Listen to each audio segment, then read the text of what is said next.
live here at In Your Head Wrestling Radio. I am the internet icon, the pride of the Pilgrims, handsome Jackie Jones. I think we're very, very far back on the stream here, and I think they actually saw a video of me just like texting people. But whatever. Who cares? We're live here at In Your Head, and I'm with my right-hand man, my audio soulmate, and the enforcer of the Headyverse. 1 inch biceps, the power goat. Bah! Ah! Man, I think you almost blew out the audio. I'm the man who tells you what to do, the boss. Baby. Look at this baby face, nice and smooth. Ooh, that's what I like it. I've seen you've purchased yourself a straight razor. Yeah, I didn't use it though. I'm pretty scruffy at the moment. Look at this scruffy bitch. This morning. Yeah. Look at this. Look at this. Whoa, freaking egghead over here. I am the Eggman. Could oil that up. Oil it up. I don't know. Should I oil it up? Do you ever do that? Oil up the head? You ever get your head sunburnt? No. Oh yeah, at the beach I did. But I was all scruffy this morning, but this morning I said, I got the show tonight. I want to be professional. Ooh. I shaved it all off. Yeah! Since you have purchased a straight razor, I'm going to give you some tips. No, not that. This stuff is great. Whoa. Head slick. Head slick. It really helps. Like if you want to like take off, like say you just wanted to shave your goatee right now. Whoa. Take it and work it in. I don't know. Last time I shaved it, I wasn't too thrilled. But well, if you I don't did, think I have the double chin as much anymore. Mm-hmm. But I would say, like with the straight, go straight down here, and you kind of just got to go for it. You kind of can't just be like all pussy and be like, ugh. You kind of just got to go, ugh, and not too crazy, right? And then on the sides, kind of take it from an angle like that, and then like that. It seems like it helps, but this stuff is great. Do you think that works on the butthole? Well, I've never tried that. Yeah. I don't think I'm going to. But no, I only say that in jest because I see these videos. I don't see them too much anymore. Maybe because I've been slack on watching Star Trek. I was binge watching, but there was a period. Everything I watched on the television was nonstop ads for Manscaping, and you see them on the YouTube, but on TV they kept getting more graphic. It went from shaving, and they would hint around at to just like you're shaving your fucking ball. They didn't say balls, but I think they did say balls, and then they would start saying it's shaving your beehole and your taint. And I was like, whoa, this is kind of graphic for an ad. I know they got that one commercial like on television. I think I've seen it during AEW where they're just like the woman has panties on, but they just show her crotch, basically. Yeah, and she's shaving like real. She's like, I was like taking care of it, you know. That kind of thing. Like back in the day, you would have got like a peek at back, like like on the Spice Channel, and you would have been like, oh, look at this, let me pause this, and But now kids, they'd be like, whatever. That's like fucking the teachers at school. Like I need like, now they need like triple anal and stuff. They're a bunch of fucking perverts. Yeah. It's like these guys on the fucking plane. Guys, oh. Yeah, that's pretty much my number one topic. The people in the chat room have been mentioning it. The dark side of the ring. Yes, it was the dark side of the ring this week. Now, this story has been circulating ever since it happened. Oh yeah, I mean it's in everyone's vocabulary. The plane ride from hell. I guess just because the dark side of the ring is bringing it to the forefront to the masses, they're making a lot more a big deal about it, which I do think it is a big deal. It is. It's also, I didn't know the lengths of some of the things. Mm-hmm. Like I knew what happened. I knew Kurt Hennig and Brock Lesnar's fight, and I knew, people got the hair cut off, and I knew Flair, whips out the Johnson. Yeah. And there is a huge difference, which I'm very confused about some people's takes.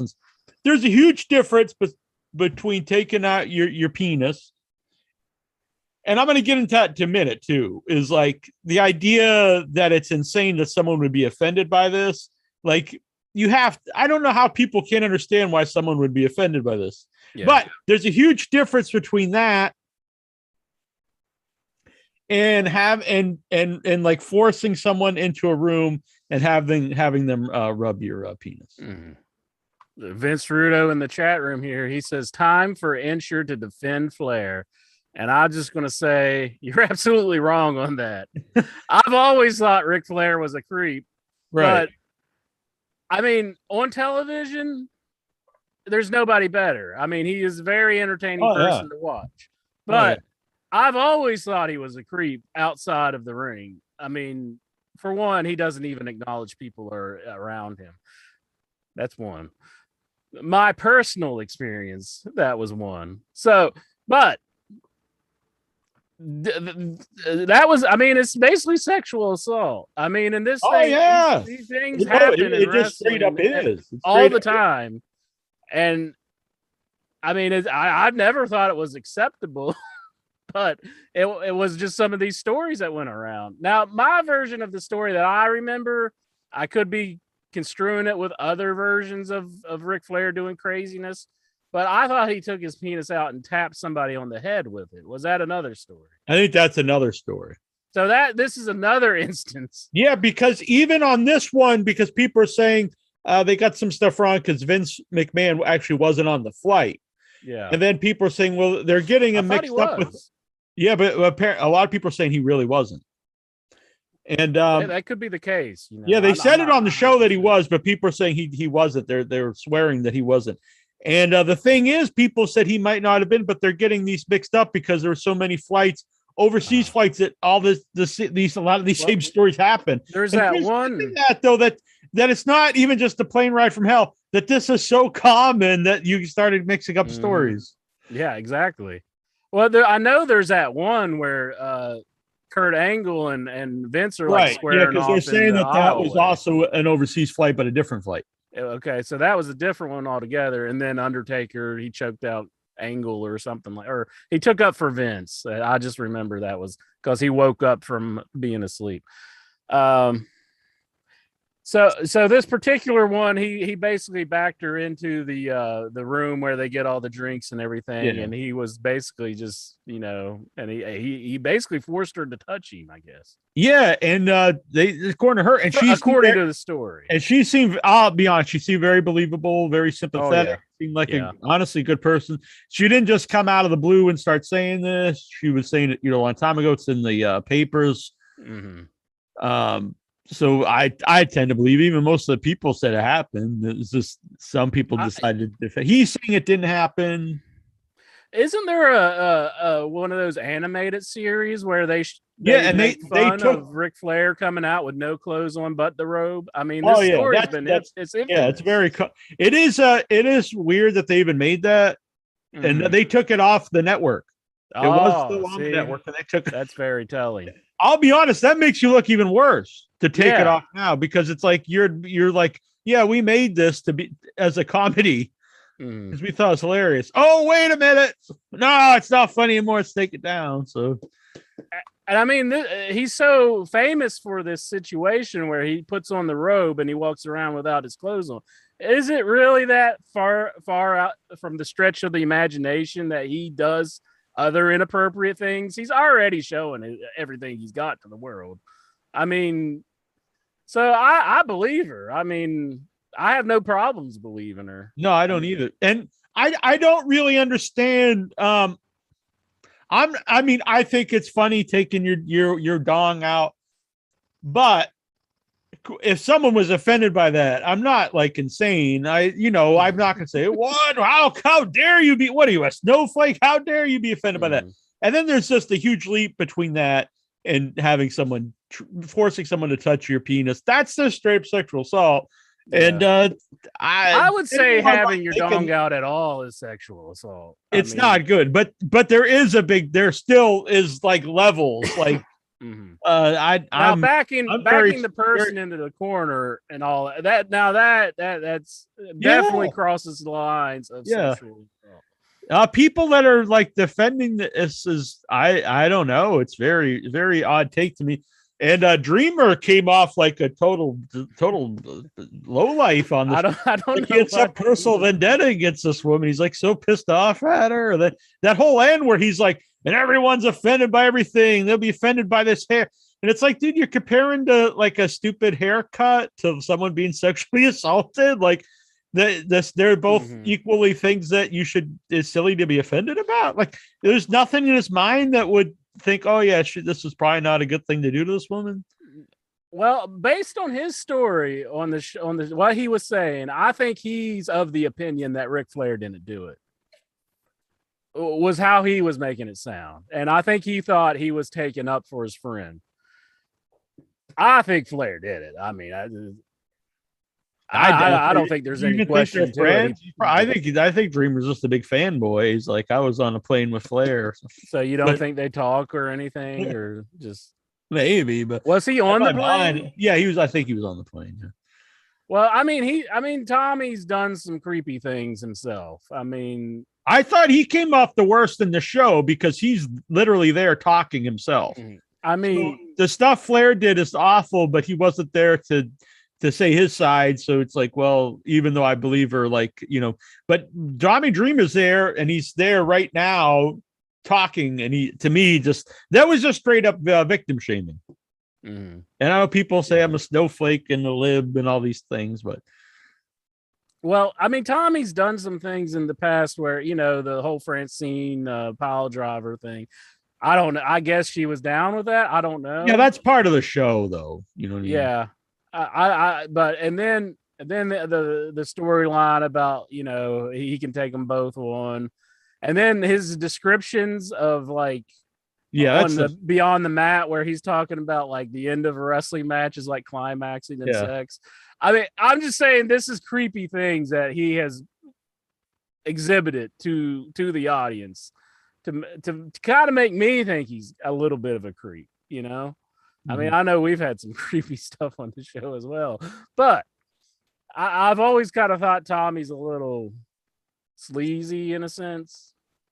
Yeah, I don't know about all these. Like, I'm a fan of RVD, and I think he came off fair. But at the same time, it's like they're talking about the H bombs, which is putting drugging people, and and then doing stuff like ribs, and then he was saying back in the day, people would just sexually have their way with the local women. Almost, I mean, that's a straight up rape. That's that's Bill Cosby level stuff. Almost seemed like gang rape. Like it was like people have, but either way, and it's like it was just common, and you seen it, and I was just like, I don't know. That's just there's tons of stories like this.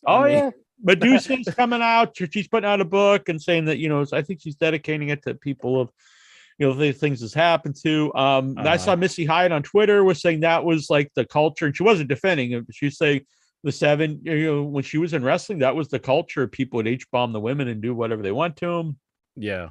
And she said too, what I agree with, people make fun of the wrestlers now playing video game stuff, but it's a much healthier environment than people hugging each other. Well, yeah, I would say so. I mean, but like, it's just these are the reasons I think Vince McMahon is looking to sell WWE. I said it on the show because they gonna help the value. Well, no, I think he wants out though because he knows that shit's about to hit the fan, and I mean it's starting. These stories came out about Undertaker. They actually been out for a while, but people have been sharing them. Rene Dupree talked about Dupree stuff. Yeah, like I've never liked this anyway, where if you don't drink and then they like force you to drink. That stuff's really bad. I think he was even underage, but so like he didn't drink. So like he told the guys to like urinate and defecate on his stuff and shoved his French flag in the toilet. And people, some wrestling fans think that great, but it's like, this stuff's not great. No, it's not. I mean, I remember when we had Dustin on the show and you brought up that I didn't drink and he was like, oh, you can have some milk or something like that, which, he didn't really go on to, anything else. But there is that mentality that exists back in the days where like, if you weren't like a drinker and partied with the boys, you were just scum of the earth. And I guess Renee Dupree fell victim to that. So, yeah. But I do remember that story circulating, but there's a ton of more stories that are just horrible that are going to come out. I mean, and is it going to be bad to be a wrestling fan? I mean, it's kind of scary in a way. I mean, I'll be honest, some of the takes maybe kind of feel like, whoa, I don't know if I really want to. Like, I think Eddie Con, maybe I don't know if I want to be around some of these people. I got to watch my drinks and. yeah. But I won't say his name, but former guest of the show was on. I saw him and he was like, he said Dreamer and Ric Flair are first class people, whatever you think. Maybe you've been around them, you think that I'm not going to attack that part. But then he said, unless you've been in the ring, you can't comment on what these guys did. And I'm like, that makes no sense whatsoever. They can't commit crimes. You ain't been in the ring. You can't comment on what we're doing. I mean, no, it does not work like that. That'd be a hell of a defense, sir. Like, it's like fucking Nick Gage is walking out of the bank with 2 bags of money in his hand. It's like, you never been in a ring, bitch. And just like, okay, buddy, I guess you got well, I guess I can't do nothing. Oh, but okay. Yeah, I mean, the thing though that this story has been around for so long, and then like the mainstream media is getting a hold of it.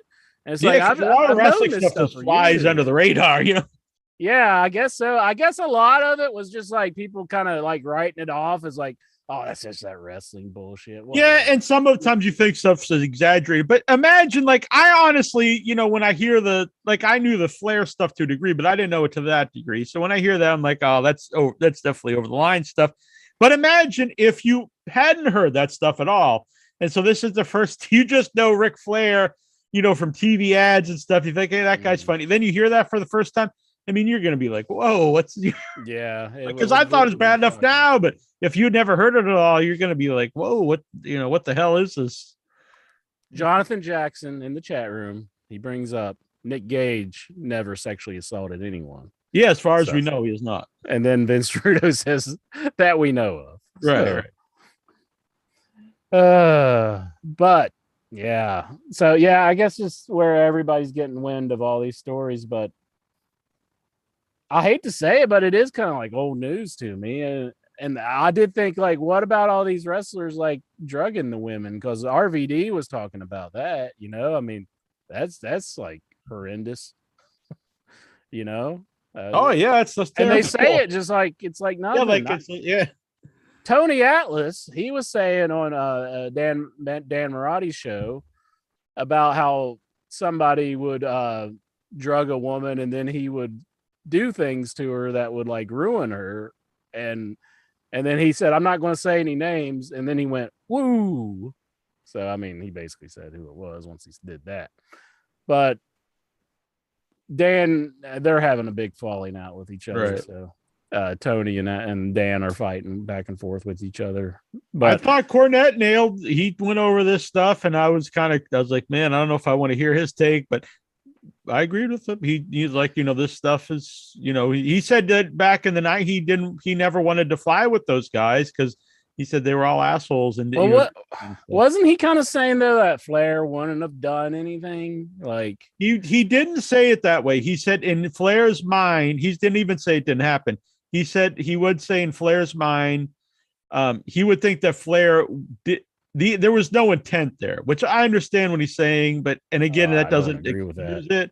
But he's saying in his mind there would be no, like, Flair wouldn't be able to like fathom that someone wouldn't be into this. Is basically what he's saying. In his mind, all the women would be into him doing this. I mean, Plus, you gotta have a firsthand also, knowledge of a time that Ric Flair just kind of dropped everything, and well, not like he was busy at the moment, but once he saw a girl that you're with, he was kind of just. Oh yeah, no, yeah, I've seen it firsthand. Yeah, and he was pretty creepy to her. He was rubbing. He was, groping. I mean, he's straight up groping her, right? Right. You didn't know like our relationship, and he's groping her, and he was. I think he was there with his wife, but yeah. So, I mean, based on stuff like that, I think it's a credible story. I mean, and then you had the Shane Douglas story. Didn't Shane Douglas tell the kind of a version of the story on our show when we were interviewing him? Yeah, and it came out again. I think it was this. I'm not sure who it was. I don't know if it was his sister. It was somebody. He said he molested her right in front of him. It was one of the wrestlers' girlfriend or something like that. I think it was what he was saying. Positive who it was. I won't so much, but yeah, I know that it came out again. And then Shane's always hated Flair. I mean, he's always like gone out of his way to hate on Flair. I think it was after I asked him about the question that, Ric Flair kind of making fun of him a little bit for working a real job, and I think it was after that. So I think he was a little mad at me for even asking that, but it was a question one of the fans sent in. So I apologize, Shane. But yeah. Yeah, it was some episode. I'm going to predict it'll help the show in the short term, but I think if they go another season, it's gonna be really hard to get wrestlers on the show to talk about. Oh, yeah. I mean, Tommy. I mean, he's kind of been blackballed. I mean, yeah, he was kicked off his radio show. He's kicked out Impact. Flair was taken off of appearances. His take was so bad, though. Oh yeah, he came off awful on the show. I mean, was he just in a bad mood or something, or like? I don't, even if you thought, I think honestly, first of all, if you think that way, it's bad enough, but you have to realize I shouldn't say this on a like how like just tone deaf can you be? And I'm not saying that like, oh, we live in a world where people are people are saying about like cancel culture and being offended. I think you got to pick your battles better, because there are instances where you can use that, but this is not a good time to use that. No. This was a legit bad take. And the idea someone wants to be associated with somebody who just did the show, they're probably not going to want to be. So you can't really blame like, oh, we don't want this guy on our radio show, we want this guy on our wrestling show. So this is a bad time to start using that, because once you start using defenses like that, then if you have a legit case, you could say, well, you were saying it here, and it just gives that a bad rap. This is not a time to be using it's all cancel culture. As terrible as he came off, I do think he was coming from the mindset that he didn't think Ric Flair actually did what he was being accused. I don't know. I think he did. He just really. I think in his mind that's just a joke that you shouldn't care about. Really. And he's got I think he's got daughters. He's got a wife. Yeah, I mean, how would he feel if that was like one of his daughters, that like some old man's coming along and like doing something like that? That's another thing. People say, "Oh, this happened 20 years ago. Why do you care now?" You got to realize 20 years ago was in the 2000s, and Ric Flair was in his early 50s. So it's not like he was like a teenager. No, he was old. He was older than either of us. Yeah. I mean, and even Flair, you should know not to do this in your 50s. I mean, Flair has a bunch of daughters too, and it's like, well, and does he not even think? I mean, and that's another thing. Cordet, it shouldn't matter your age, honestly, but like Cordet was saying, it's one thing like a 30-year-old Ric Flair when he's a local television star doing it to local people, and that's never good. But it is different. A 50-year-old Ric Flair who thinks he's a 30-year-old Ric Flair with someone on, a flight who might not even know who he is. Yeah. But it really doesn't matter. Honestly, it's you can't be having people touch your Johnson like who are. No. I mean, back in the days when like none of this shit would come out, like I mean, there wasn't the internet and nobody did shows on stuff like this. And not saying it was right even then, but he probably got away with a lot more stuff. Oh back yeah, then. yeah. I mean, look at Bill Cosby. Nobody even like Right. this stuff was not even brought up until like a lot of the women couldn't even accuse him of it because the statute of limitations was already up. There was only one girl. Another thing, all this stuff when what Goldust's ex-wife, Terry Reynolds. when she's talking about, everyone keeps telling her to no sell it. Yeah. And at first, I know I've heard that a lot of times, but if you look at the bigger picture, like that's really bad, because that's like the whole idea of like, forget wrestling, outside of wrestling in the real world. If you're like, if you're at work, and you're the boss is, doing stuff, or anyone's doing something to you sexually too, and the idea is like, well, don't say anything because you don't want to rock the boat. That's a really bad mindset, and to me, that's a terrible world to live in. And people might say there's too many women wrestlers, all that stuff today, but I mean, it's not. It is good that, from what I understand, it's a better environment for the people. Always people talk about AEW, they're being all friends and stuff, but I'd rather work there than a place where they're shitting on your stuff, or you've got to hold your drink so no one puts drugs in it. Either shaves your head or does whatever the hell they want to do to you.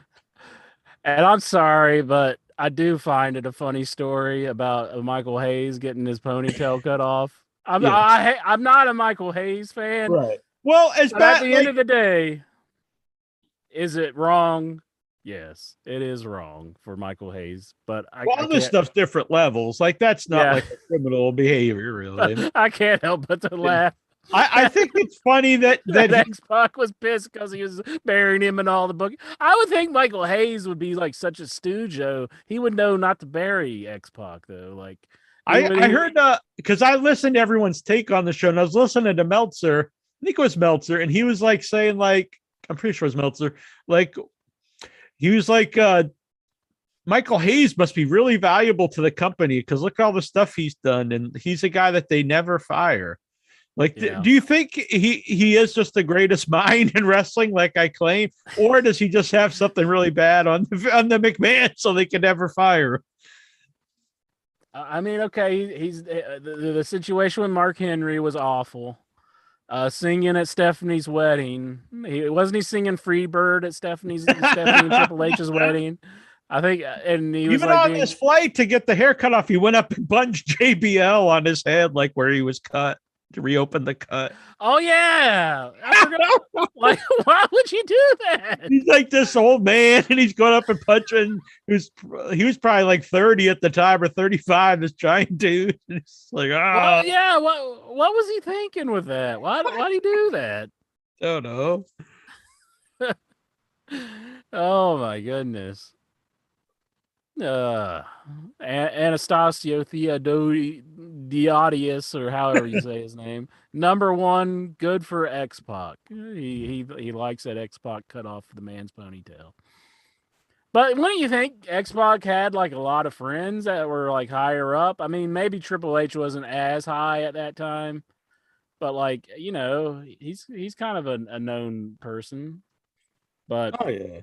I would think Michael Hayes wouldn't bury him at that point, but maybe he was. Maybe Triple H was telling him that he was burying him in the booking meetings. And another one was Goldust spitting in the back of the seat. that sounds so nasty. Yeah, that was really nasty. The part where he was singing to his ex-wife, that's more just embarrassing. I don't think it's like. It's not. I mean, it's not. I don't consider that really anything besides just embarrassing. And I kind of feel bad. I feel bad for both of them. I feel bad for him. He really missed her, and I feel bad for her. It's a bad thing, but it's not like anything like really terrible. Spitting in the thing is gross. And then the idea that they started cleaning up and there was like needles and spit and vomit, like that's really nasty. Yeah, for sure. But I mean, I do think it is wrong that they left the wrestlers on the plane for 8 hours before the plane even took off. I mean, is there nothing else? You got to just sit in a freaking airplane for 8 hours. I mean, I do think that is wrong. Yeah. They brought them all the maybe they were under hostage like over in Saudi. Maybe. Boy, that would be terrible. And they're going back, aren't they? They got another crown jewel coming up, don't they? Coachman said that he got like you know, they always say like it's up to you if you want to do those tours, but he said that when he didn't go to Afghanistan, like he was punished and he'll never work for Vince again. I don't doubt it. I mean, didn't Rob Van Dam refuse to go on one of the tribute to the troops, and yeah, he was kind of punished. Can you imagine they're still doing their shows? I know they get a lot of money, but can you pretty much everyone else stopped doing business with Saudi Arabia after, you know, they found that they did actually kill the reporter and cut him up into pieces. That's how they killed him. They killed the man by cutting him up into pieces and put him in like 7 suitcases. And it's like, God. If you listen or read the interview with the guy who did it's like that's his job with the government, the Saudi government, is he kills people, and like he's wearing like headphones like you, like listening to music to drown out the screams while he's severing the arms and stuff, slowly killing the guy. Jesus Christ. This is what he's this is his job, and it's just like oh yeah, let's go do a wrestling show for this guy. It's like, what the fuck? Vince, he's just of that mentality, I guess. Never give the marks their money back. So he's going to do the shows no matter what. He's going to uphold that contract, I guess. He wants that blood money. Can you imagine firing people under contract? Now, I understand you can't leave. You're not going to, you know, hire people for their whole lives. And I think some people get that confused. Like, obviously, okay, we're not going to keep every single wrestler that's ever worked here under contract for, you know, their entire life. But if you're actually under contract to just, you know, we end this contract, even though you have years left on it because we don't want you anymore. While you're making record profits, there's just something wrong there. Oh yeah, for sure. Yeah, there's no way around it, but they do it. They let go of people. It's awful. It's just like, how could you run not resigning them? That's totally up to you. But any more stories on Dark Side of the Ring that you want to talk about? I will say this. Yeah. Once again, it's been rumored that AEW might bring in Ric Flair. I don't think that's happening. You don't think it's going to happen now? Okay. But I'm just saying, like, if they did that and they're still blackballing Hulk Hogan, it's like, come on, guys. Yeah, I don't foresee it happen. I don't think you can do it. They've already canceled his he had appearances at like Comic Cons. They've been pulled. They pulled his ads. I don't think even if they wanted to at this point, I don't think especially that company. I don't foresee it happening. Yeah. Yeah, you never know though, but I mean, I would hate to see that actually happen, especially with all this controversial stuff going on. But even still, I mean, so. But anyway, so they're saying there's going to be more bad stuff with Flair on next week's episode about Chris Kanyon. I remember this incident, and I think it's on YouTube too. It was when Kanyon was on Howard Stern and Flair called in and was like very he just sounded like total company man, you know. Yeah, Flair was basically taken up for WWE. I remember that happening. Yeah. And yeah, so that's going to be jeez, they're destroying Ric Flair here, but I mean, he's done it to himself. I mean, like I said, I really enjoyed the show. I mean, I enjoyed this episode. I thought it was a great episode, but it also the made you wonder about being a wrestling fan, and some of the reactions to it made me wonder about being a wrestling fan. But I really think future seasons it's going to be harder to get people on. Oh, the wrestlers are going to be scared to go on there for Anyone sure. who has like, if it's someone, because there are a few people who don't care about, like, they've realized they're not going to have another run in WWE. Yeah. But the thing is, now you've got WWE and AEW, and AEW hires a lot of older guys that you think might have been, like Tully Blanchard. Did you ever think he'd have another run somewhere? No, never. So, you'd have to. I mean, there's going to be some people who just assume that they're not going to do anything again. But I honestly, it could also hurt you. Besides a wrestling run, it could also hurt your future appearances, because they already pulled Ric Flair's at Comic Cons. Yeah. I mean, I could see it where it's the thing like WWE just being mad at the show, and if you go on this show, then you're blackballed. I could see it being a thing like that. And like I was saying, even if like you're honky talk band or something, and you think like never going to go back anyway, he still does a lot of conventions and stuff. And if you come off really bad and they start pulling your appearances, that's well, just don't go on there and start spouting stuff like Tommy Dreamer did. That's the thing. Like, you don't know what it is. Blaming cancel culture and all this stuff. The old line, Brett screwed Brett, Dreamer screwed Dreamer. He said this stuff, and now these are the consequences of what he said. Yeah, he definitely came off very, very poorly. He never. Then he just puts out an apology, and it's just like, dude, like, I don't know, if you really didn't mean this stuff, why'd you literally just said it? It's not like someone pulled this stuff up from years ago. When you're filming the show, you don't know what context they're going to use it in. I mean, maybe he wasn't thinking that he was going to come off this bad when he was doing it.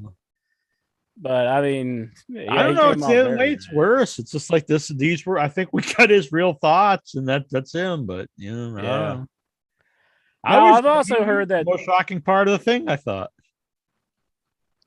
They've also been. I've heard that they've been giving Jim Ross a little bit of flack for not firing Flair, which anybody who knows, Jim Ross doesn't have the power to go in there and fire Ric Flair. I mean, I think he was being as honest as he could be. I mean, I'm sure Rick wouldn't be happy with him if he saw the segment where he was like, he was just basically a made man. I couldn't do nothing about it. Right. And they let go of Kurt and everything. I mean, I think Jim was being straight up. I mean, he always seems like he's being pretty straight up. I mean, one thing about Jim, I think he tries to be as honest as possible. I mean, I remember hearing interviews with him back in the day when he would even call some of the matches like, this isn't going to be a good match. Like on outside interviews, he would be like, yeah, this one's going to be bowling shoe ugly.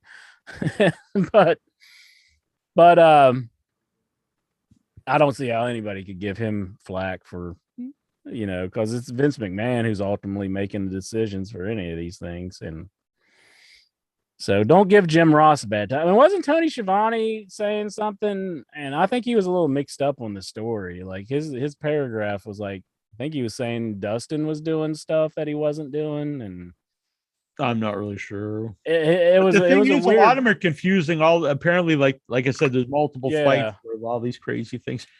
Yeah. So I think I was reading something by Tony, I believe, and I think it was he was really confused on the whole situation. It sounded like. So I agree with Jonathan Jackson here. He said Dreamer knew he's an idiot. He thought everyone would excuse Rick's behavior. I honestly agree with Jackson. Yeah, it could have been the mindset that he was in at the time. I mean, I don't know. It just seemed like when he was starting out, he was of the opinion that Rick didn't do these things. But I think he did because he's saying it was a joke, and I don't know. Yeah, bad dreamer. Yeah. So that was the big talk of everything. Pretty much of the wrestling world. Yeah. I mean, it overshadowed 2.0 event, which tonight, by the way, is In Your Head 2.0. The new logo, new attitude, bring color. There's talks that new logo on our hats here. Yeah, there's talks that I'm getting the boot. Oh no. Just Cape Jack is just too old, just like Samoa Joe. Oh no. Are they booting Samoa Joe? Yeah, they say he really isn't injured. There's people who say this, the dirty sheets, and they say there are other people say he's not injured. The reason they just took him off because he doesn't fit NXT 2.0 because he's too old and heavy. He doesn't. Why didn't he just fucking go to AEW? I mean, Why I know AEW can't hire everybody, but it's Samoa Joe. Yeah, that's a guy that's like a no-brainer. And I thought if he was injured, I was just under the mindset like maybe he's broken down, his body's getting, but if he's not injured and he can still go, yeah, he should have got out when they fired him. And yeah, he should have went. I mean, I don't know why he would have made the decision to go back to NXT. Maybe because they promised him the NXT belt. I don't know. And then just like, well, that's a classic move. They did it to Cesaro. This title. Oh, there you. Yep, you resign. All right, let's put it on somebody else. You signed that contract, chump. Yoink. But the only thing that I'm not sure about is, but then they put the belt on Ciampa, and I don't think Ciampa's that young either. No, he's an older dude, actually. Yeah, he looks old too with the beard, and he's got gray in it. I think his look is fucking god awful right now. He needs to change up his look. He's like, I don't know. He's like this. He got this huge beard. He looks like Captain Caveman or something. I like it. I mean, he's ripped. I think it's part of his like.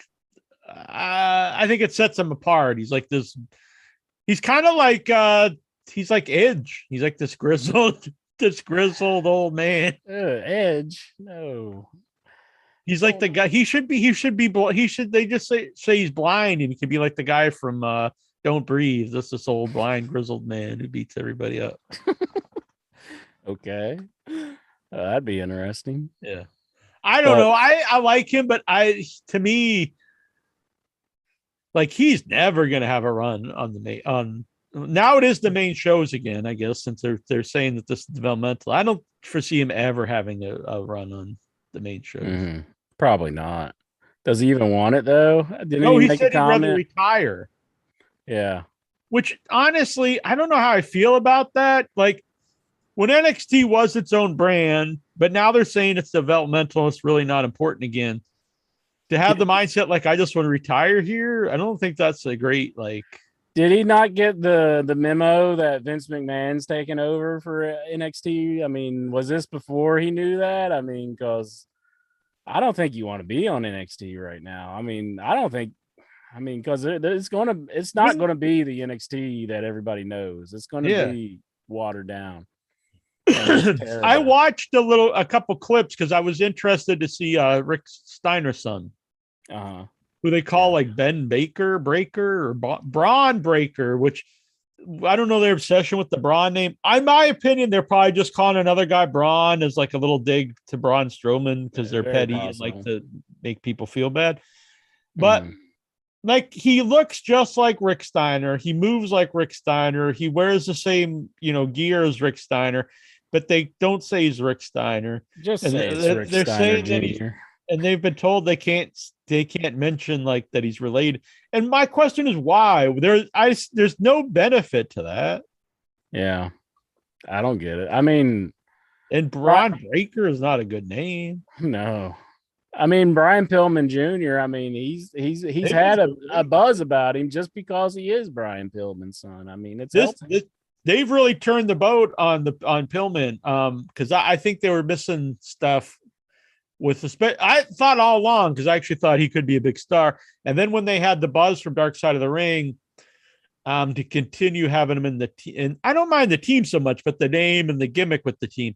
But his stuff now with MJF, I think is great. I think this is really right. This is really. I don't think he should really win the feud, but this is really elevating him, win or lose. Mm-hmm. Mm-hmm.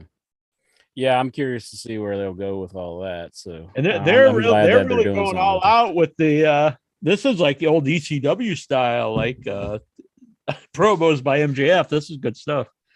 Mm-hmm. Mm-hmm. Oh, he's always one of the best on the mic. I mean, on any AEW show. So. Yeah.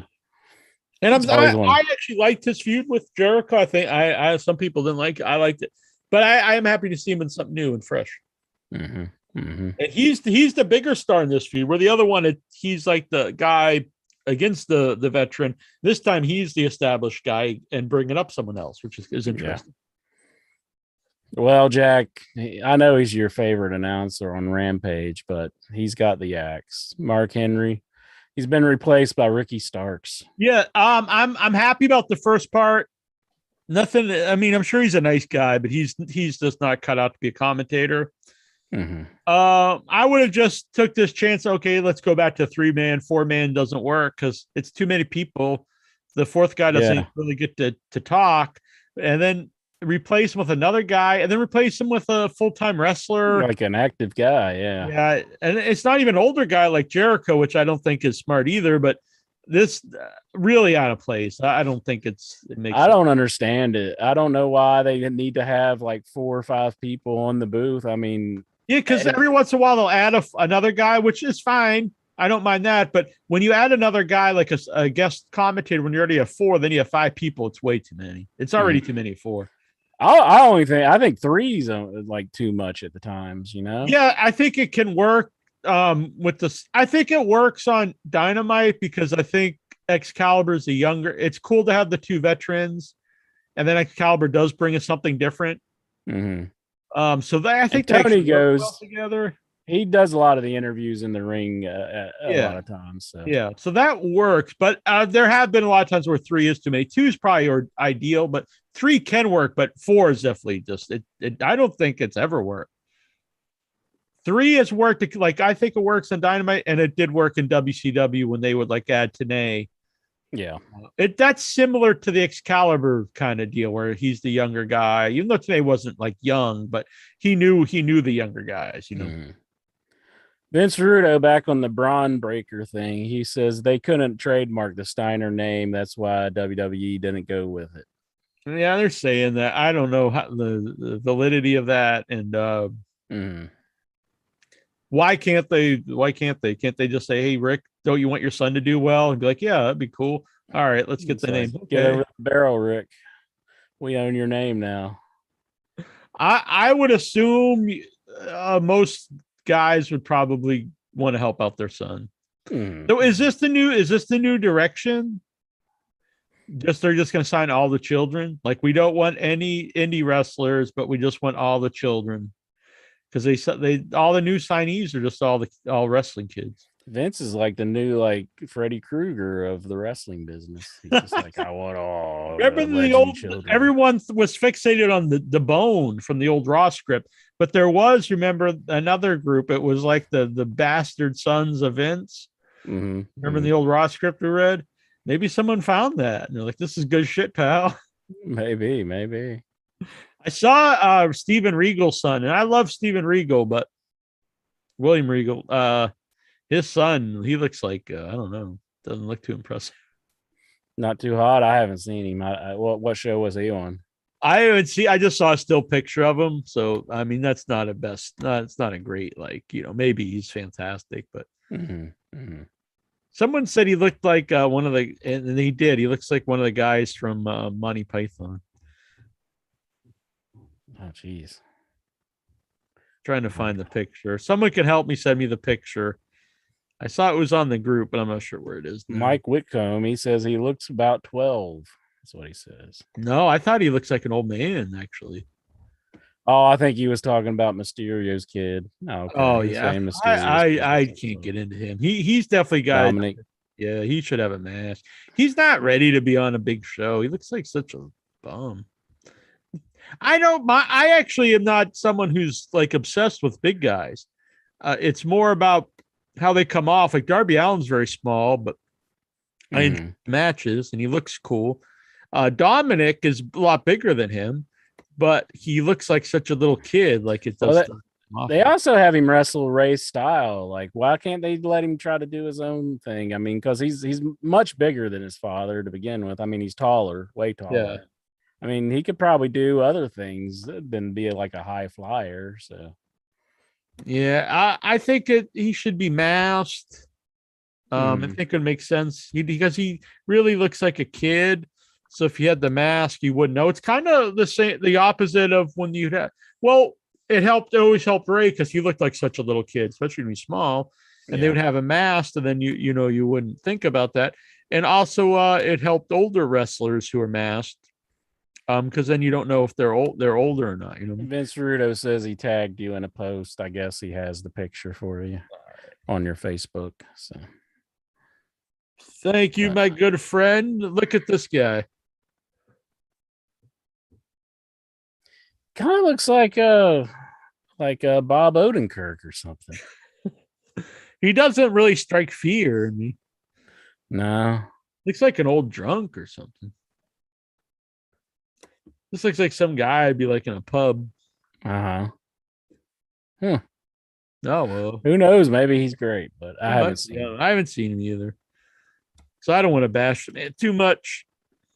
Just some lighthearted ribbing. Exactly. But yeah, I don't know. Looking like this, I don't know. I'm not really setting the world on fire. Eric Idle, Bernamer said, yeah, he does remind me of Eric Idle. Oh, okay.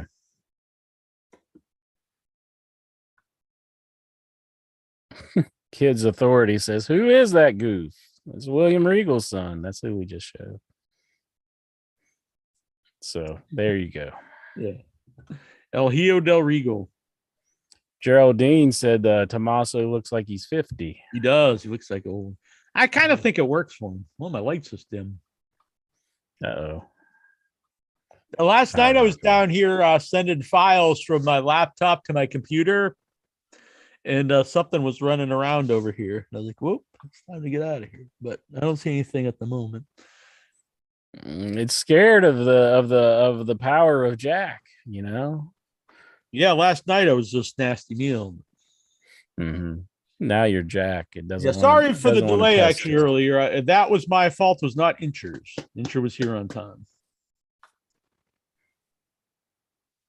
Thank you. Should we take these Zoomers? I love taking the Zoomers. By the way, this week, fucking stacked. Dynamite and Rampage. These are huge shows, pay-per-view level shows. I'm really looking forward to them. We're going to see Daniel Bryan wrestle. We're seeing Punk. These are big time stuff. Oh yeah. I can't wait to see it. All right. Who's zooming who? Zoom in and talk to In Your Head. I see Mamacita in the chat room. I see Geraldine. I see Alexar and the Song Man and Tazo the Greek. So get your ass into the chat. Do it up. And if you need the link, I'll send it here in a moment. We're bringing in Steven Butler. Incher, if you could be the son of any wrestler, who would it be? Well, you honestly, I think you would make a good Anderson. An Anderson? Yeah. Brock, and what would my name be? I thought of something, but I'm not even going to say. Carl. There's already a Carl Anderson. Carl Anderson. Carl Anderson. Ox Anderson? Yeah. This is Ox Anderson, and I'm here to tell you that you need to listen to In Your Head Wrestling Radio. That's my boy. It's the best show in the business. This is where you get all the elite information. It's In Your Head. Take it from Ox. Booyaka. Yes, sir. Steven's trying to join, but he can't quite join just yet. Alrighty. In 18 years, WWE will sign Roman Reigns' kid. So that's what from the Mighty Lex. What if he kept the title till then, and that's who finally dethrones him? And then they're the head of the table. Yeah. I see where you're going with that. That would be pretty badass. All right. Who's else? I think I missed a Zoomer. Zoom back in if that you were on the line. We got Vic. How's it going, Vic? You got the song, man. Geraldine told me she's coming. She tells me that all the time. Oh, to the Zoom, to the show. All right.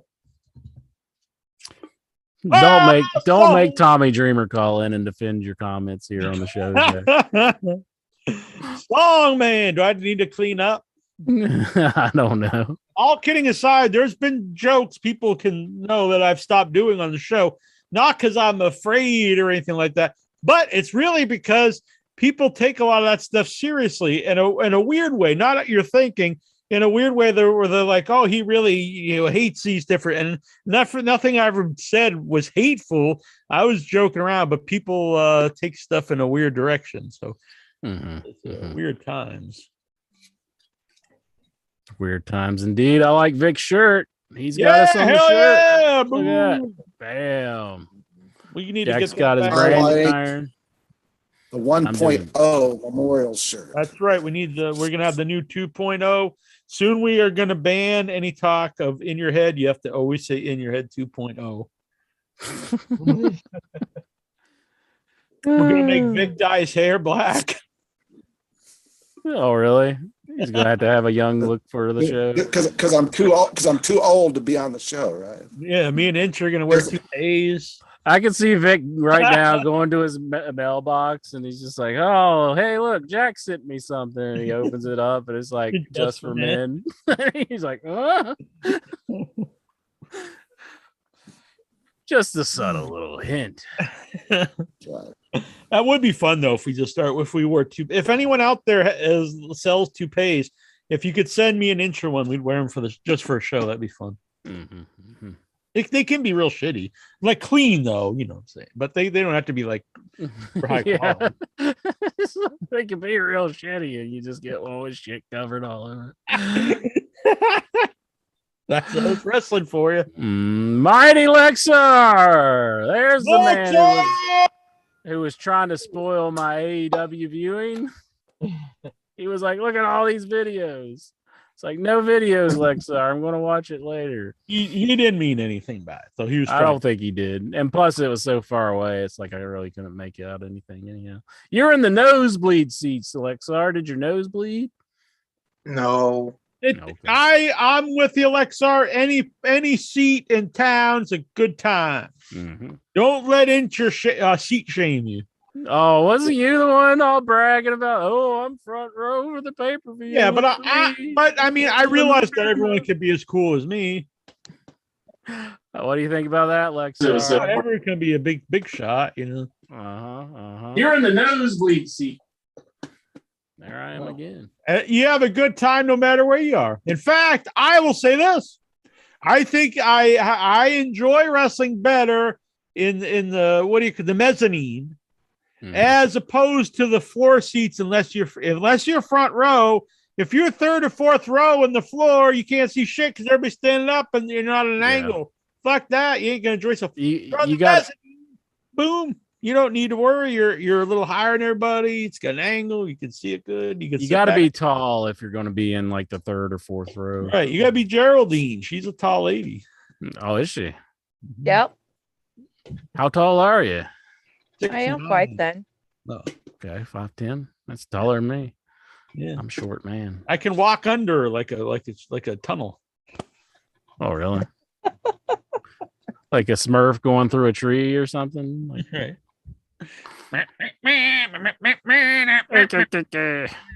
We're the In Your Head crew. We're both Munchkin. To Munchkin Land. The little we represent the Lollipop Guild, the Lollipop Guild, the Lollipop Guild. It's good to see everybody. You still in Puerto Rico? No, I just came back. Oh, really? Well, welcome home. Maybe like 2 hours ago. Oh, really? Okay. Oh, wow. Got the jet lag. This is how much In Your Head means to Geraldine. She flies across the world, gets home, and boom, she's here. Hey, I did it from over there too, so it's not a big deal. Yeah, but you gotta hype stuff up. That's what the internet is for. That's called stretching the truth a little bit. We do that. Boom! I've been producing all day, and you're on the phone, wheeling, dealing. getting horror icons involved in my movie. Yeah. Yeah, I don't think I can announce who, but I can announce some people. John Dugan from Texas Chainsaw Massacre, the original one. Grandpa, he's in the movie. Mark Patton from Nightmare on Elm Street Part 2, he's in the movie. Dan Yeager, she's Leatherface from Texas Chainsaw 3D's in the movie. A lot of good people and some new people today that I can't talk about. Cool. Good times. All right. Who's got some wrestling on the mind here? Who wants to talk wrestling? We also got Mike F on the line, Mike Fink. He's looking like Bruno Sammartino here. Yeah, he looks a lot like him. Feeling like Bruno Sammartino. You like my sweater? Nice. I like Bruno. When I was a kid, Bruno Sammartino, he's a commentator, and they would hype him up. Me, like, they're like, oh, God. And I don't know. He's way before my day. I just say he's a commentator. And so they build it up, and he was all pissed because Macho Man dropped the elbow with the ring bell under Ricky Steamboat's neck. They're like, oh, shit, this fucker. And so they build it up, and he comes out of retirement to face Macho Man in a steel cage at Boston Garden. And they used to show Boston Garden shows on NESN, New England Sports Network. And every month I would record them and get all excited, record my VHS tape. And I had that on VHS tape for years, and then I thought I lost it. And a couple years ago, I was going through VHS tapes, and I found it. I still have it. Macho Man Randy Savage versus Bruno Sammartino in a steel cage, 80s, I don't know, 86, something like that. Pretty cool. Now, was it a mesh cage or the big blue cage? Mesh cage. The real men cage. Yeah. I don't think they use the blue cages on the house shows. I think they're too heavy to bring around, probably. Too important to give away to just a house show. Yeah. But the one thing I remember anytime Bruno would come out of retirement, no disrespect to Bruno Sammartino, multiple time guest here on the show, but he'd come out, and so he's got his hair all slicked back like a nice Italian man, start wrestling, and then he'd keep pushing it up because he had the big comb over, which is fine if you're commentating, but in the ring, it didn't work so well. Took the man half of his life to realize, let's just shave this shit off. So the moral of the story is people nowadays are like, oh, these part-timers coming back, blah, blah, blah. It's always been part of wrestling.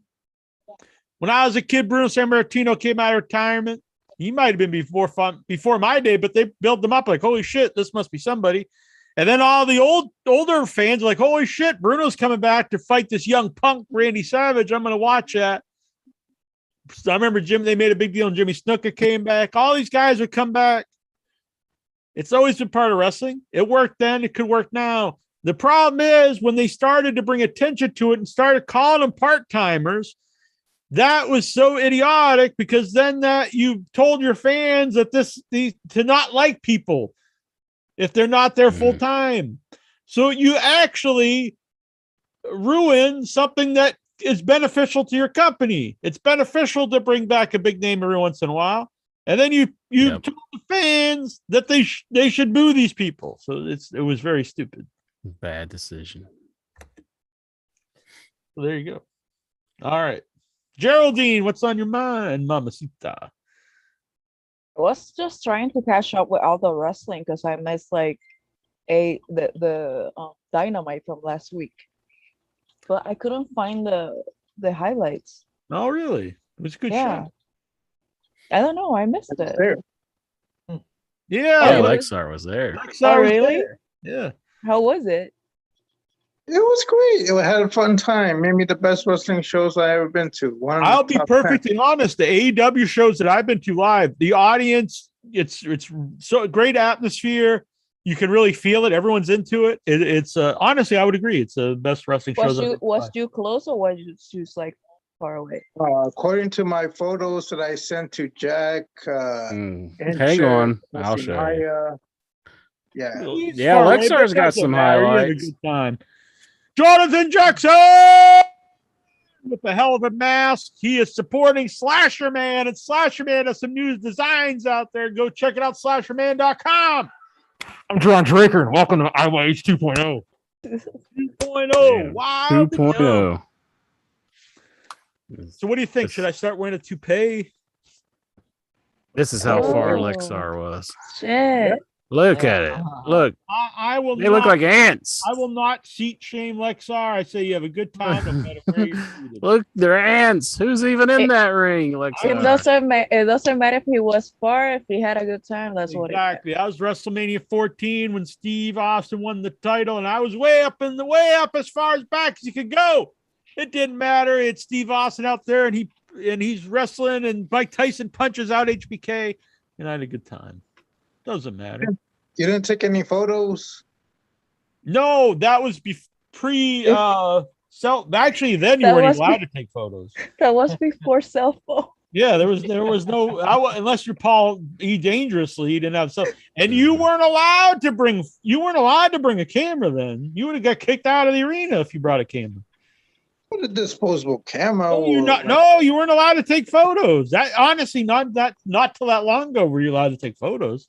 Well, they used to have the flashes like back Yeah, in well, that late was 90s. But a lot of those shows you weren't allowed to take photos. You Yeah. were definitely never allowed to take videos, but a lot of times you weren't even allowed to take photos. That's something that I miss a little bit, like the flash bulbs going off. Like it always made like the big moves kind of more important. Probably the wrestlers don't miss it. You're like diving, and everyone's you're like, you're blinded. Mm-hmm. I remember back in the day, I'd be walking down the street and there'd be all the flash. You're like, holy fuck, look, it's Jackie Jones. I'm like, God, I just want to, go down and buy a Slim Jim. But the paparazzi's all out.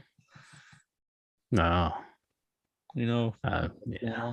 That never Trying to get happened, shit. Jack. What? That never happened. This is a true story. You can, what's a website that sells photos of celebrities? TMZ. TMZ. No, Or- there's another one. But anyway, I'm on there and you can buy a photo of me for $500. Oh, no. Periscope or No, If you sell one of yourself for 500, I will sell mine for 1,000. Then I'm not selling them. I don't get shit from it. I'm just saying that it's up there and people can buy photos of Nasty Neil. It's $500. why they will buy a photo of you when they can just steal it from the internet? I don't know. maybe Because they're like, this one is so high quality of this amazing man. They're like, Because it's Jackie Jones. Who Maybe would pay we need to- $500? Are We you need gonna to do- sign it? I will sign. I would rather someone just pay me and I'll send them a photo. I'll sign a photo. we need to do that thing that the basketball, the NBA's doing, where they sell like the card or whatever, like the unique photo, and then like that becomes that person's property where only they own it. So like we could just take some photos and start selling them. Exactly. What the hell's NFT? Yeah, non-transferable NFTs. funds. The Fuck pro wrestling NFTs. NFTs. When I started doing Slasher Man stuff, people like, you got to put those in NFTs. So I was like, what the fuck is that? I looked it up and I read, I was like, I don't even understand this bullshit. So I watched these videos, try and explain it to me. And I was convinced that anyone who buys these are fucking dumbasses. Oh my God. So if you buy an NFT, you're fucked in the head. You're dumb. What is Or you're you just buying have like money a to gift? waste. You're buying a stupid photo that you could go, just like Geraldine said, you could go on the internet and download it. But it's Mhm. yours forever after that. So is it the other ones you download? And you're not Yep. paying $1,000. John Cena was selling his NFT for $1,000. He got 37 marks to do it. fans, they think they'll buy any dumbass shit that I put out there because I'm John fucking Cena and I'm a billionaire and I'm so out of touch with the world. I think everyone's gonna get $1,000 laying around to buy on a I'm gonna spend $1,000 on the t-shirt that says John Cena and a stupid GIF that you can go download off the internet. And then he found out, no, that's not gonna happen. He made Only 37,000 a from that. select few morons who are loaded are going to just literally waste their money on anything. So after that, they started limiting all this stupid shit to 30 because they realized there's Finn Balor cameos for $500. They limited it to 30 because only 30 people out of 1,000 bought this stupid John Cena NFT for $1,000. So they realized there is 30 morons out here who will buy literally anything we sell. So let's just put out a bunch of bullshit. We'll charge whatever we want, but we'll limit it to 30 because those 30 morons will buy it. There you go. Maybe they So if have you're a lot of 30,000. money 30 laying around. morons out there, donate to In Your Head, and I'll think you're a great guy or woman. Other than Donate that, it you're to an me. idiot. Right. Well, I'll give you a cut. If you NFT. donate $1,000 to In Your Head, I will use some of it to visit Geraldine, and then Geraldine, she'll have the time of her life. See, so it all works out for everybody. Lexar doesn't like that. Look at his face. He loves it. Lexar's He getting knows it. jealous. Look at him. Lexar's digging in his wallet right now. I'm sure Vince Rudo must know what I'm talking about. What's the name of the company? It's a company that takes pictures of celebrities. I'm sure he must know.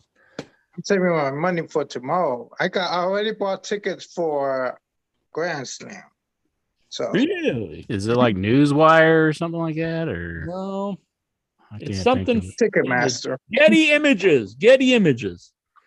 of Yeti images. Getty. Getty images. I heard about them. I'd pay $500 for a picture of a Yeti. That'd be pretty That would be good. I can get you a picture of the Yeti for 500. A picture of this Yeti. With his arms around Hulk Hogan. Yeah, exactly. That's the Yeti I would be getting. It's the Yeti. Former guest of In Your Head. Probably John Reese would put on the whole outfit and pose as the Yeti for you for 500. So talk to somebody. I'm trying to look up something. Certainly. Lexar, Yes, sir. I'll Tell give us you your- your I'll give you your Raw review. I'll give you a mini Raw review. Okay, so it Oh. started with the New Day. you're taking Reunited. Steven's thing because he can't connect tonight. Yeah.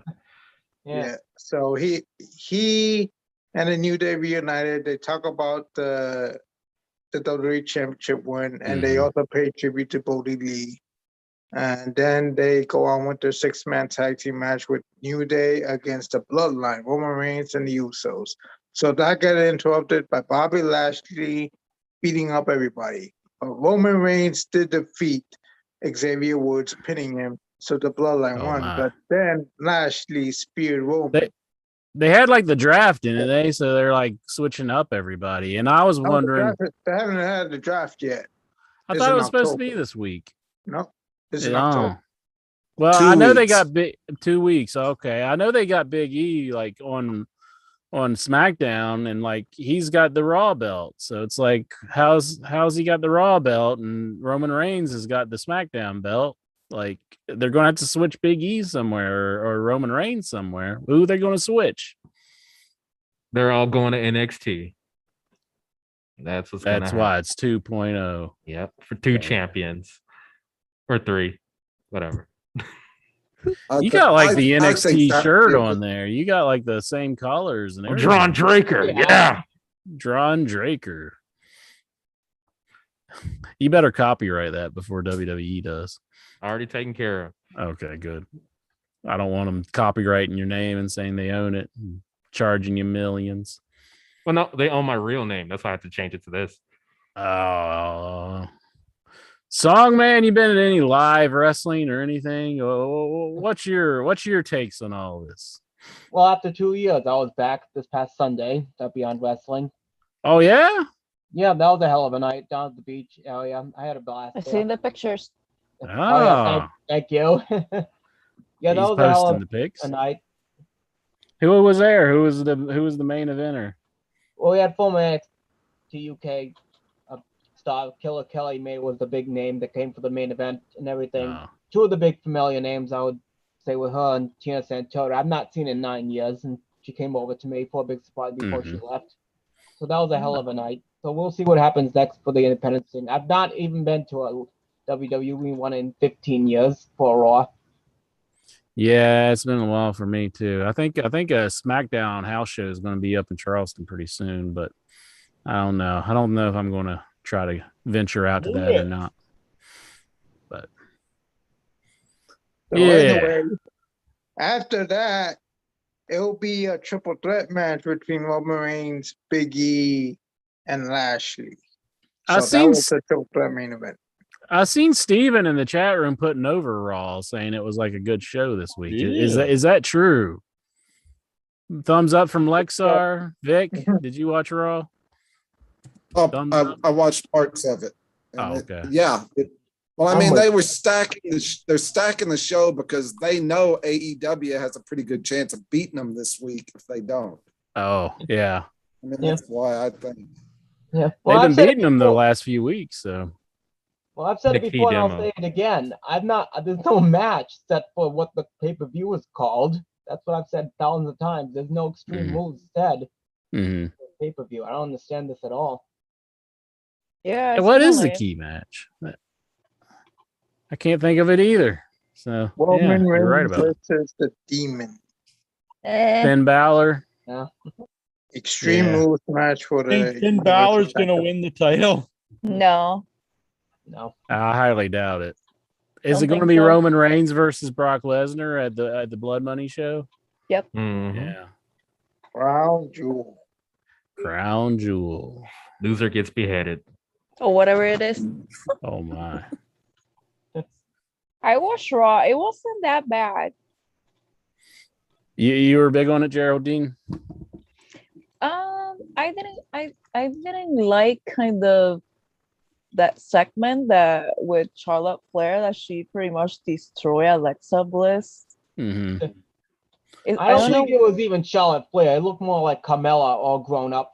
Yeah, that's what I thought too. She looks just like fucking Carmella. I'm like, what the fuck is going Alexa on? Bliss is transformed into Carmella? How did this happen? No, Oh, Charlotte Charlotte Flair. Flair. Oh, really? That's just Oh, She Charlotte. looks exactly the same.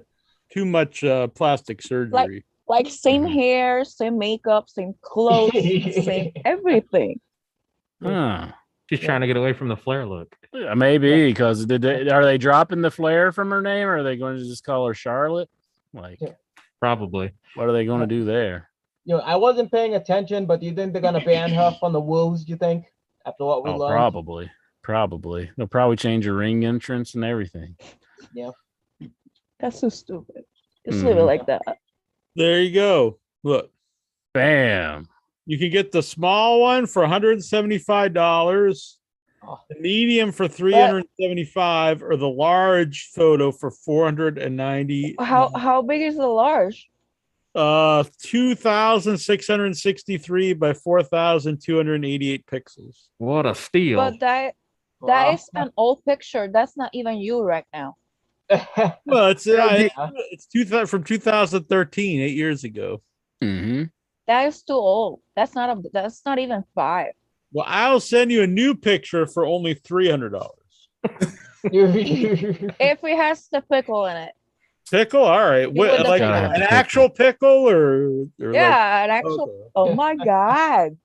Well, I'm just gonna Jeez. make sure, Jack's trying to pull a Ric Flair here on the show. I thought you meant pickle Oh Rick. no. Pickle Rick. Yeah. There you Yeah, go. Just deal. you look like the guy. I don't from even Blues have that Traveler. picture myself. They just took it and they're like, "We're gonna start selling your picture."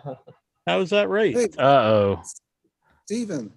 He's Steven, finally yeah. connected. From He's Blues probably He pissed at did. Lexar He's here for trying to taking buy his this picture. No, you really look like the guy from Blues Travelers. I was- Blue you- Traveler. You can watch Dragon Gate USA Bushido, which is John Moxley's on there before he goes to WWF. And I'm in the front row, and the announcer says, "Look, it's John Popper from Blues Traveler." It's on the DVD. Why you want to give me the runaround?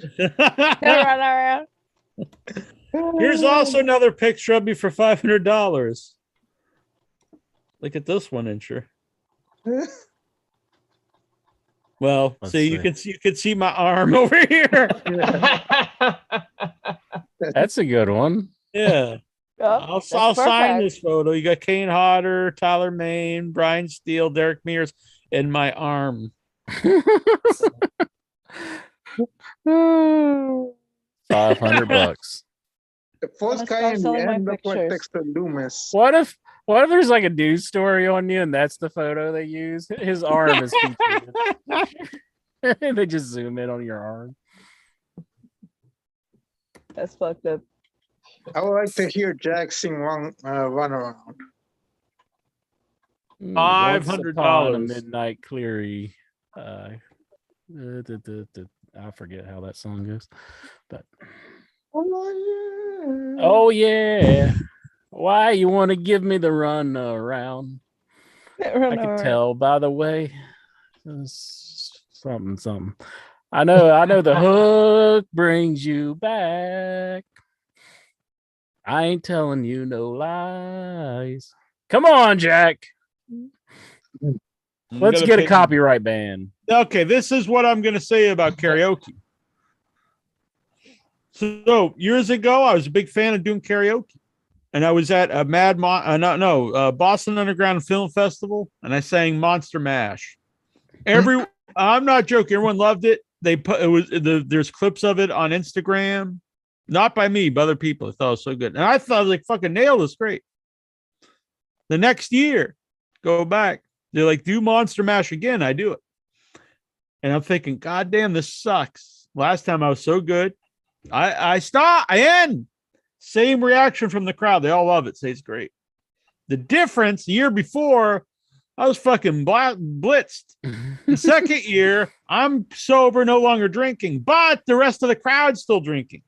So the moral of the story, karaoke, you got to be fucking drunk off your ass. If you do karaoke sober, you're just like, this is just bad singing. Steven, are you pissed at Lexar for stealing your gimmick? Oh, sorry, I'm late. What, you used to rub your crotch on unsuspecting? No, that's not what he. Lexar is stealing Steven's gimmick. Get him, Steven. Whip his ass. He's the Ric Flair of in your head. You know what? Get to the chopper now. After Dark Side of the Ring, I realized Lexar's he's like, he's nothing. I mean, a good guy, but he's not nearly the deviant I thought he was. Lightweight. He's nothing. Yeah, he's fine. I need to step up my game. He's not like a real person. No, don't step up your game. No. Yeah, I'm staying. Stay on the right side. In the bright side. Yeah. With that comment, you're sending him on the dark path. No. I'm a stand-up dude. I'm saying, just stand on the straight and narrow. When I was a kid, I like to say people's full names. Chris Shipley's mom. Yeah. You'd say that's her name, Chris Shipley's mom. Yeah. She had no other name. She's just Chris Shipley's mom. And it was a good thing her son was named Chris Shipley, or else the name would have been strange. But and if you never say straight, she'd always say no, never go straight. In life, never go straight, go forward. And I was a kid, I was like, I don't know what the fuck that's supposed to mean. And then life goes on. I'm like, she was just a weird thing to say to a kid. She's like, she either meant never be heterosexual, or never never be straight. She was telling me to be like a deviant or start drinking or something. It's very weird. But yeah, that story went nowhere. Lexar. All I know from that story is that Chris Shipley's mom is a real bitch. And fuck Chris Shipley. I grew up with Chris Shipley, didn't you? Yeah. Knew him from 12 till I graduated. We played D&D all the time. Found him on Facebook about 10 years ago. Sent him a friend request. Denied. Yeah. What a bitch. Fuck that guy. What? Somebody deny you? No. Isn't that awful? Oh my god. Because you didn't know his mom's name. That could be. That's fucked up. Well, in response to your story, Jack, I did touch face with one Carol on the internet because not like you weren't licking them like crazy. No. Didn't pull a Carol? Razor Ramon on him. Just reached Carol- out like caressed his face. No, Carol Sexton. A You fake were one. texting with Carol? No, that's his last name. I'm saying his whole name. Oh, He had a fake Carol. A fake Carol was pretending to be Carol on my Facebook. it's like Star Trek with like Spock had the mustache. Well, they're right here, and they're like, they start out the conversation saying that their vocal cords have been stripped from their throat. Wait, And I'm like, what? That sounds like a bad time. Yeah, it's This right is here. Dark Side of In Your Head. Yeah, it's a fake Carol. His vocal cords have been stripped out, and so I'm like, what? Really, Carol? This happened to you? How do you know that's not the real Carol? And the other one that's trying to throw you off to not help Carol, that maybe that's the fake one. Because I've contacted the real Carol. Oh, He okay, said that's that's not me. But if you contacted the real Carol, had his vocal cords ripped out, he wouldn't be able to tell you shit. He's typing. He typed it at me saying it was not him. So this guy was like, he made a fake Carol account and he was trying to contact me to like sign up for a service or something. They're like, you need to talk to this lady. She really helped me out with all my medical bills and stuff. And I'm like, this is not a conversation I would be having with Carol. He would be asking me about my video game collection and other things. I know this is not Carol. So I contacted Carol and he said, no, that wasn't me. I think my account was a hack. Hey. But you can tell because like Carol's real account doesn't have like a period in between the name. Like, look at this name. It has like a period in the middle. See? It's his time of the month. I guess it is. And the real Carol doesn't have that, but or times of the month. Right.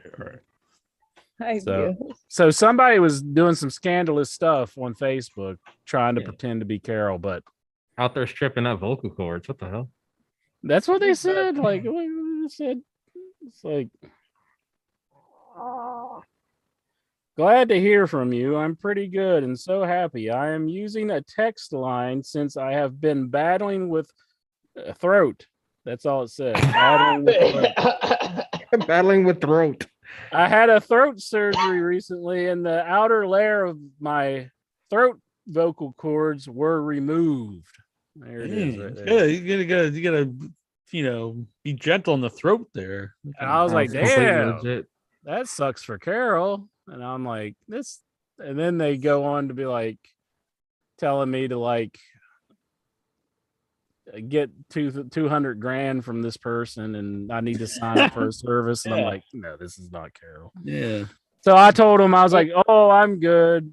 I If was trying to didn't be do- gentle and interest throat, because I don't want to mess them up for the show.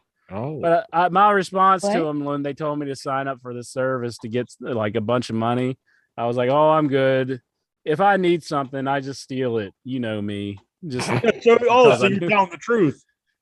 no. I was telling them a falsehood because I knew this person really didn't know me. They All didn't right, know me. I'm putting you on the spot now. What's the most heinous criminal activity you've ever partaken in? So we could post it on the next Dark Side of In Your Head. and don't lie because we already know. Let me tell you something about the most heinous thing I ever did. Back when I was in middle school. Hey, you're not going to tell this to anybody now, are you? This is just between me and you, right? Everyone else, close your ears. There was a book on the shelf that was the sequel to The Outsiders, and I wanted it.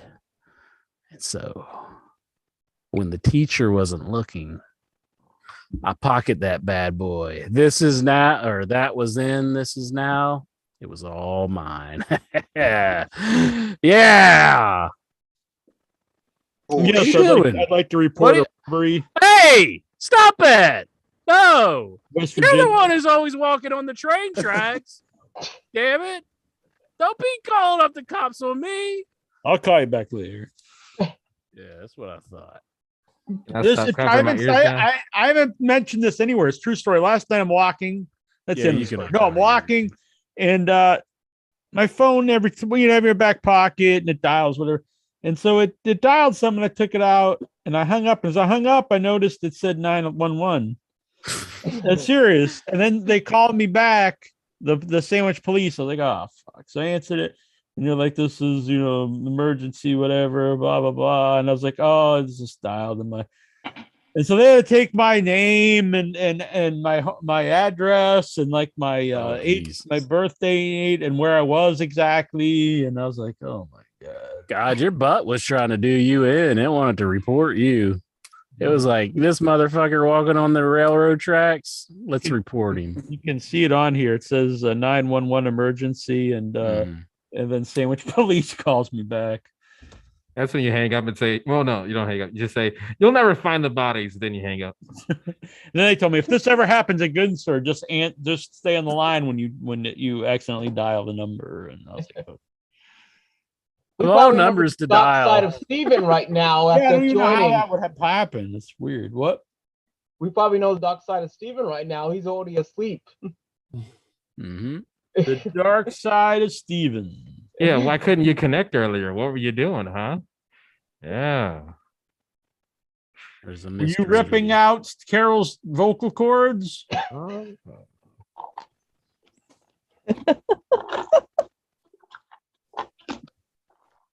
That's so fucked up. So over here, let me just move some stuff here for a second. I'm just glad whenever I asked Carol if it was him, when he didn't just go, ain't no telling. Like, no, Carol, tell me, please. Geraldine of moonshine. These are moonshine pickles. Open those bad boys. These are pickles, and they're packed in moonshine. Open it. I don't drink anymore, so I'm not gonna. I don't want them. That doesn't count like drinking. Yeah, they friggin' alcohol. It's like 100 proof. And you ain't got to drink it. Just put it in your mouth. Yeah. I've fallen for that before. Just put it in your mouth. That's it. Yeah, just a tip. I'll give it to you, Gerald, on Halloween. Let the pickle. Yeah. Oh my goodness, Lexar. Lexar's into some hardcore pickle eating action. If I get enough on the OnlyFans, maybe I'll eat one.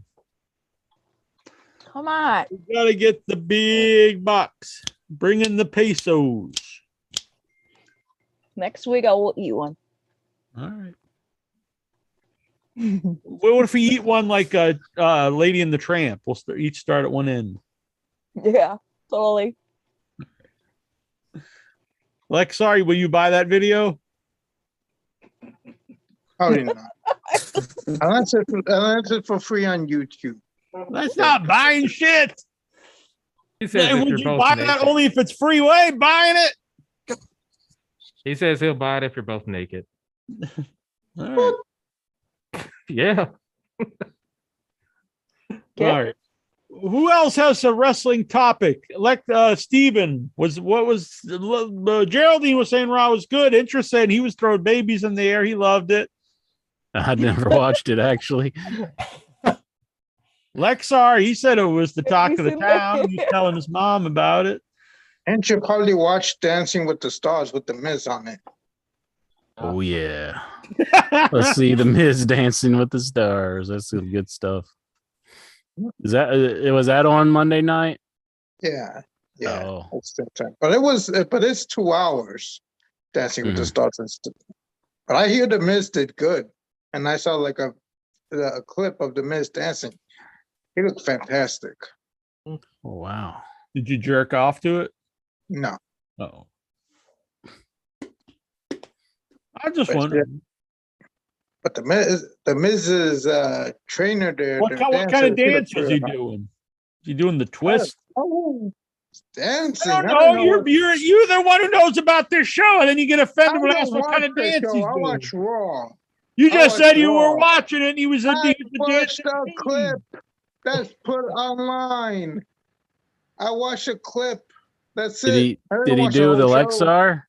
Did he do the Watusi? He did the helicopter. What Tootsie is? Did he do the mashed potato? Did he do the alligator? Huh? Did you do the twist?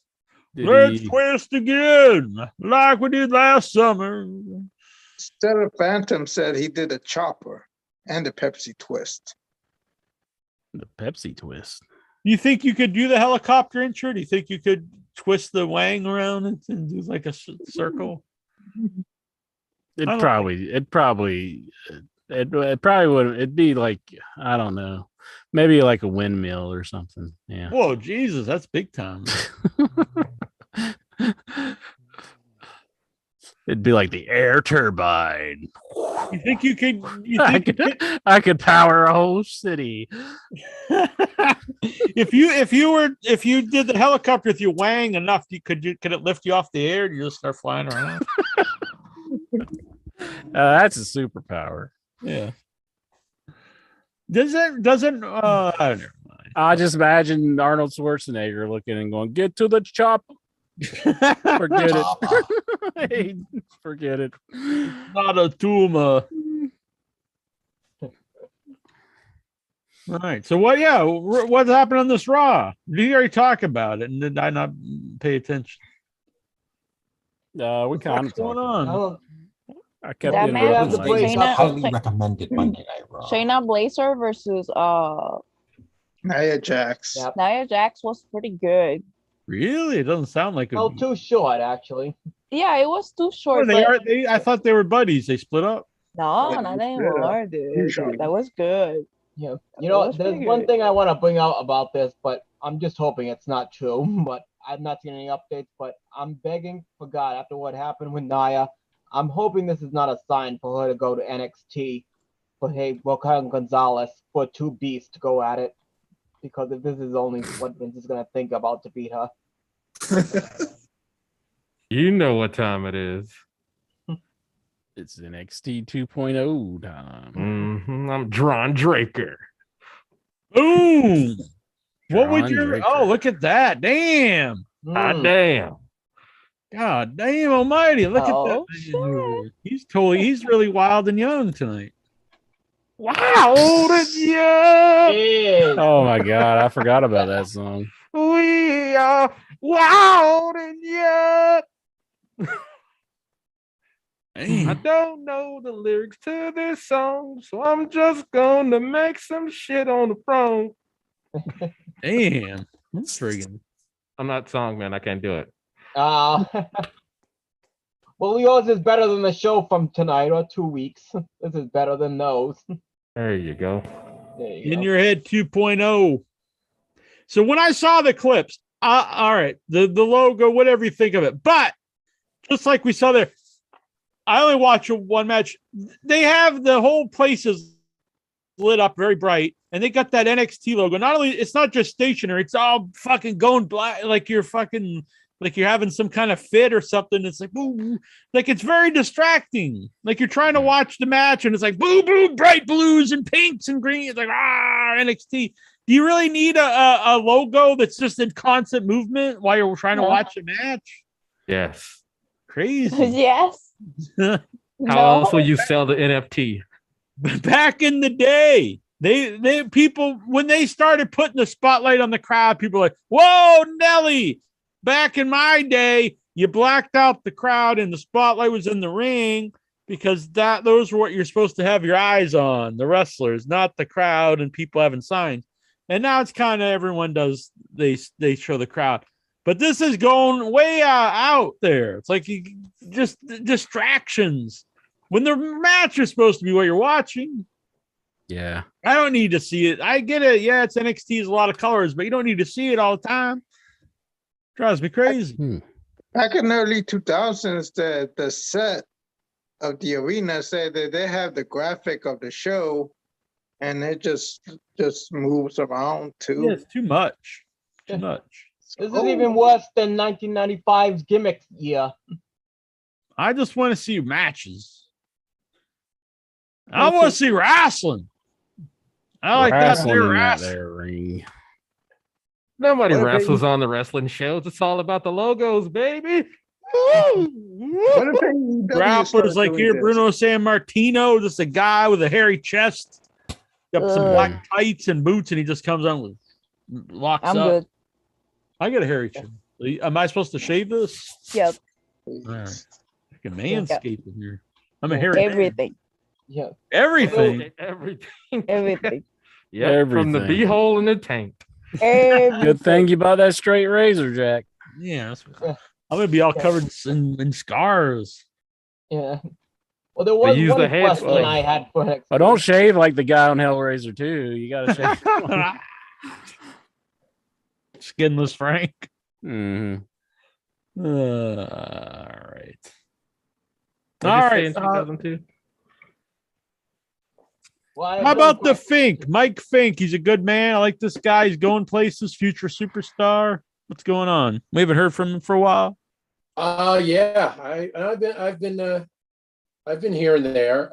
I'm tremendously enjoying AEW, I am too. and I honestly I didn't think I was going to.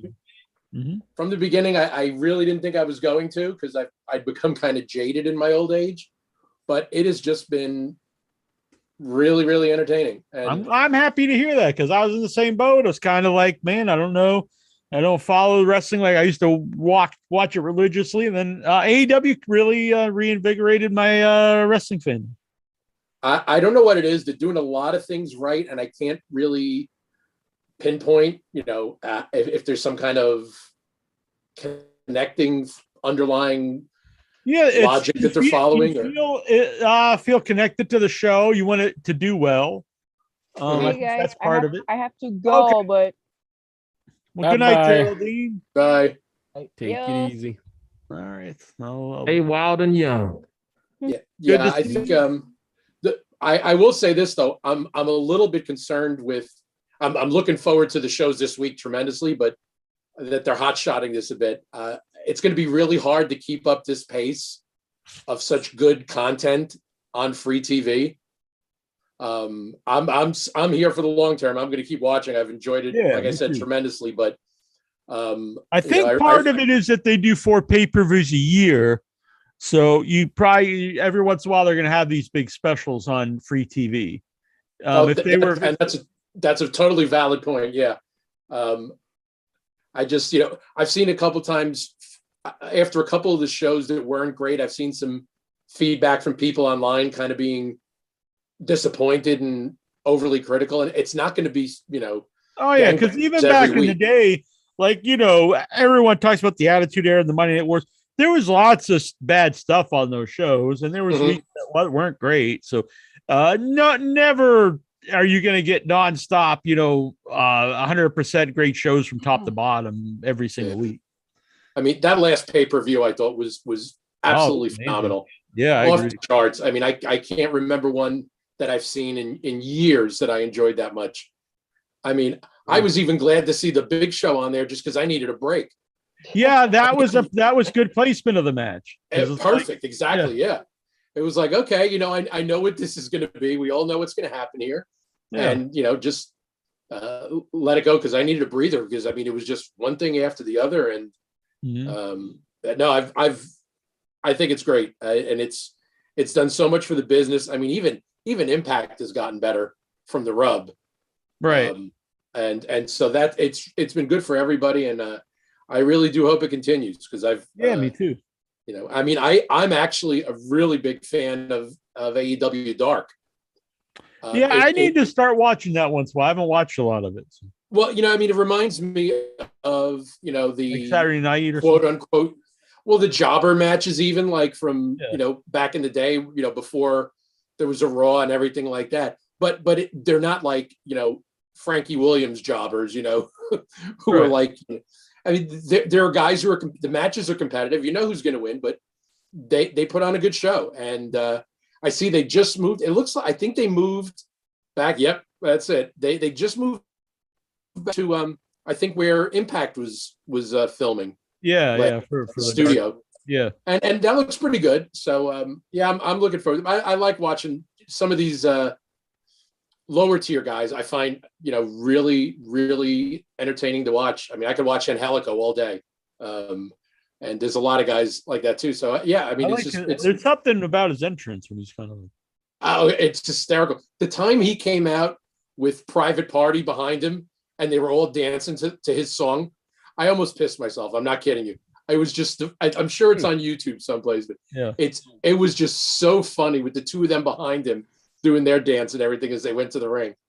It was good. So I'm enjoying it tremendously. And, who knows, hopefully this will somehow inspire WWE to step up their game a bit. Yeah, I would hope so. I mean, that's what happened in the 90s. It was pretty stale WWE, and then WCW really, was shooting it on all cylinders, and they really changed it up and started pushing different guys. So we'll see.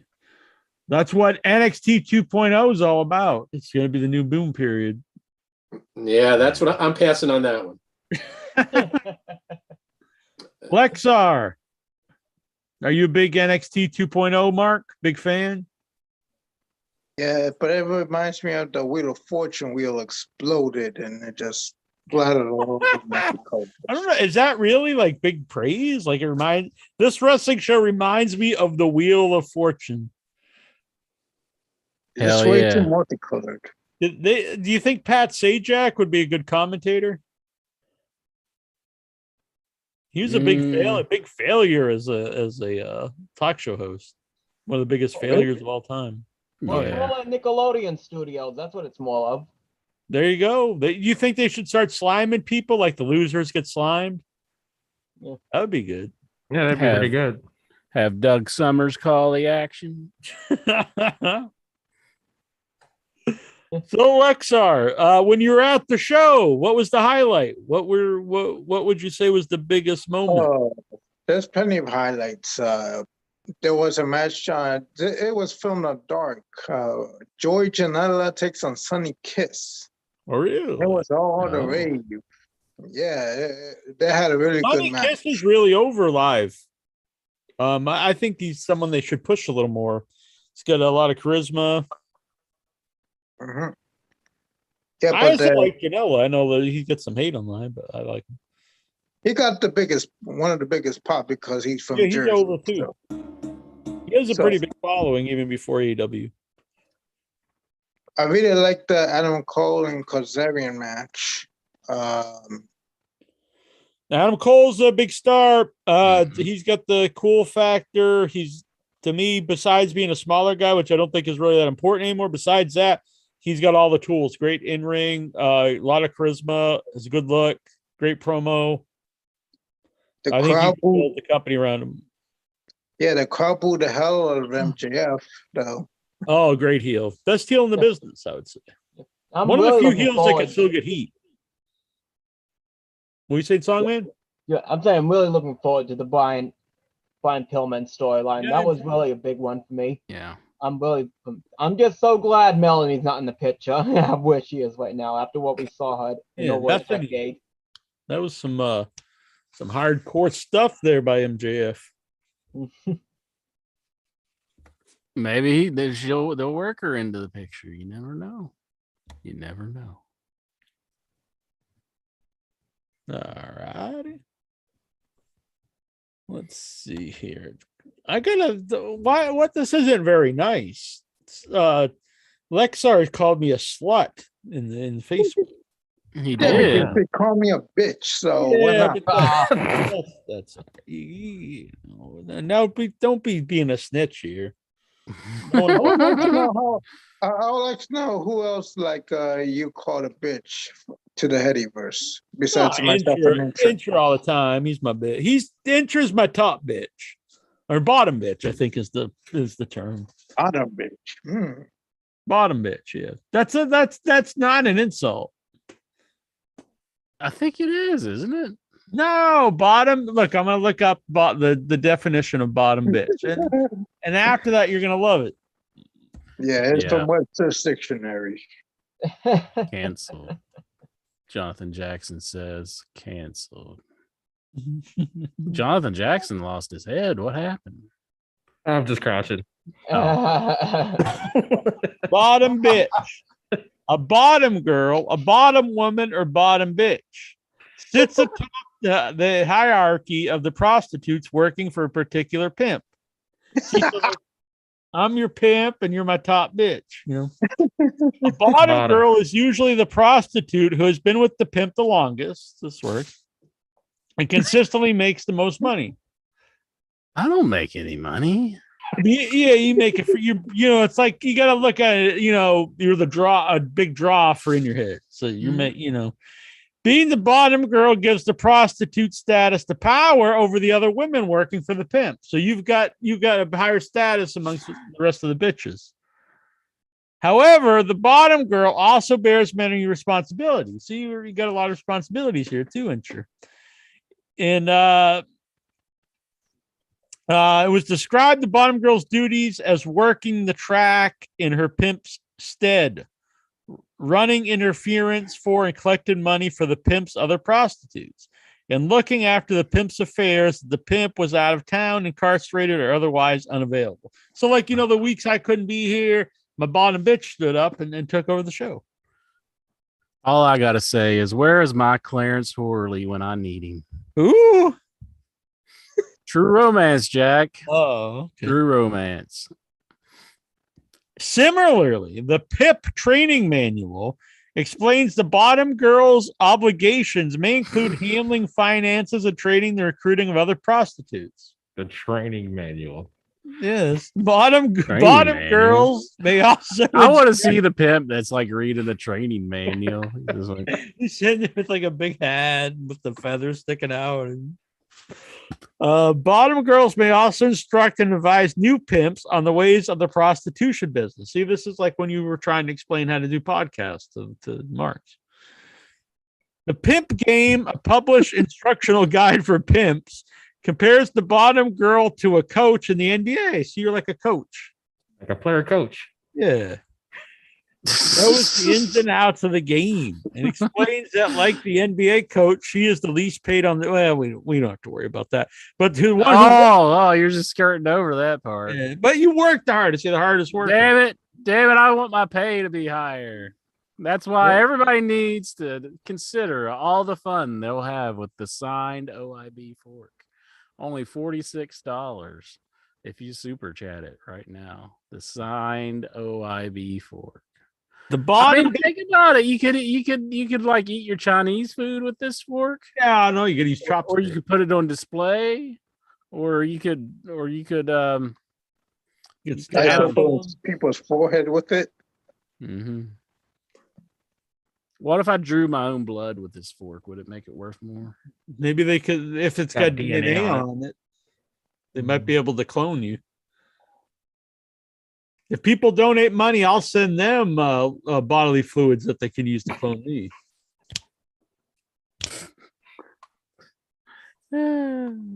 I gotta go pee. Speaking of bodily fluids, I'll be right back. Yeah, he's gotta go. By the way, the pit. Whoa, is he just pissing in his room? What if we just heard like the stream going? Why else would you black it out unless he just standing up and he didn't have on any pants. Jeez.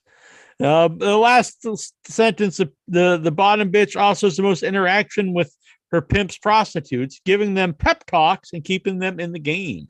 So I don't think this is a bad thing at all. Sounds pretty positive to me.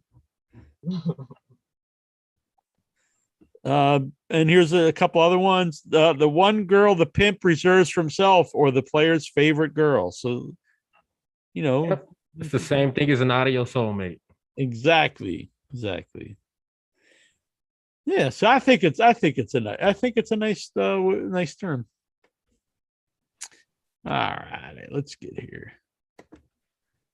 I got some topics here from Lexar himself. Unless you have something else there, Mr. Butler. Oh, I just had some wrestling topics. Boot up! Booyaka! One, Triple H is doing better. Good, that's good. I wanted to see the man do well. So would hurt. Yes. He was on Twitter saying, I guess he's said see you soon. So it's good to see that maybe we'll see him on TV eventually, but that's good news. 2, Alexa Bliss is mad at Dave Meltzer. Fuck the Dave Meltzer again. What did the Melts do this time? Well, he said that people were leaving the arena during the Alexa Bliss Charlotte Flair segment, and Alexa was disputing that. Oh, saying he was a liar, basically. He is. That's so hard. That's so hard to believe. People don't care about Alexa Bliss segments.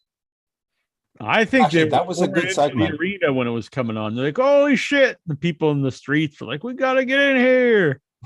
I would assume Dave's probably right, but I don't know. I didn't see it. Anybody mention the Owen Hart Foundation yet?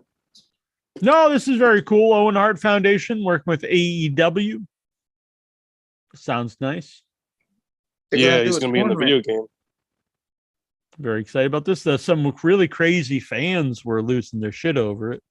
One guy was saying that he hopes Vince McMahon sues AEW for every penny they have. Yeah, because they own the Owen Hart name. They own all of Owen Hart's existence. Can you imagine being upset that like a wrestling company wants to honor Owen Hart and his widow is happy about this? Like, what kind of person would you be? Yeah, this is this guy, 41 Savage at the redacted one on Twitter. I hope Vince sues AEW for every dollar they are worth. Using Owen Hart like this is just taunting WWE. His family is sick for agreeing to this. He was a WWE guy no matter what. Oh my God, they're sick. They are sick for wanting to honor this man. He's the one with it. I think he's got a WWE logo tattoo. We saying Lexar? Owen Hart was in WCW before he went to WWE. Yeah, and he was in Canada. He's around. It wouldn't matter anyway. I mean, I'm surprised. I'm surprised New Japan didn't do something similar, but I'm glad AEW got it too. Now WWE is going to sue Canada. Yeah, they'll teach him. They're going to sue Canada for every Canadian penny they have. They're going to sue Don Callis and Steven Butler. Whoa, Steven. Class action lawsuit. Coming your way. As a Canadian, are you mad about this, Steven, that AEW would honor Owen Hart? Oh, no, I think that's great.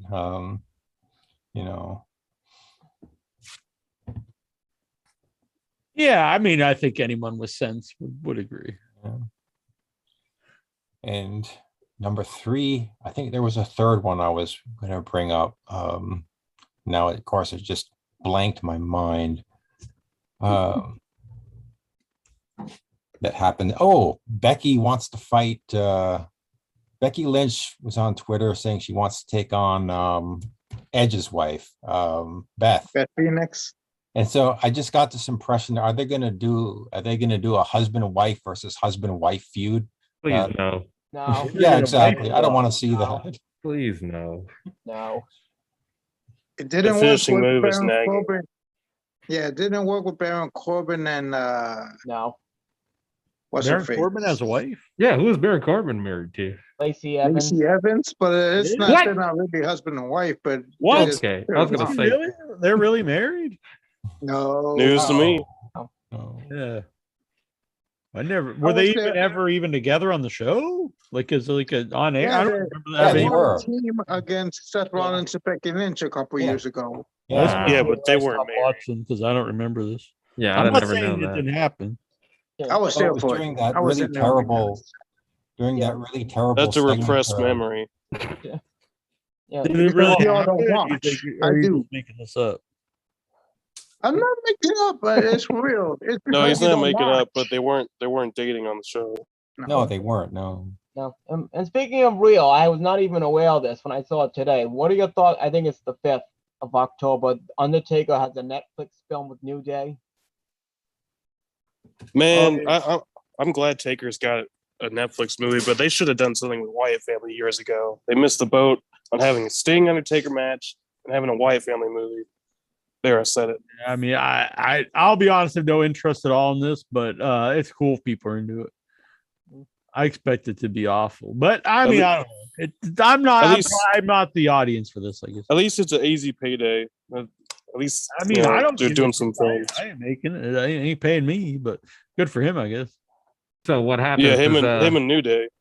does Undertaker just take their gear and shit and piss on it? He puts it in a time capsule and buries it. Apparently. No, I'm making that up. Flushes a box of bootios down the toilet. He pisses in their bootios. Yeah. Oh, and it didn't touch on this one, Steven. What were your thoughts about the new pairing, like you complained about a couple of weeks ago? What are your new thoughts of Nikki Cross and Rhea now as champions? The new women's tag team champions, Nikki Cross, Nikki Ash, and Rhea Ripley defeated Tamina and Natty to be the new tag team champions. No, Tamina was supposed to be tag team champ forever. They even spoiled it before the match. They were saying, "Oh, this match is dedicated to the kids," and then they won. It's like, okay, well, I knew that was coming. Good point. The kids, what kids? Yeah, they did this. They did Kind of this the Crusher promo. kid. I thought they should have done that earlier in the show, but like, just go to the match. Really calm. I think he had a little release, if you catch my drift. But I'll say congratulations to Nikki and Rhea. Like, Say her name. It's Nikki ASH. Yeah. So, all right. So if they're going to be a team, Nikki Ashy. Nikki Ash either has to become, like a punk rock, whatever, or the other one has to be a superhero. Otherwise, this team makes no sense. What's the connection? Can they be punk rock superheroes? Sure, but there has to be some reason. They should have never made I'm just to say the women's tag belt is kind of there's not enough people in there to warrant a division, especially when they fire all the actual teams. They get rid of all the teams and then they just make random teams. That's the way to do it. WWE's way of tag teams, just randomly tag two people together. Instead of Riot Squad, the Rhea Squad. Every time there's like a team forms for no reason, you just know they're going to win the belts. It's like, oh, well, this is the other new team, so they're going to win the belts. And then the team that loses the belts, they're probably just split up, like the other two. Nia Jax and Shayna. Yeah. This is not fun. That's not a real tag division when you have two. You just have two tag teams. There's like two teams that feud over the belt, and then they split up, and then then they make another random new team. Yeah. Well, there's one thing I wanted to bring up since you brought up about belt ruining, Jackie. Like, I'm sure none of you watched it, but what are your thoughts about Roderick Strong becoming cruiserweight champion? Because he's without a doubt not a cruiserweight. That's what I don't understand. Well, I think he's a pretty small guy, isn't he? I don't know. He's not a cruiserweight. I know. Oh, I thought Is he it was X division rules. Wasn't he like under? I think he's got to be under 200 pounds. He's a pretty little dude. They don't really announce their real weights anyway, so it really doesn't matter. I think he's pretty little though. I don't think he's gonna move the needle. It's not like people are gonna be like, "Oh, I gotta start watching 205 live now." Like, they won't care. They should. I love those backbreakers. It says here he's 200 pounds. I mean, he's a very little guy. Yeah, it's 205 and under, so he fits. So yeah. He cut off all his hair and stuff, and now he's just bald. Is he really? Is he bald now? He's a guy. I'll be honest. I never saw a lot in. I think he's a good technical wrestler, but I've never. It's just very dull to me. But Well, I've always been a fan of his. He was good in the Undisputed Era. He was good in ROH. I don't think he's really been as great in the next. Yeah, I saw him in 2013 at ROH. It was pretty fun. Saw him pull it back here at Mark Briscoe. My opinion is the 205 is even the idea of even doing it, I thought was just ludicrous. There's no point in it. There's for many reasons, especially right now when they fired all the people. This just ended already. But even to try to do it now, to me made no sense because lots of small. This is more than any era I've ever watched. Like the size isn't as nearly as important. There's, you've had all these small guys, the world champ. So why do you need it? Everyone works at that same style. Even big guys do the dives. So there's no point in having its own division. If you have a guy marked as a cruiserweight, it really is a detriment. It just makes him seem less important. So to me, there's literally no reason to have this. It's not been a hit at all. No one watches the show. From what I understand, it's one of the lowest rated things ever on the network every week. 205 Dead Alive. I've been to live shows where everyone leaves when the taping started for 205 Live. Literally over half the place left. I'm not not making it up. Got to stick around for 205 and main event. Now, which one's a bigger? Why do they stay? Why do they need to stay with it for? What is the point of it? There's 2 people in the division. Gotta see wrestling woman matches on the show. Content, pal. Gotta create that content, buddy. Wrestling in the ring, buddy. I think a midget division would be better. That's next year. What? A little part. Yeah, you can't say that. Trying to get us canceled, man. Oh, here you go. We are so put it up. Oh, I'm calling the police. Let's be honest. If you were a midget, would you rather be called a midget or a little person? Well, Hornswoggle prefers midget, so yeah, every midget I've known has told me midget's fine. I don't think little person sounds that great. Oh man, I'm a little person. Oh yeah, it sounds subconsciously they're dwarves. sizist. That's what they are. Mine's a warrior. When I was a kid, they used to talk about the differences between midgets and dwarves. There was a difference. I don't know, but whatever. I don't care. Dwarves are more mischievous. Gnomes. Aren't those in the garden? The garden Laughing gnomes. Sami Callihan injured his ankle, is out of action for the rest of the year until spring 2022. Oh no, he was. Oh, not. I'm thinking of Sami Zayn, not Sami Callihan. His interest sad. Sami Zayn. Yeah, I guess I'm sad. I haven't really been watching Impact, you poser. You haven't watched it in 3 or 4 years. And an Impact Plus subscription for nothing. He watches the advertisements. I'm a poser. I'm sorry. I'm a poser. Do you still pay for it? Yeah.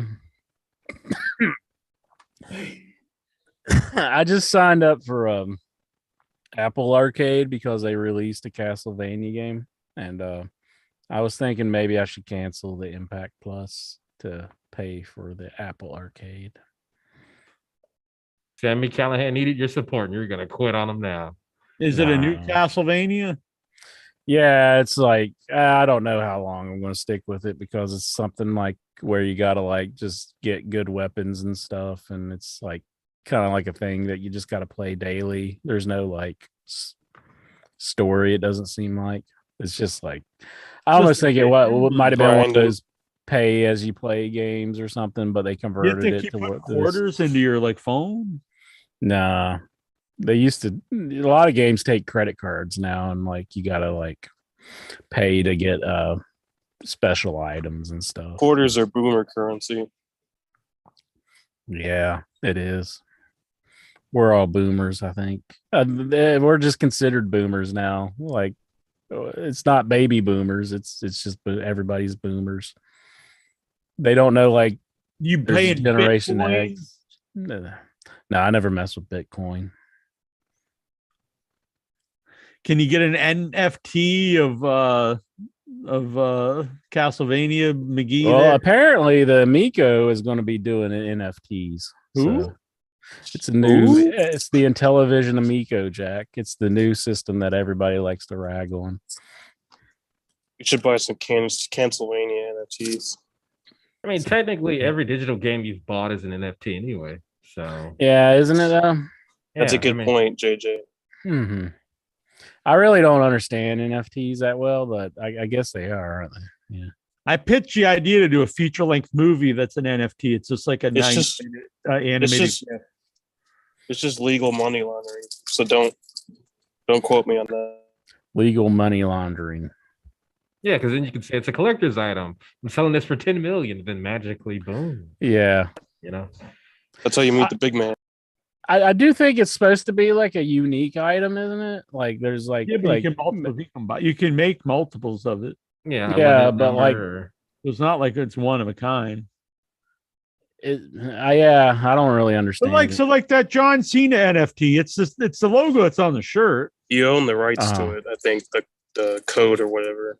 Yeah, but who cares? You could just get the picture and do whatever you want. So could you take that picture and just put it on anything you want it? Like say you wanted to put it on a billboard? No. That's not what it means. Yeah, I don't know if that's it. I think if you own that particular piece of software, it's yours because it's serialized. But it's not like you can use it. Like, yeah, I'm gonna put this in my car at now. It's like, nah. Maybe you can print it out though. So you really don't own anything other than the serial number. Yeah, it's just again, it's like a baseball card. Like, would you use that baseball card on the billboard? Just like, hey, I'm gonna put this here. Nobody steal it. You know? Yeah. I think it means you're a shithead if you buy it. It means you're a sucker. It means you're shit for brains. Why do I not understand any currency anymore? It's just like they got Bitcoin. Stella Stevens saying you got to get to the Bitcoin and cryptocurrency and all this stuff. It's like I thought money was just good hard cash, bills, real money. None of this past, cryptocurrency bullshit. Dude, that's racist money, is what I've been told. No, they're esoteric now. Bills are esoteric money now. Yeah. Look at the symbols. If you're trying to do any major money laundering, just go for the NFTs. That's all you need. I have friends who made a lot of money with the cryptocurrency, but I think the bubble's not bust, but I think the time has passed for you to really make big money with it. There was last year, I think you could have, but I don't foresee you being. Don't burst my bubble. Actually, I think you still could, but not in small amounts. You'd have to invest a lot of money into it. Otherwise, you'd just be wasting your time. Put a lot of money in some other one that I'd never heard of, but yeah, I don't know. I put all my money in mattress coin. Hell yeah, mattress accounts. Yeah, just keep your doors locked.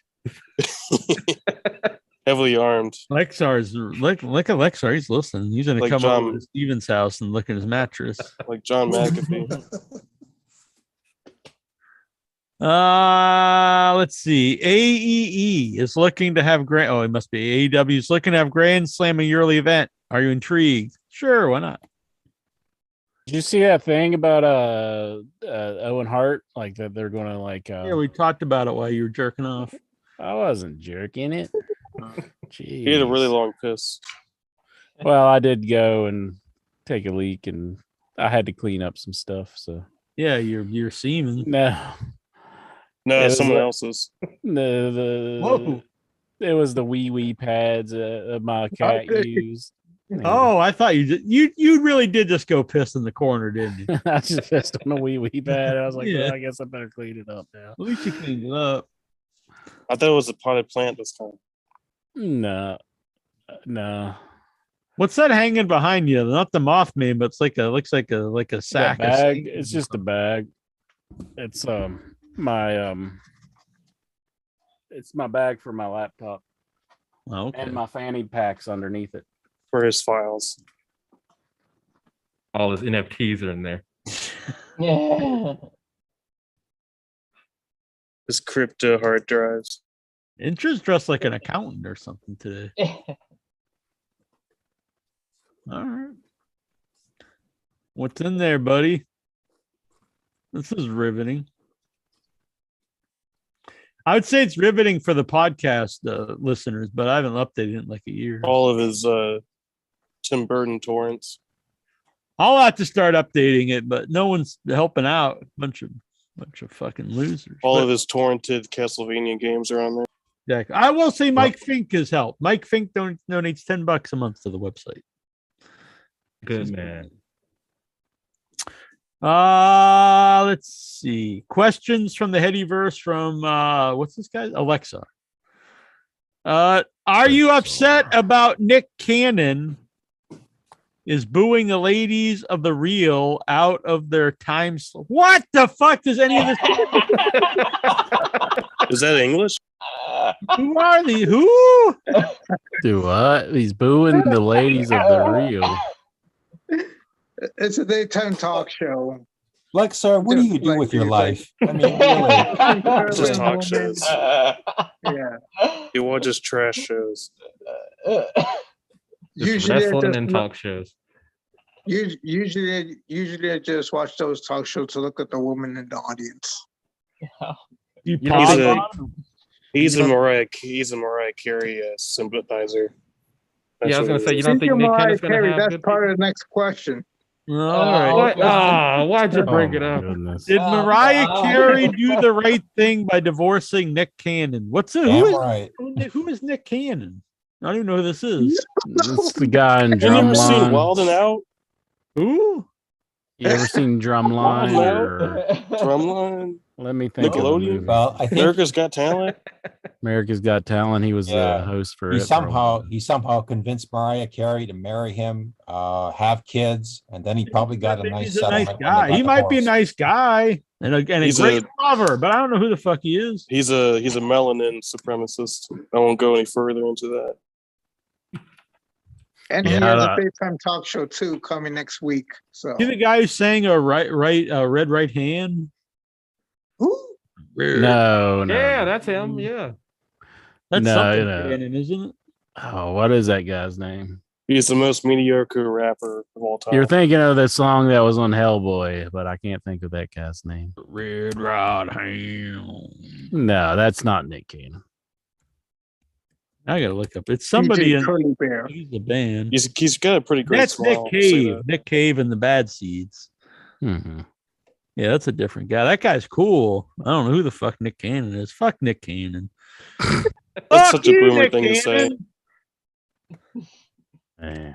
If Rachel, oh good lord, you're killing me here. If Rachel Ray could prepare you any meal, what would you want?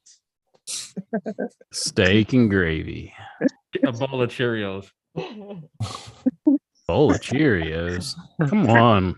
You can do that yourself, Jonathan Jackson. Nah, I You want can her make to do steak it. and gravy yourself too, bitch. What a bowl of bootios. Yeah, but I want to see what her steak and gravy tastes like. Whoa, now we're getting Oh my down to the God. dirty Hey, time. what about milk It's steak? like and Ric gravy? Flair talking. You're gonna be taking her on a train ride. What? See what that What? steak and gravy tastes like, baby.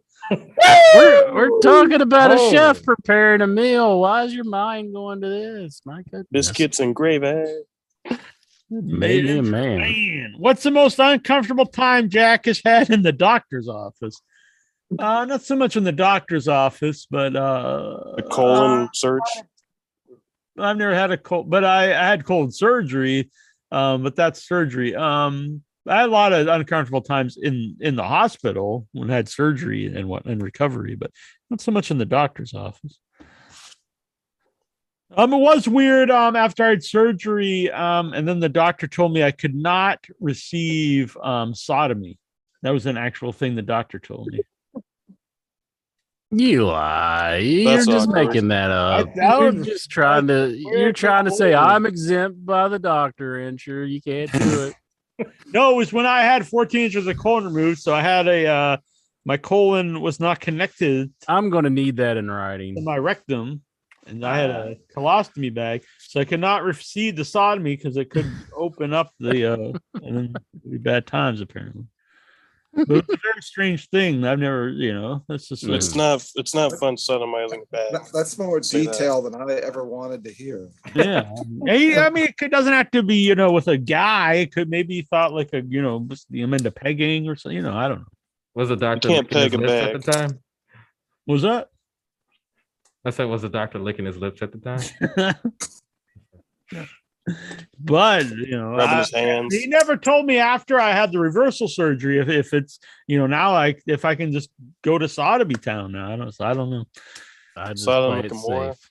He was gonna offer you some other But options. he was specific in receiving. It wasn't like I can't go go to Pound Town, to Brown Town. But if you can't do it in return, I mean, then you're just a selfish person. You shouldn't be going to doing that.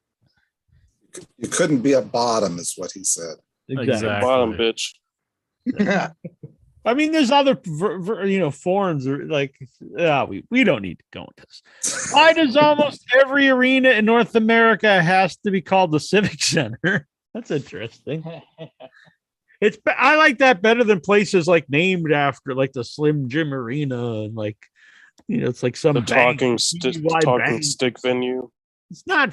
That doesn't seem prestigious. When I was a kid, it's like your Boston Garden and stuff, and now everything's like the TD Bank Arena and like. There's not enough gardens. Advertisement. That's who owns the town. Fuck that bitch. Would Jack and Intra like to have dolls made of them? Yeah, of course.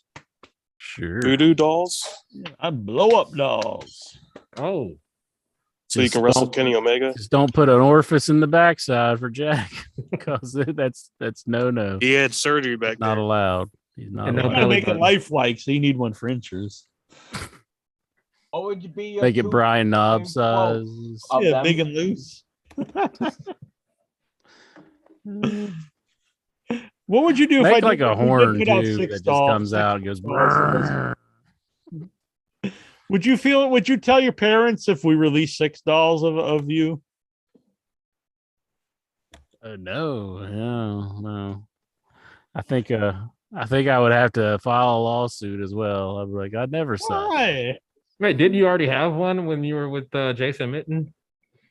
No, that was just the H-bombed Incher, and he was just doll-like. Well, Oh. see. He's I Jack's know what just you like mean, the the goat. wrestlers. Yeah, the goat. Deviant. Yeah, the blow-up goat. Deviant Mhm. Neil. Incher was a big fan of the blow-up goat. I should have just stabbed that thing with my knife. Wouldn't that be weird? That'd be like committing suicide. Sounds like a ritual. I think it would have been awesome. Just and you're like, but that's my property. I would have had you arrested. That's it, man. You You just pick destroyed my anything goat, out. officer. What style likes to live deliciously? Trying to find the goat. What would Jackie Greatest of Jones all and time? Incha's quote be of his own doll and Jackie's own doll? What would that favorite quote be? Why don't Like you if we remove had the a frog from your string throat? that you pulled and like we said something. Yeah, mine would say, "No man." Mine would say, what's been one of my I'm hunting that ass. Look at Jack. He's like, give me that goat. Blowing it up. Is that bestiality? That was my Mhm. hotel room in Kentucky back when I used to drink a little bit. Lots of booze and a blow up goat and a video camera and a tripod. Did you go to a hot tub party? We did actually. And that's real moonshine that was made in the mountains in a mason jar. My brother's seen a clip of that when we were all sitting there and with all the alcohol in the back, and he's like, good Lord. Did he think you were doing it? No. I don't know. He might have thought I was. What the heck was those skeletons? I don't know. There were skeletons, like they were doing like a human Human centipede. centipede. Boner train. Mm-hmm. So if I had to blow up goat, what would you have? Incher, what would you have a blow up version of me? What would it be? A blow up version of you? Yeah. Maybe John Popper from the Not me. or I don't know what.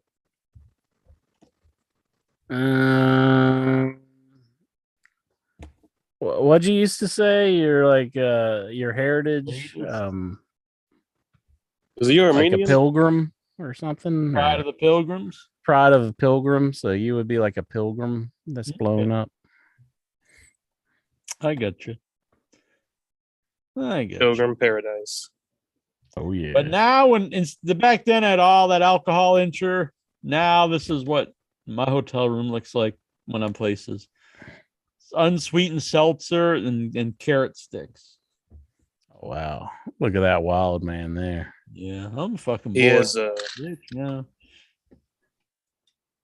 Kind of a travesty. Jack's living it up. A travesty. You think I should probably just fall off the wagon one of these days and live it up a little bit. Nah. Mitten, he'll love it. He would. I've been Actually, talking real. to him, and he's came out of the hole he was in. He drinks Virgin Bloody Marys. That's all he drinks now. No, that's got too much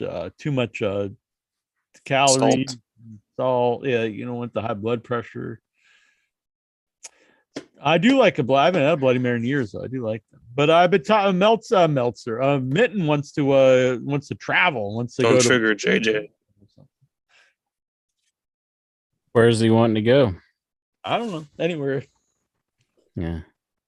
It'll be fun. I'd like to. I don't know if I'll do anything the rest of the year, but the thing is, next year, because right now we're finishing up the movie. There's 2 movies. One I produced, one I'm in. I'm in both of them actually. But and the idea is they're going to be released together. And so next year, hopefully, we're finishing up right now. In October, is going to finish up the one. So the idea is next year we're going to submit them to a festival. So it's a real possibility that I'll be traveling a lot next year to go with the movies at festivals, which will be very cool. Jackie Jones on tour. So it'll be good to come out and see me. And sure, if a movie's playing in your town or near you, going to come out? Sure. I know there's no movie going to be playing, but sure. No, it'll Drink be some playing. cranberry juice. Hopefully a genre blast. And for how far is Virginia? I know you're in the West Virginia. Oh, that's like 3 hours away. Like that's nothing, bitch. To go see my movie and see me in person. Like what part of Virginia? You talking like Roanoke or something? You'd be like, unless it's like right in my bedroom, I'm watching this shit. Lord, if you had something going on, I'd support it. I'd be like, fuck that. Yeah, I'm sure you would. You'd be like, I would. What'd you call my YouTube channel? That bullshit? Or that don't mean I'm not supporting it. Really supportive. He says, "What's that bullshit you're doing with the microwave?" I put that over. I actually like that. I put that. I said you should do. Are more you playing them game machines, son? Are you winning, son? Jackson will back me up here. I put that over. I think you should do more of the microwave versus oven. I think that's like that's your money idea. Are you winning, son? I'll have to do some more. Think of you do more. Chicken nuggets. You can do hot dogs, nachos, steak. You suggested steak to like. I think that would be just horrendous, though. Steak. Oh. Yeah, I wouldn't do steak. Yeah. But hot dogs, popcorn. Instead of the oven popcorn, but you can do like popcorn in the microwave, popcorn on like stove, milk steak, stove top, the Jiffy Pop. Yeah. Lots of ideas here, boy. Bacon. And ketchup. Ketchup. I don't know about in the microwave, but I mean, what? He just throw a packet of ketchup in the microwave? No, just the bottle. Oh, ketchup. You can make tomato soup out of ketchup. I like to put it on my milk steak. You put ketchup on steak? A milk steak. What's a milk steak? I've never even heard of that. Yeah, you ever watch it? It's Always Sunny. I don't know nothing about it. Milk steak. It's a Philly thing. Oh, okay. Dobbs Dean Mayo. Who does Jack like more, Incher or Satan? Oh my God. Fueled by Satan. Fueled by Satan. I don't know. I mean, Satan is good. Satan is my pal. But, I can't say Incher's better because Satan is pretty great. Like, he's very powerful. But I'm closer to Incher. I say Incher. I'm more friends with Incher than Satan. Satan's pretty busy. I like that it took you so long to answer that. I like Incher more than Satan. Thank you. We got a ketchup covered JJ over here. Mm-hmm. Hail ketchup. Yeah, you should summon Satan with the ketchup pentagram. Tenacious D. I don't think I got enough of them. I need more. Give me more. I'm just gonna mail you ketchup. Who does Incher like more, Jack or Jesus? Jeez. Jack just said it.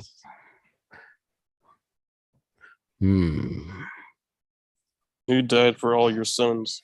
That's true, Jack. He did die for all our sins. I want everyone to see here. I picked Incher over the other choice. Well, this wasn't a This fair one, question. we'll This see. isn't a I think fair we question. all see who's the real supportive one. Not a fair question. Not a Hey, fair question. Judas Incher over here. Judas is scary. Judas in his Judas in my mind. Yeah, they were singing it at the AEW show last. That's fun, isn't it? When everyone starts singing it. Oh yeah, the whole crowd was singing it. Were you Oh, singing it? I don't have a voice for singing. Ah, Man, I'm you too gotta busy start singing taking Minoru singing Suzuki's lessons. theme. Take singing lessons, my buddy, my pal. no He one only- would have heard you. It's crowd He- participation. He only throat sings. Whoa. Mongolian Oh. throat sings. No. I lip sync. Well, according to Fake TikTok. Carol, he has been having surgery on his throat. So he can sing Judas. He has a frog in his throat. mind. Oh yeah. Let's see here. Where am I? Questions.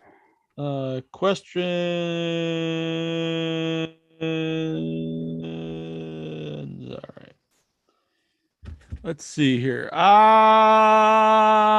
Is it wise for Punk to go crowd surfing every week? COVID isn't going away anytime soon. I'm worried he's going to knee someone in the head. He's going to put someone to sleep. Fuck that, man. I'm worried somebody's going to go into town for themselves and try to fight him. I'm worried they're That's going to grab his true. I gooch. understand what you're saying about the COVID, but at the same time, it is fun to watch. And everyone's already there. They're packed. I mean, let's be honest, they're all packed in there, sitting next to each other. So is it really any difference? Is anybody getting protected? I'm worried they're going to offer him another beer. I did like that guy. Yeah. It's like, no, the hell? He was like, I think this man needs a beer.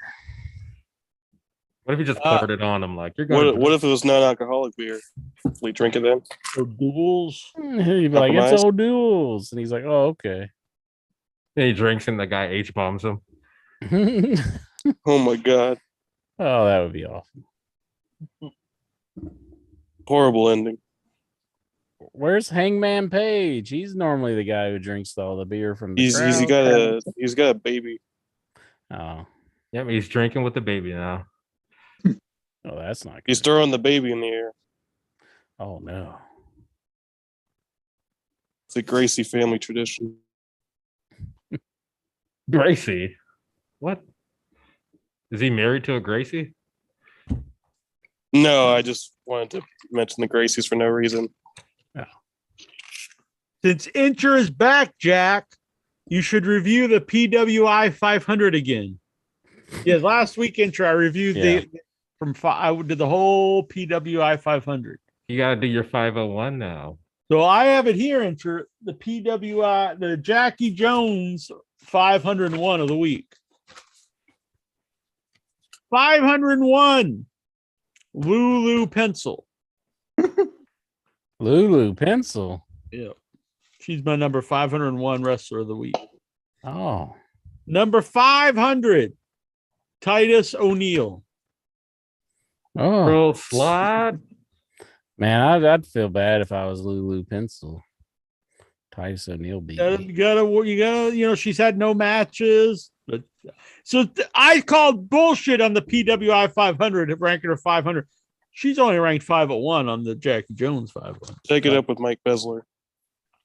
I'll fucking fuck up Mike Besler. 499. 499. Send your hate tweets to Brady Hicks. Get the Boogeyman at 499. Boogeyman. Has he even wrestled this year? In my mind. The Boogeyman in my mind. Having matches Jimmy. doesn't matter. I mean, What look about, at Exactly. are you talking about Jimmy Valiant or Black Boogeyman? The Boogeyman. Yeah, the Boogeyman. I'm coming to get ya. He bangs the clock. Mm-hmm. 498. Veer. Veer? Oh, he's just Veer's higher than Shanky. Come on. Yeah, No really. fucking way. Shanky's fucking top 10 material. You gotta get with the times. Best entrance music today.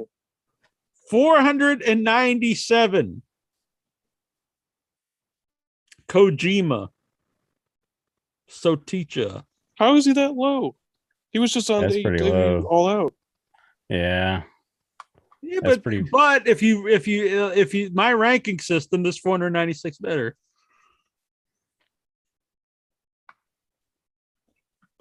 496. Dan Lambert. I like Dan. He's wrestling. He's I don't- in wrestling. Previous comment here from Jonathan Jackson. He's a good promo though. Yeah. Mm-hmm. 495 is a tie. It's a Billy Gunn's Bastard Kids. Oh, they're both there? Yeah. Which one? Tie. 493. All- No one knows them apart, so it's just All Billy. 10 of them. You want me to go through the rest of the 495? Bart Gun. It'd probably take another 2 or 3 hours. Ray Gun. It's like listening to Nikhil Callahan's question, so I must bid it. Well, we need to get to the rest of these That's how you questions. go So do. we'll put away the 451 list.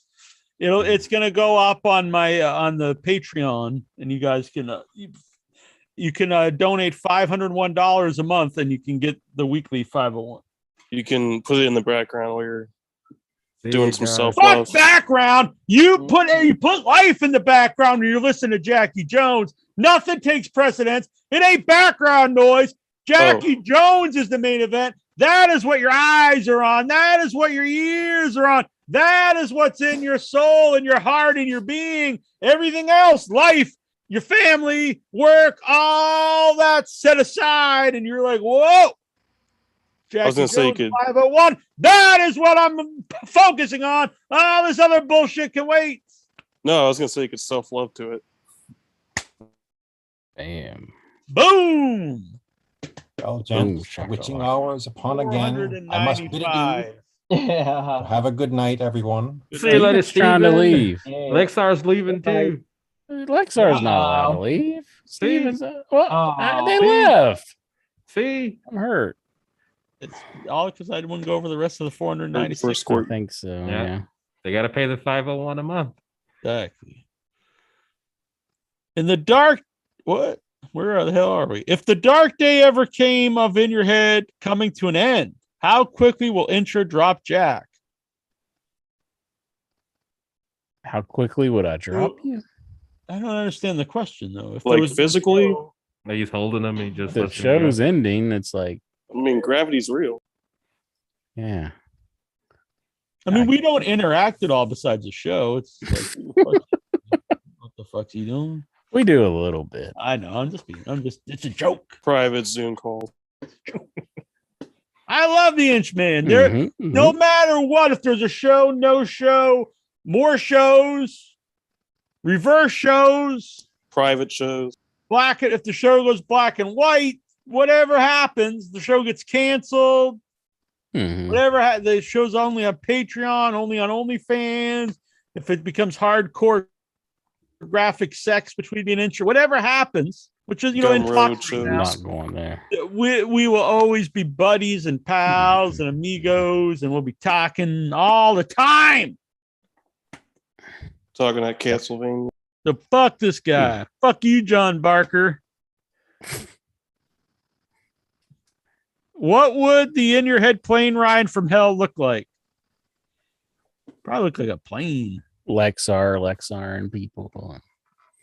Woo! Ryan James stomping cheeseburgers. Whoa, that's a flash from the past. Oh shit, I forgot. I wanted to contact next week will be the return. Willem Morey. William Morey. I forgot to contact the man. I'm sorry. Oops. I got to set up before, and I don't think he's used Zoom before. But It's kind of late now, Jack. It's past my bedtime. we'll work it. I don't think he sleeps. Oh. Yeah, that. What else? What we'd be maybe H-bomb and Intra's root beer, shaving his eyebrows. No, that's not funny. Nothing was very funny on the plane ride from hell. So Yeah. Well, the Sean Waltman thing I think was pretty funny. Cutting off his ponytail. Yeah, but you weren't the one getting your ponytail cut off. So. That's true. That's true. Who has a nice ponytail we could cut off? We could cut off his pompadour. Troy's about the only one I can think of. He's got pretty long hair. Yeah. Oh. Stellar Steven. Stellar Phantom. He's got a mask. Man. Yeah. Obviously. What? Try hold not on. to get y'all sick. Thank you. Real quick, who busted open JBL on that plane? Michael Hayes. Michael Hayes. So he busted him open, and then he got knocked out, and then X-Pac cut his hair. Yeah, I think he busted him open and then just passed out. Bad Street. Well, they said they H-bombed him, didn't they? Yeah. So what the hell? How did he did all that in just one fluid motion? He drank it, and he busted open him, and then he got slapped because they said he got It's slapped. because he's the fucking man of wrestling. He's got the greatest mind in wrestling. He's like 60 and he's beating up a prime JBL. The man can do no. Sleep. The only way they could get to him is if they H-bombed him. Because otherwise, he just would have took out the whole plane. It sounded like a sucker punch. He just came out of nowhere and punched him. Bad Street. JBL's like, what? Oh my God, what am I going to do to Bad Street? And just boom. Oh yeah. Had he been awake when who was that? Kurt Hennig and Brock been wrestling around, he'd have picked them both up and like, sit your asses down. Exactly. Yeah.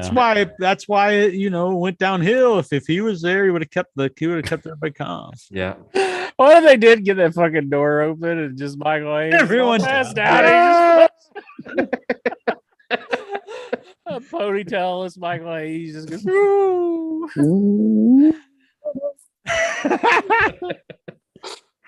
Oh man. Obviously, Dreamer came off like a fucking moron on the dark side of the ring with his comments, but compared to the things other wrestlers were accused of, would you have suspended Dreamer based on his See, I don't understand the question. The thing is, you're like, well, compared to these other, it's like the idea that, okay, he did something terrible, but other more terrible things can happen, so it's fine. It's like, no, it's plus like they not everyone. So what are they going to do? What are they going to do to Justin Credible? He's not employed anywhere. What are they going to do to all these other people that's not working anywhere? Yeah, Justin Credible didn't even say anything. No. Razor Ramon, he licked this woman, but he doesn't work for any of the companies. So how could no one's going to do anything? And I see all these people saying like, someone's like, I've seen worse and worse things. It's like, yeah, worse things can happen, but that don't. So unless you do the absolute worst thing possible in life, it's fine. It doesn't. Yeah, like if someone came over and robbed your house and burned it to the ground, you'd be like, well, they didn't kill me and rape my family, so it's totally fine. It could have been worse, I guess. Yeah, so. Don't complain about it. They didn't H-bomb my cereal. Yeah, it's like, well, they didn't kill this person, so whatever they do, I don't understand. Well, of course, there's worse things you could do. Then you'd go to prison. No, not if it's not worse than the next thing. Exactly. Nikhil Callahan, AEW Grand Slam. Here we go. You ready for some Nikhil questions? Oh, not Nikhil questions. He's only 42. And they're all political. Which one was better, 3 Men and a Baby or Turner and Hooch? 3 Men and a Little Bitch or whatever. What's your favorite Disney movie? All right. So he wants our predictions for Grand Slam.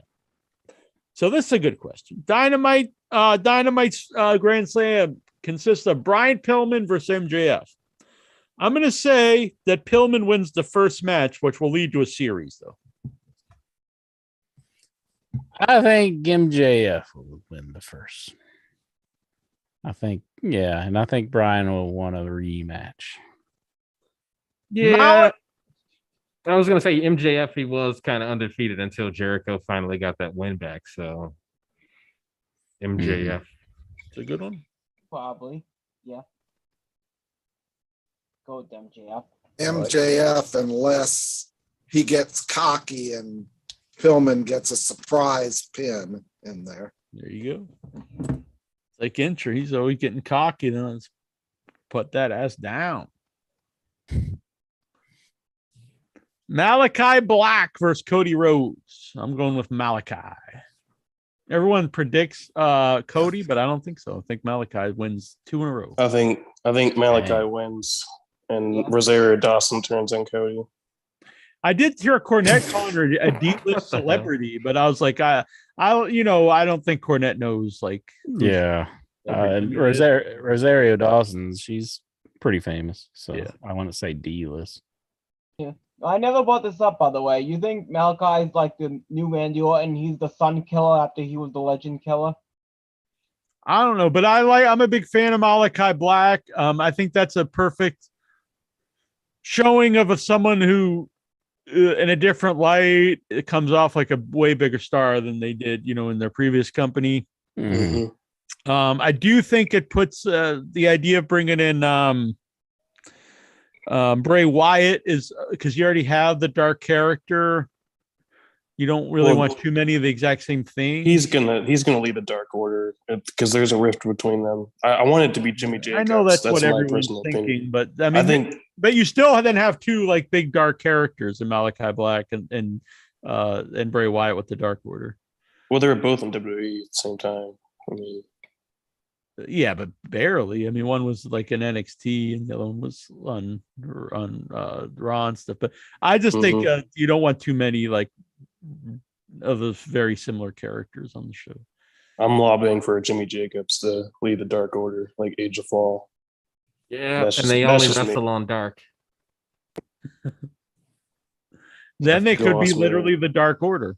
Mm-hmm. Mm-hmm. And they'll be everyone is just thinking that's going to happen, and then I think they'll go a different direction. Is my prediction. Yeah, they'll just break up entirely. Yeah. Rosario Dawson for a Dark Order. There's times I like the Dark Order, but I think that I don't know. I think it's time just to end it. Yeah. Sting and Darby Allin versus FTR with Tully. This is going to be very fun to me. I want to see Sting and Darby Allin. I know some people go crazy over FTR. I like them, but I like Sting and Darby. Yeah. I'd say probably Darby. Yeah. I think so. Are we ever going to see this FTR, you think? I think FTR, yeah. Do you think we'll see Tully versus Sting at any point in time? I mean, they're definitely promoting that one. Maybe a cinematic match, but if you do it, I think you got to do like a 6-man. I know Punk has already talked about doing 6-man. Maybe you could do Punk, Sting, and Darby Allin versus FTR and Tully. Then Tully can just come in for a spot with Sting and have some fun. He just gets GTS and gets pinned. Yeah. What if Tully hits a slingshot suplex on Punk and pins him? Oh my god. That'd be something. Mm-hmm. It is fun though that this match is even being teased in 2021. Mm-hmm. Britt Baker DMD versus Ruby Soho. That's a really big time match. I think Britt's gonna keep it. Yeah, I would have Britt keep it. Also, Britt needs to be babyface. It's too much. Mm-hmm. Yeah. I feel like she's even like I said, it's like hard to boo her. It's like she gets a lot of reaction. Everyone loves her, so run with it. Yeah. Stop fighting the fans. Kenny Omega with Don Callis versus Bryan Danielson.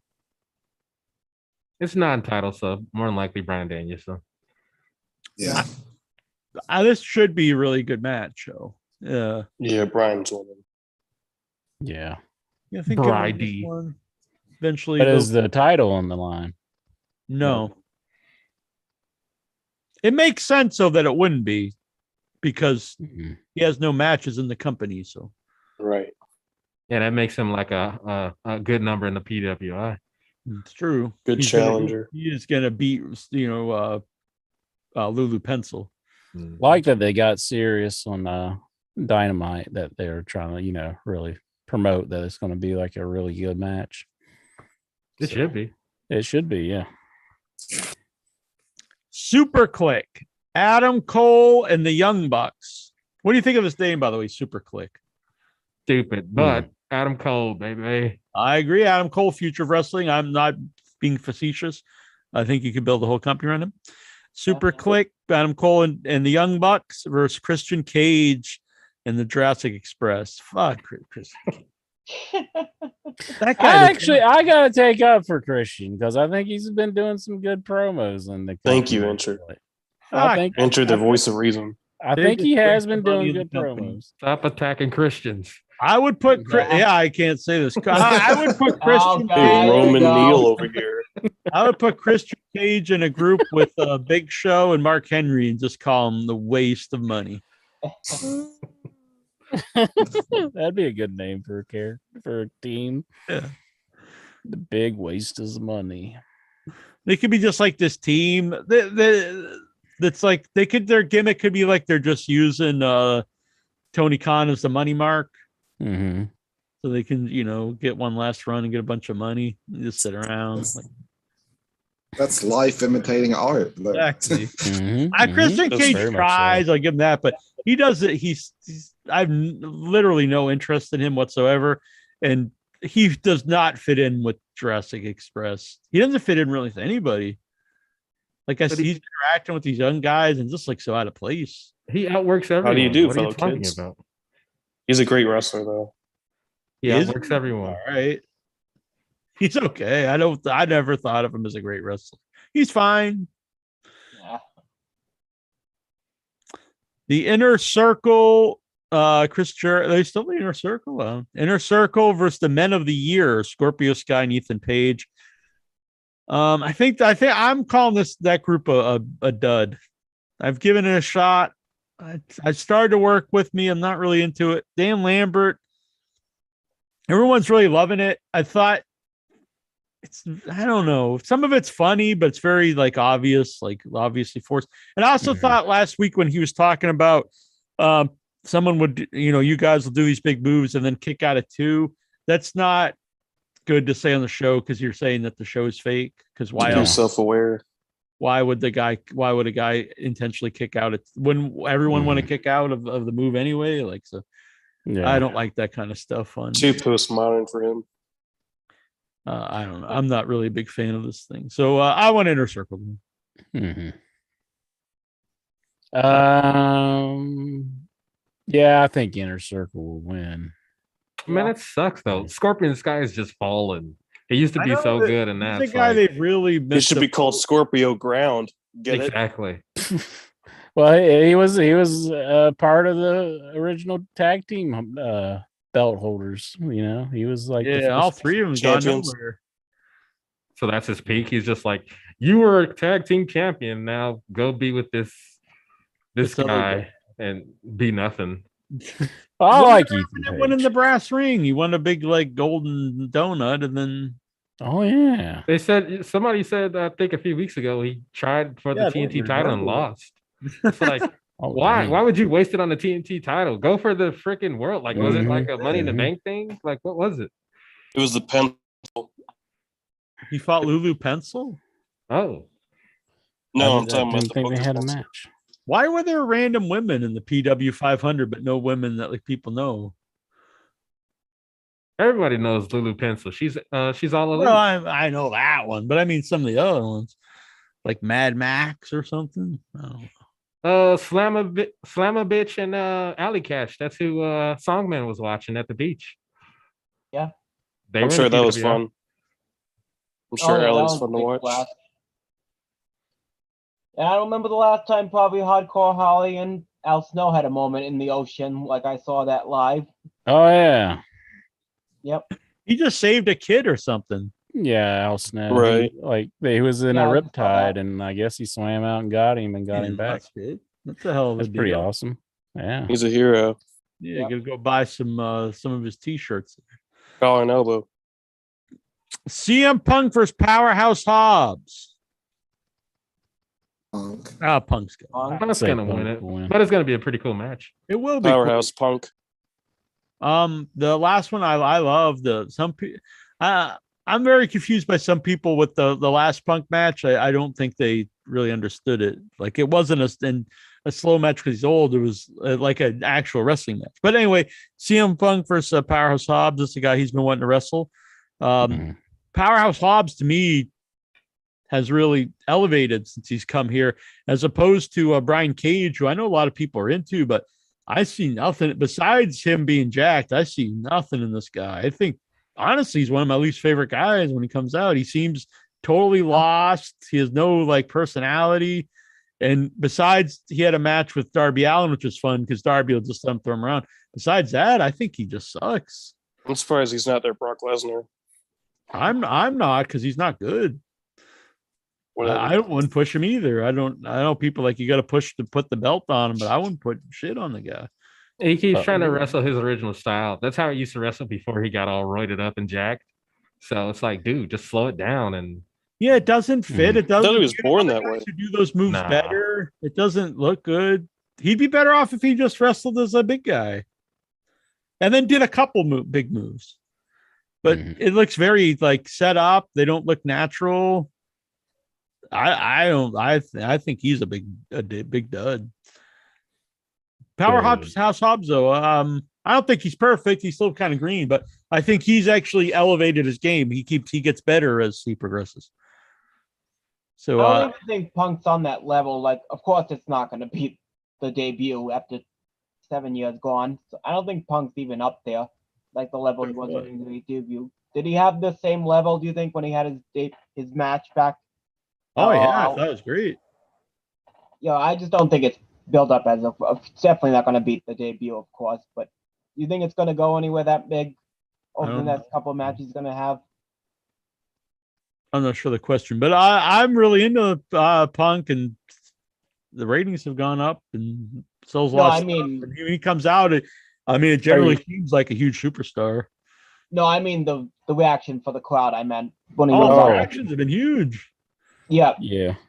Well, it's going to die down some, but I mean, you know, I don't think they're going to die down much. I think, he's a guy people want to see. Yeah. When is he bringing back the Straight Edge Society? I don't know. That's even a question I had on my mind with Serena Dean still there. She hasn't been on TV. And Doc Gallows showing up. It's like, you might as well. Doc Gallows. Guy, don't put the don't put stuff to bring CM Punk down. Have him elevate people. Don't bring that fucking guy out there. I'm not being serious, but I did like Society Punk though. That was a good cult leader look for him. Yeah, but he's like, you can't have a cult leader when he's like a god to the wrestling fans. Don't fight the fans. If the fans love someone, go with it. If they hate someone, go with it. Don't constantly fight the fans. You think Tony Khan's just going to take a page out of Vince's book? Like, let's screw this. No, I don't foresee this. You can't be like, look at this. He gets a godlike reaction. I know. Let's make him a bad guy. No, run with it. Eventually, maybe you do it down the road, but not now. I just want more cults. That's all it is. I don't know if they have like 80 cults and more cults and factions. That's well, CM Punk is the cult of personality. There you go. See, you already got it. I want Jimmy Jacobs in there to lead the Dark Order against Punk and Straight Edge Society. That's my fantasy right there. Where is Jimmy Jacobs now? He was creative for Impact. Is he still there? Isn't he like the zombie probably now or something? Yeah. Well, he's always been, but he's put his wrestling career on hold. Yeah. I actually was surprised you didn't end up in AEW, because I know in interviews, Jericho really put him over. And he's friends with the Young Bucks. It's a guy that he really liked creatively. So even if he wasn't there as an active wrestler, I thought maybe he would have been there to help, as an agent or something. Right. Suzuki Goon, which I know is the name in Japan, but it sounds really stupid. I'm sorry. It just means Suzuki Army. I know what it means, but it sounds fucking stupid. Goon in America means you're a fucking idiot. Like, So you don't want to call the group goon. Sounds like racist. they're like two morons.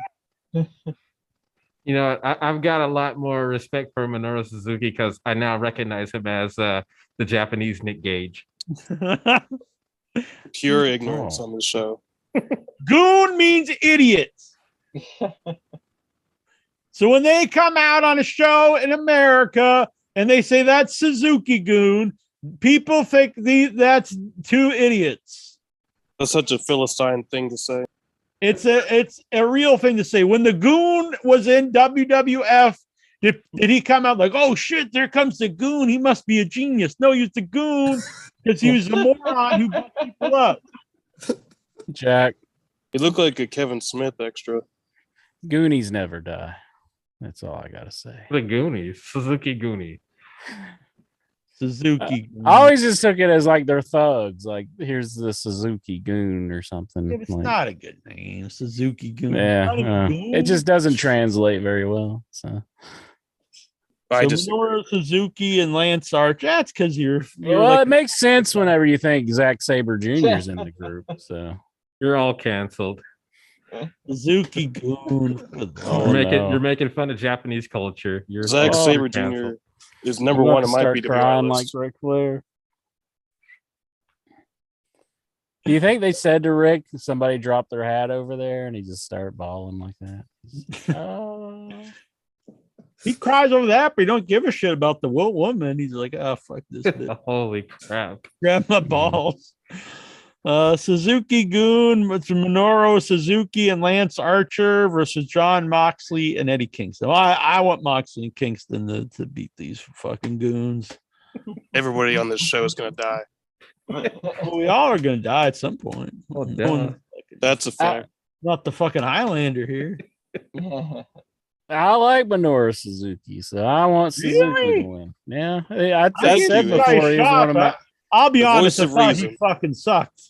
He followed his whole career. He gave the fakest headbutt I've seen since JYD back in the 80s. This was the shit. I'm gonna pretend I didn't hear that. He's got great. No one can claim that was good.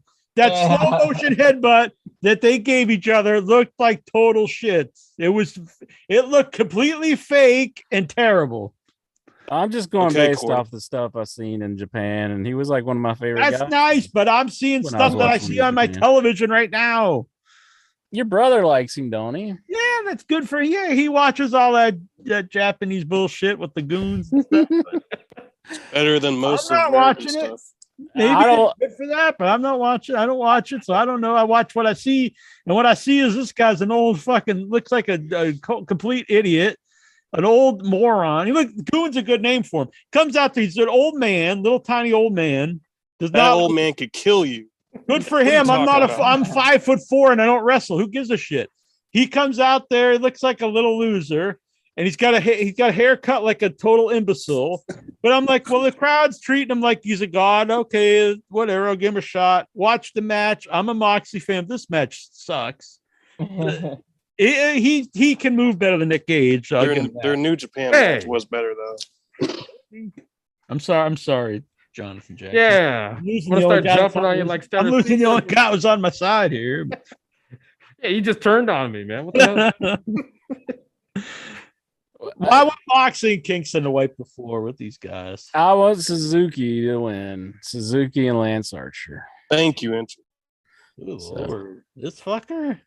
No, I don't care particularly for the match because I didn't watch Minoru Suzuki. Had no clue who he was. I thought he was just some lost old guy walked out. You know, he's like, yeah, I know he had a good career in AJ.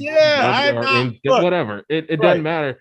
If he was good, then fine. For the people who like he was him, doing whatever. MMA before UFC was a thing. That's how badass he was. Wait, was he with like Hulk Hogan? When he was fighting the when I was a little kid, I saw Wahoo McDaniel in the NWA, and I know he had a great career before that. But at the time, I just thought he was an embarrassing old man. I'm sorry.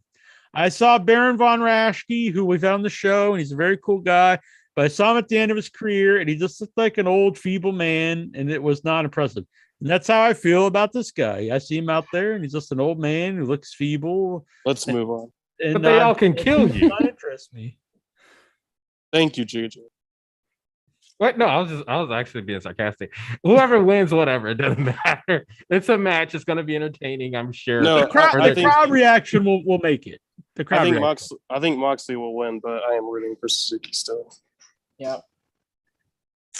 Although do you I think don't that- like that he's Zack Sabre Jr.'s like mentor.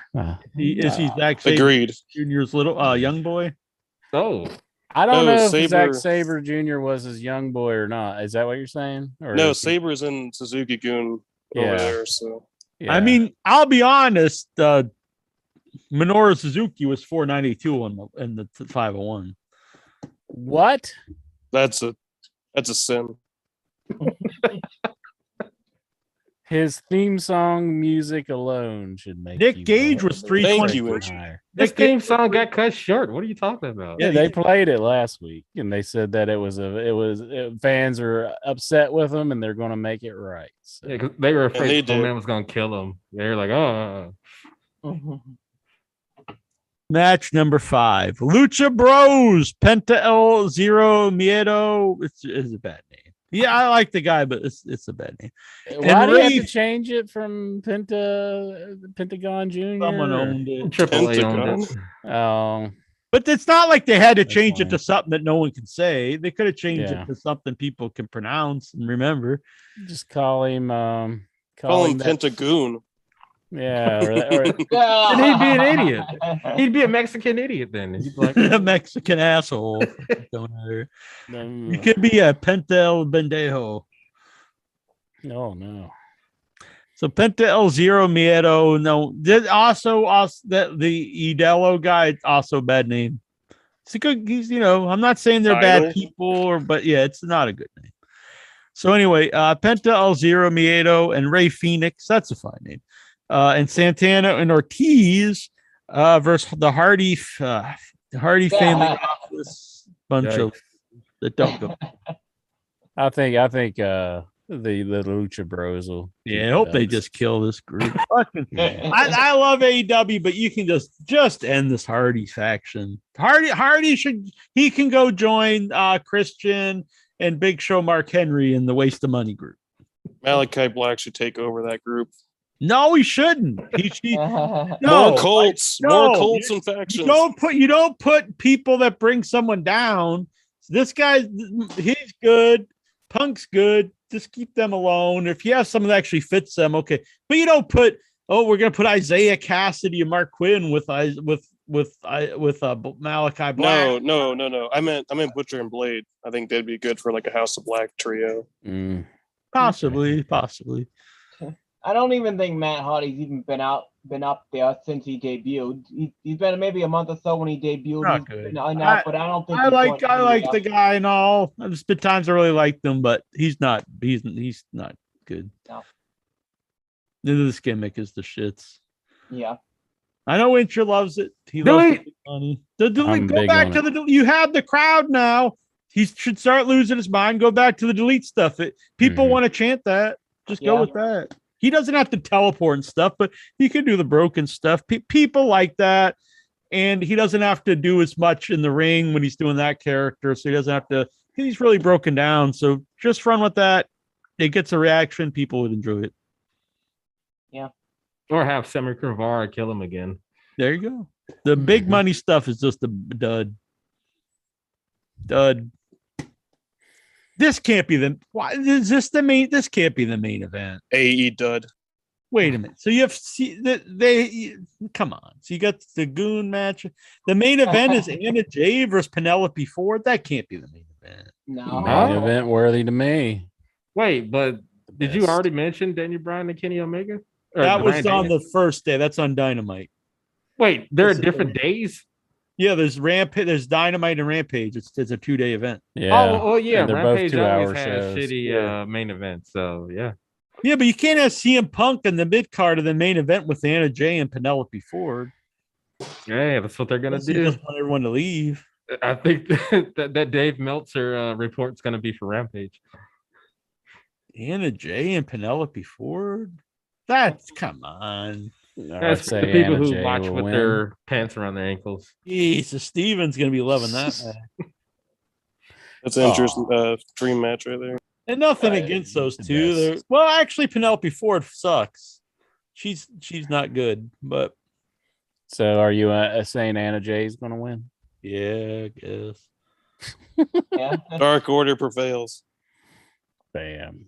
I don't really care. Although they're fighting amongst each other right now, so They have some really talented just- women in AEW, and I'm a women's wrestling fan. Like I wasn't for years, but then they started getting good. But you got to tighten up this division. So you got some really good people. Then you got some people that just aren't ready for prime time.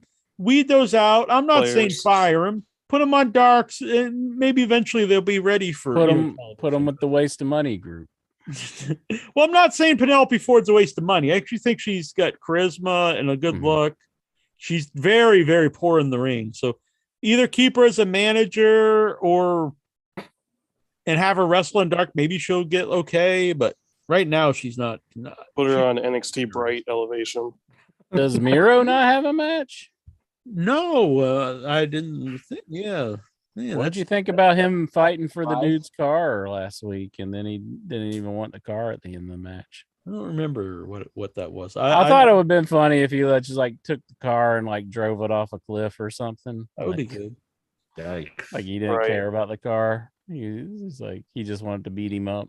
He put sacrificed it to the gods. He put some cement in it. Oh, yeah, cement it. Or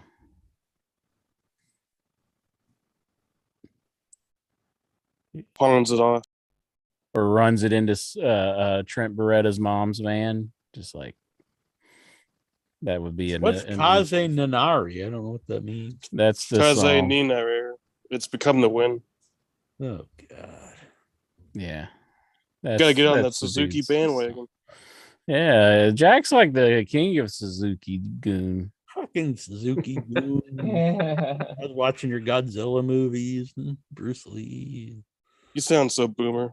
There You go. know they're coming out with a Godzilla pinball machine, Jack. Yeah, I was going to get it for you for Christmas.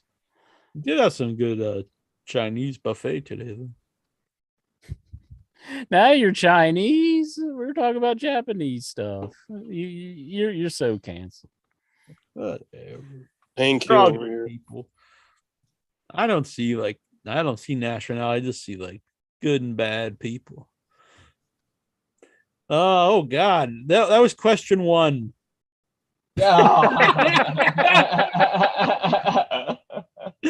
Question two is our predictions.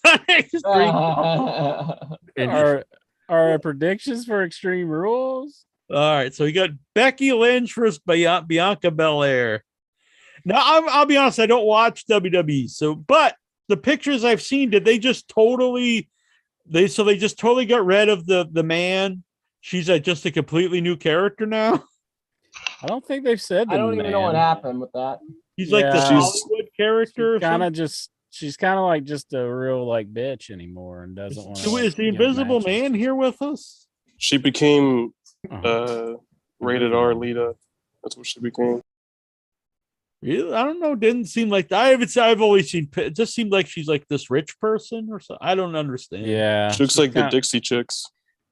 Yeah, I don't know why they're trying to make her heel. I mean, it's obvious that the fans just want to cheer her, but like then she beats Bianca like that. And I think the rumor was Becky wanted to turn like Steve Austin did years ago.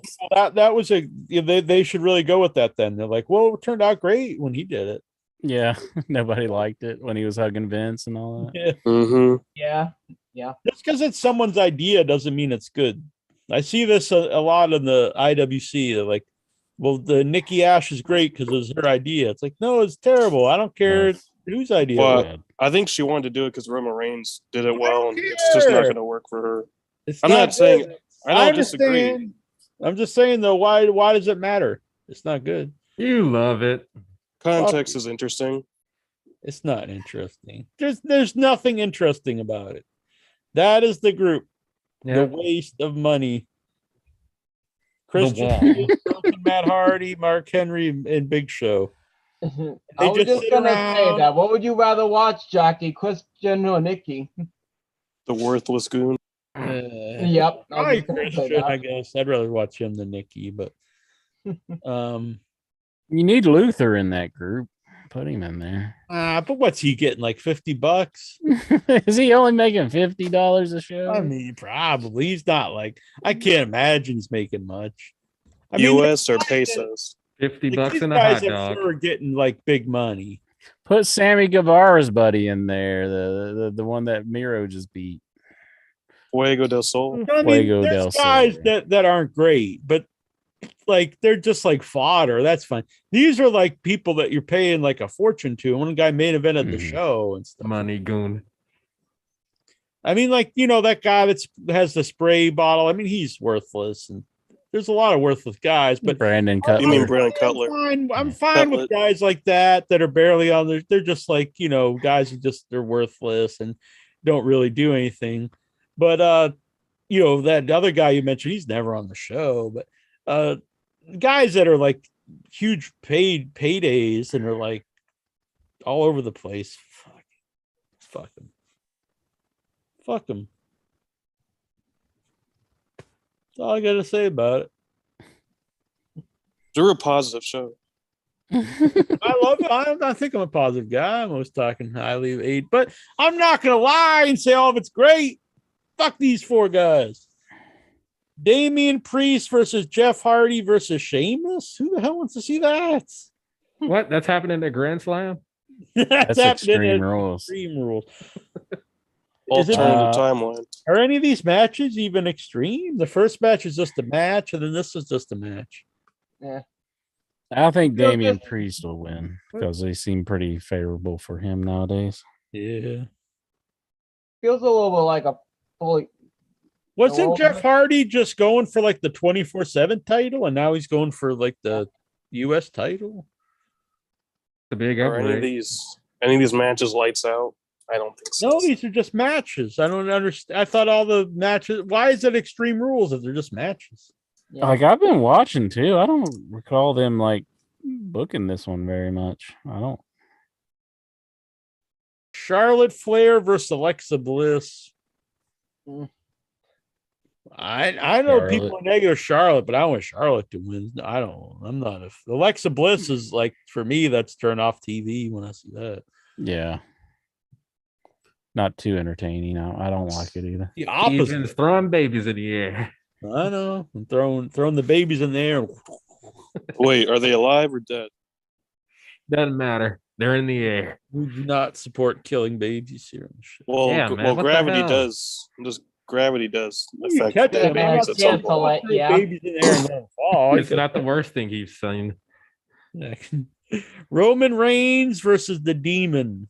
This is an Extreme Rules. I mean, come on. There's no way Finn Balor's going to win. Yeah, Roman Reigns will beat him. Yeah. Roman Reigns is going to exercise his demons. Yeah. Mm-hmm. The It feels like Usos. a Hell in a Cell. Like, remember, there was just maybe 2 Hell in a Cells on a pay-per-view. That's what it kind of feels like. Well, yeah, but I mean, you wouldn't want the whole show every match of Hell in the Cell. That would suck. That'd be like TNA. Yeah. Yeah. The Well, it kind of Usos- feels like Fall Brawl. Remember 2000 Fall Brawl at WCW? Remember changes? There's literally one match that's a stipulation. The rest are just matches. There's 6 matches. One is Extreme Rules. The rest are just matches. Yeah.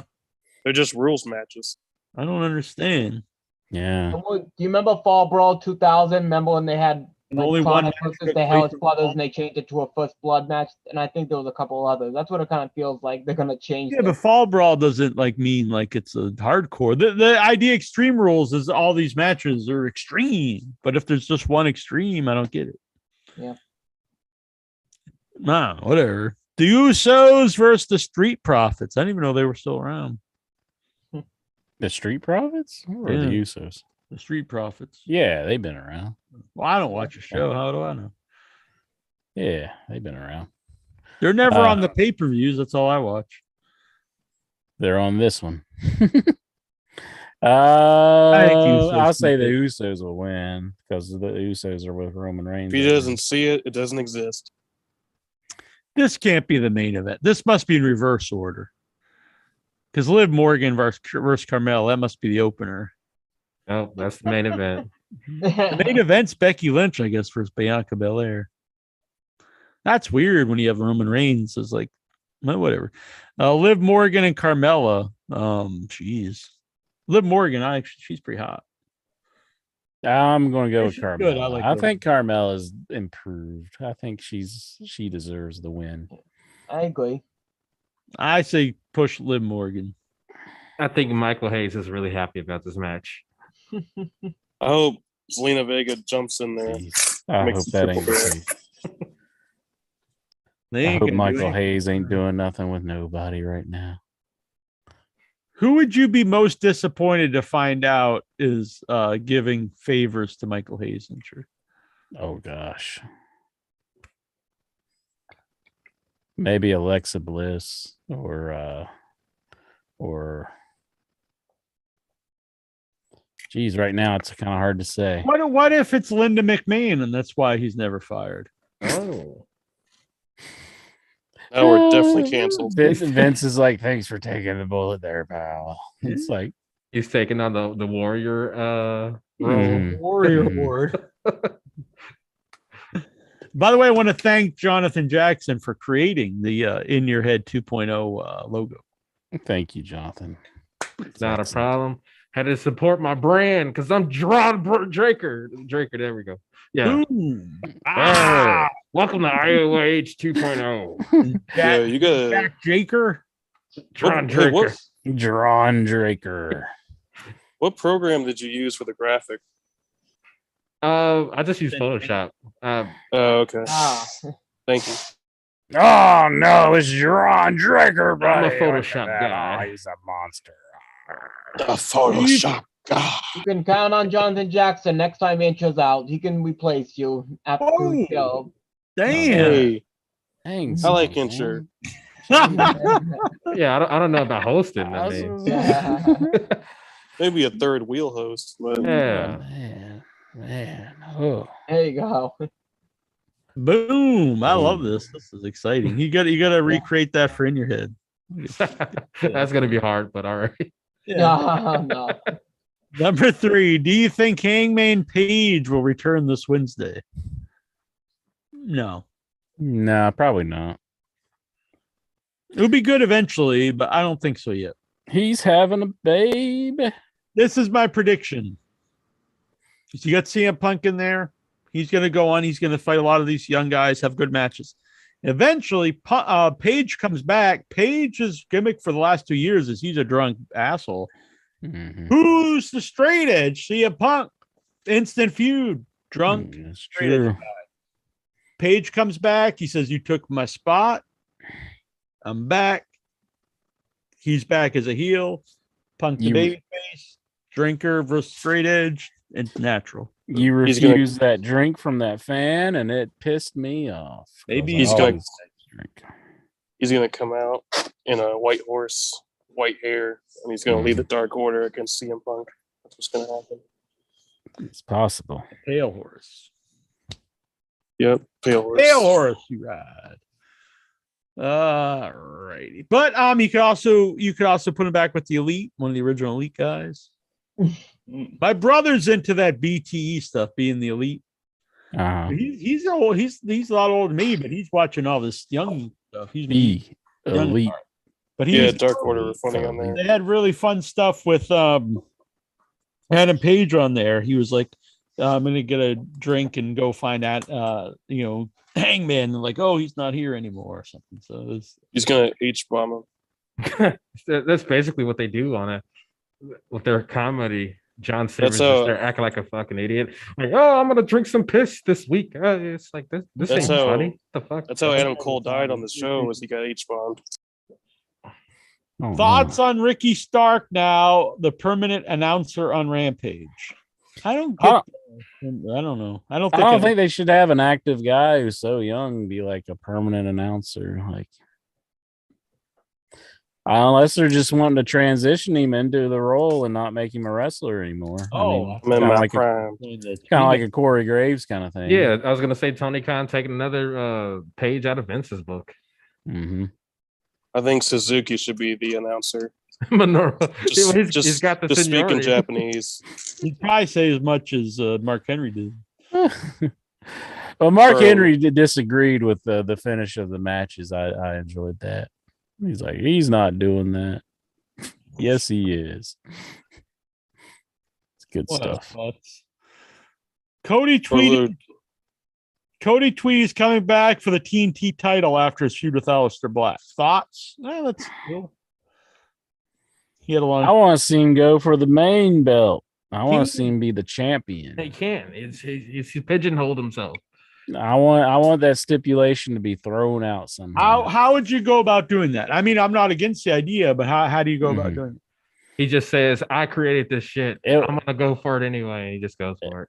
It'd have to be like a feud with MJF again, I think, like where like their feud gets reunited somehow, and then that's the stipulation. They find a legal loophole.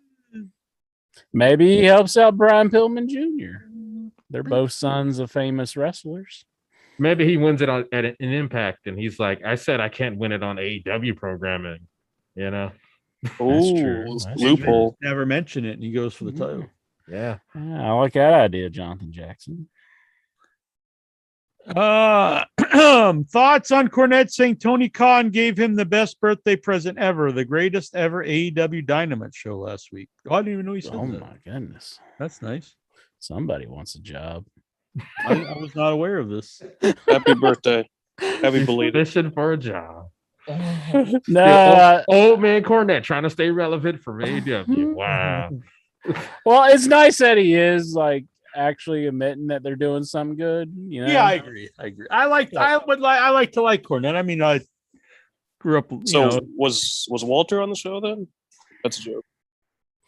I did see though that Walter never wanted to leave UK because he's married and had a house there, but he's getting a divorce. So now, like, fans are like, yeah, he's getting a divorce now. I never.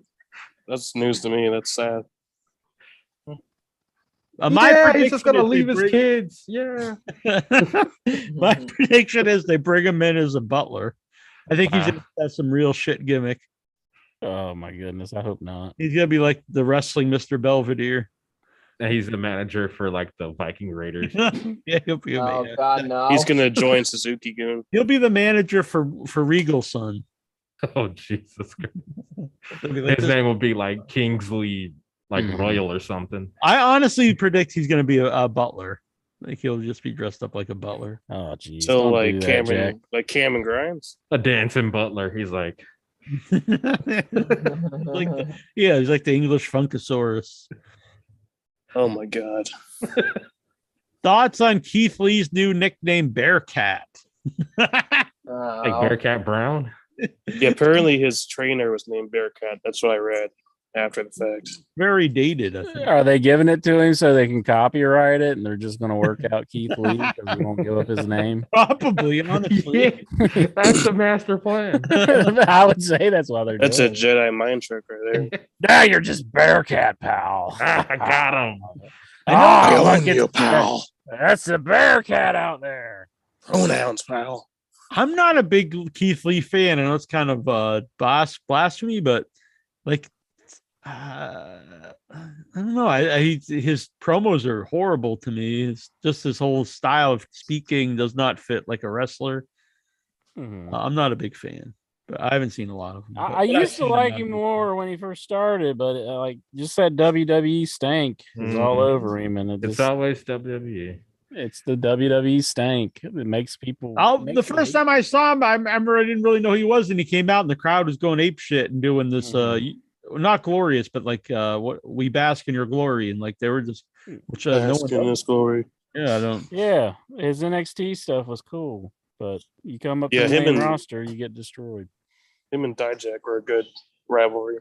Isn't he like T-Bar or something now? Yes, he is T-Bar. It's so fucking terrible. He's an FMW Gladiator knockoff. Oh yeah. Can you imagine like that's your big like you bring up these guys from developmental and you name them like Mace and T-Bar and Windu and you gotta just be like, I know my career's in the shit now. I get Shanky's a great name, but yeah.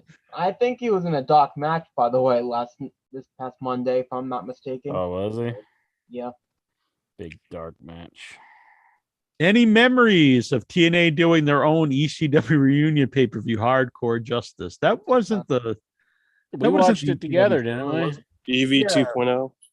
I don't think that was. They had Hardcore Justice before the ECW, didn't they? I thought it was called. Yeah, they did. Yeah. Hardcore country. That's Mickey James. Yeah, that is Mickey James' song. You're thinking like a House of Hardcore, all that crap. House of Hardcore. With that piece of shit, Tommy Dreamer. Is that where he's going to go back to now? He'll be exclusive to House of Hardcore. Yep, people just chant EC Dub. EC Dub. He's making ponytail jokes. Start a promotion with like Sandman pours a drink on all the blackballed guys, like Joey Ryan. Oh shit! He probably could, because I'm pretty sure he'd get a good contingent of the IWC, who's like those fucking snowflakes. We love you, Tommy Dreamer. Ric Joey Flair. Styles on commentary. Yeah, Joey.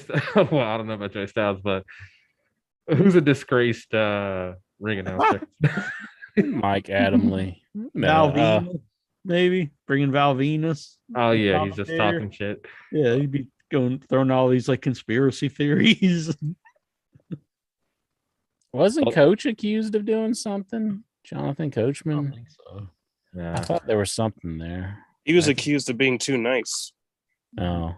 They said they fired him because he didn't want to do the the Afghanistan show, so they fired him. Yeah. They gave him the RVD treatment. Mm-hmm. I mean, you could, if he gets out of prison, Buck Zumhoff, but I don't know. Yeah. I don't think he's getting out of jail anytime soon. But honestly, there probably would be an audience for that. Joel Gertner get some bookings. I don't. I mean, I don't think he's like a disgraced guy. Pretty deviant. Yeah, but that was like character-wise, I think. I'm friends with him on Facebook. Seems like a good man. Isn't Ted DiBiase's son in jail for something? The not the one that was on TV, but Junior. Yeah, not Ted Junior, but the one that was like younger than him. Gets in trouble too. Oh, was the other one in trouble? I thought he was, but I'm not positive. Oh. Sorry, Gertner. Maybe Enzo. Not really. He's just like no one really wants to ever hire him. Well, Big Cass keeps harassing people, so he's. I think I would bring in Enzo anywhere. I think he's like tons of charisma, great promo, a lot of heat. Rich Swann. Any memories of TNA? Oh, we did this one. Norm Macdonald passed away. Memories of not really films for me. I don't think he really made any good movies, but Norm Macdonald's one of my favorite stand-ups of all time, and I think he's the greatest guest ever on any of the late night talk shows. I absolutely his Netflix show is good, but if you watch the original version of that show on YouTube, to me, that's just some of the funniest stuff ever. Billy Madison, he was in that. Yeah. Like he was so unique though with his comedy styling. Like he would just think of some things that you just would not think about, and it would just be hilarious. Delivery's so good. I really like his, because he would basically troll his own guest on his YouTube show, which I was a big fan of. And he would tell these long jokes that had like a really silly punchline, and it was to me was on Netflix. Great. Yeah, he was on the. Yeah, I know. That's why I said the Netflix show is that show, but to me, it's a watered down version. The original version on YouTube was, to me, much better. He also was on the movie Screwed with Dave Chappelle. That was pretty funny too. Some parts. The moth joke from Conan was hilarious. I mean, Dirty Work's just funny just watching him be himself, because I mean, like, he's not really even acting. He's just like, hey, look at that guy. And it's just funny just to watch him on that. Yeah, I'll be honest, I don't really like any of the movies he's in, but to me, he's one of the funniest guys. I think there's a lot of people like that for me that are very funny, stand up and on guests and stuff, but never really made a good movie. But I know some people like that. Favorite stand up guy for sure. Who was your favorite Mighty Morphin Power Ranger? Mine was Tommy the Green Ranger. I'd say the pink Fucking one. Akil, I don't give a fuck about Power Rangers. But I'd say the pink one just because she was hot. But outside of that, I don't know anything about the Power Never Rangers. watch an episode of that shit. It's Power Rangers is like the worst thing ever made, to be honest with you. Was Suzuki never on that? Fuego del Sol is my favorite Power Ranger. Suzuki Goon. I'm just gonna pretend I didn't hear it. Isn't it so cool seeing CM Punk wrestling and being happy? Yes, it is, and it also honestly is nice seeing him happy. When I met him, he seemed like a very good dude. But yeah, I don't think you could fake that. He seems very happy to be in front of a crowd that is appreciative, and also think that's a big difference being in a promotion that people seem. I'd rather see him doing this than getting his brains beat in by Mickey Gall or the other guy that was waving at his mom. So the photographer. Yeah. So I like seeing him been wrestling. I mean, I think he's very beneficial to the wrestling ring. You know, the green Power Ranger wanted to challenge CM Punk, but I think Punk ducked him. Yeah, I heard about that. That guy's like he's like a legit martial artist. So he was wanting to fight Van Damme too, wasn't he? Not sure, but that's interesting. Yeah, I think he had some issues with Jean-Claude Van Damme. So I'm surprised we didn't get a CM Punk Suzuki fight. No, that's a joke, but continue. Oh yeah. We need to ask Vince Rudo his favorite Power Ranger because Inch's boy is a big Power Rangers fan. He is a big Power Ranger, Mark. But I mean, I'm not even saying it to even get at Vince Rudo. I honestly do think Power Rangers is like the worst entertainment ever made. Like, it is awful. The gray one. The gray one? Yeah, I'm just making them up now. Yeah. The only thing I like about Power Rangers is like some of their vintage video games is worth some money. And that part I do like about Power Rangers is because I own the game. That they're worth money? I like that I own the game and it's worth money. That's about it. Like NFTs? Yeah. I have like the fighting game that's like worth a little bit. The label's really bad it's on the Super NES. Probably be entertaining for the Power Rangers to go back in time with the Spirit Squad.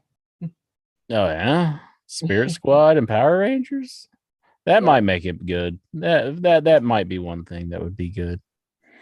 See Kenny come back because he retired, didn't he? Yeah. I could probably get him on the show if you want Ken Doan on the back. Whatever happened to Nikki from Spirit Squad? Oh, that's Dolph Ziggler, ain't it? Wasn't he a golf caddy at some point? Didn't he kill Jerry Lawler?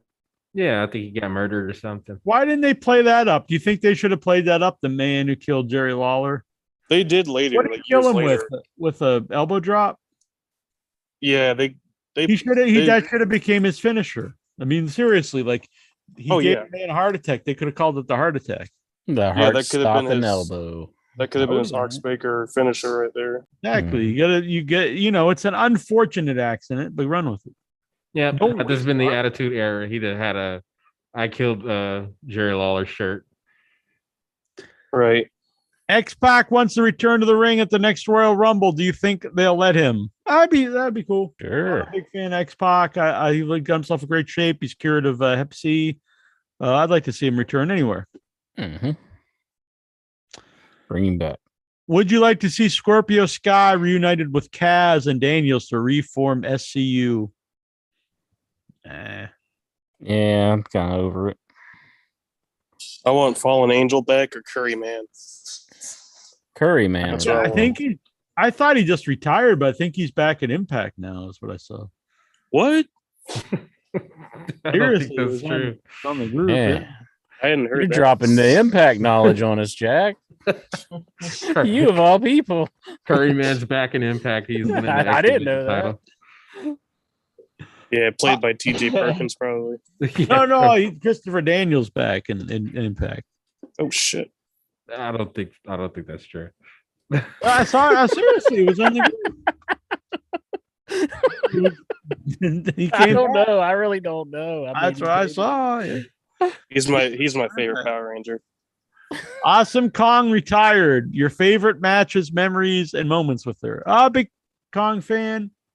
Her Gail Kim match was really great. Yeah. That was like one of the best matches I think she had. It's too bad she was so beat up here later in her career when she had the chance to be showcased in AEW. But great guest on the show. I like that she beat up Bubba the Love Sponge. That's pretty awesome. I think Hulk probably likes that now. Right. I wish I know a big really match that she really big. She always has big memories for was her match with Mischief that she had in Shimmer when her mom was there. That was a really big crowd reaction because Chicago always has a lot into people insane. Yeah, it's too bad she didn't have the run in WWE didn't happen because a lot of right. It's too bad she didn't have a big run on TV on one of the main. I mean, the Impact stuff was good, and it was when people still were watching it. Could that be one of the announcers for the defunct wrestling, the Bubba the Love Sponge? Since he's he's the canceled wrestling. Yeah, I don't know. Canceled Wrestling Federation. You can get Hogan on it too. That's true. You get some big players. You get Hogan and Flair. Who knows? We're gonna watch the rest of this season of Dark Side of the Ring. Maybe they're gonna pick up some more talent. Yeah. Oh, actually, we heard today Kong is getting put in the next TNA Hall of Fame. Oh, that's actually a good pick. Yeah, that is a good one. Did you see Andrew Yang's tweet about WWE? Is it all just mouth or something? Yeah, I saw that. People take it as like they want WWE to go down. I don't want WWE to die, but I do like to see the wrestlers or workers in general treated fairly. Yeah. I kind of always nice anyone against something like that. Because we've watched WWE for so long, it's nice to see like things that we think would have worked in another promotion and they're working, Yes.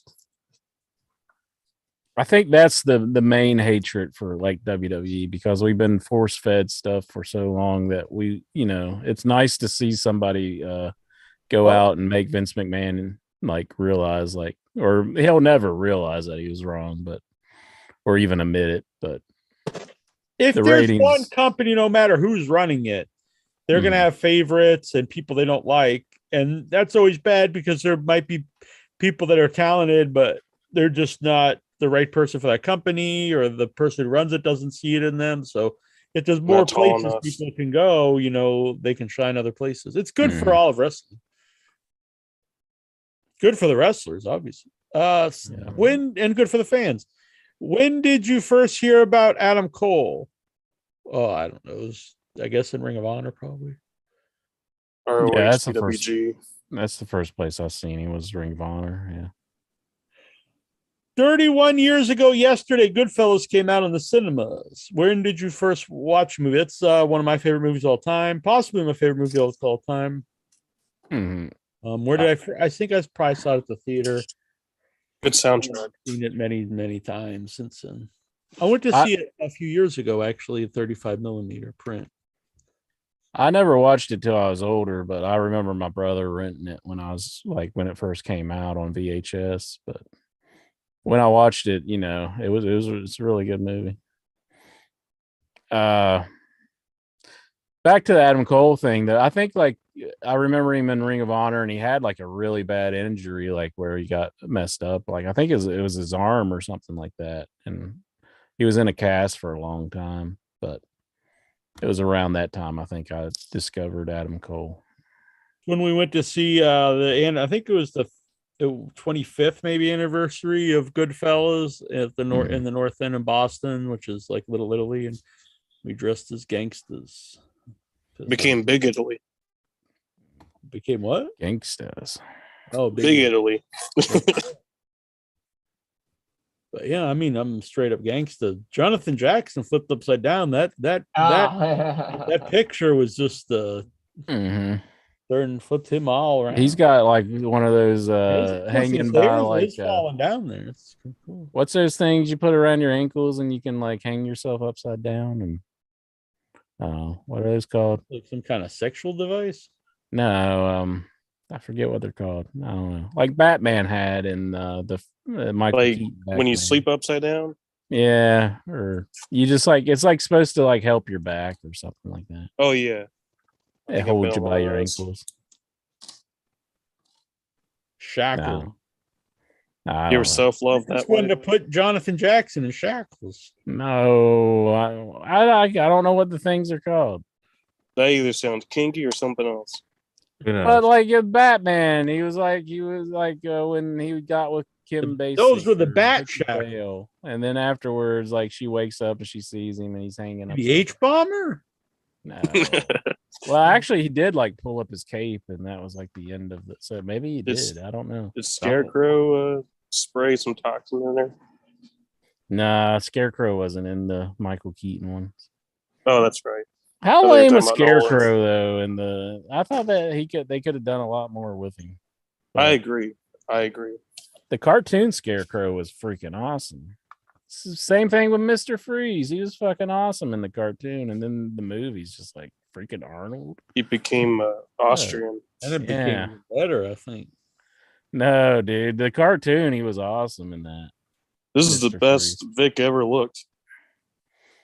Yeah. I don't know what happened to Vic. He's just been gone forever. He's been taking a long piss break. He's off. No, like Incher was. He's peeing on the pee pads again and again. The doggy pee pad. He said, "Screw this! I'm going to bed." What everyone else did is watching. Or maybe he fell asleep and he just kept sliding down and kept going lower and lower. He's just on the floor right now, Jerome. Seinfeld is coming out on this is question 18 from Nikhil. Gee, mini Christmas. And then we have like 40 more after this. Oh my god. Seinfeld is coming out on the UK Netflix in October. I'm so excited for it. Why didn't you just get a VPN and just watch the American version? Yeah. You don't have to wait for it. Cheat. He wants to live by the rules of the thing. Mm-hmm. He's not a rule breaker. That's cool. That wasn't even a question. Like, that was just a statement. Of Seinfeld or something. Does he want to know like our favorite Seinfeld? What Kramer could be in this wrestling promotion too. That's true. What's the deal with UK Netflix? Am I right? Well, Jerry's up to Netflix. Like, I wonder if Seinfeld does that play well in England? Oh, I wonder if they just understand the comedy. I don't know. They probably do. They're pretty. They get the 90s New York references. They're 10 years behind, 20 years behind anyway. Best ever trio in the WWE: the Bloodline, the Shield, or New Day. Oh, that's hard for me. Definitely not the Wyatt Bloodline. family. The Brood. For me, it's either Shield or New Day. I'm just gonna go with New Day. I'm a big fan of New Day. But honestly, the Shield really, if it wasn't for the Shield, like you wouldn't have a lot of. All three guys went on to be huge stars, so maybe the Shield. I'm going Wyatt family and Brood. The Brood. Nah. Come on, the Brood. Suzuki Goon. Best entrance. Suzuki Goon are more than a trio, though. I'm a Union fan. Yeah. The Alliance. There you go. Oh yeah, the Un-Americans. William Regal. That would be if Steven was here. And his son. Al Ulb. If Jack walked by Intra's room and heard Goodbye Horses playing, would he open the door? No joke. I actually did listen to that the other day. I like that song. I seen it on YouTube. Q Lazarus. Yeah, it's a good song. Goodbye Horses. Tried to find her. She you can't find that woman. I was gonna try to get her on Without Your Head, but she vanished. Urias Tosh. Is Hook the most useless turd on AEW? No. I think there's more useless people, but he is Brandon Cutler. He's pretty high up there, I would say. He's gonna end up beating Punk. Could be. I kind of like how useless as he is for some reason.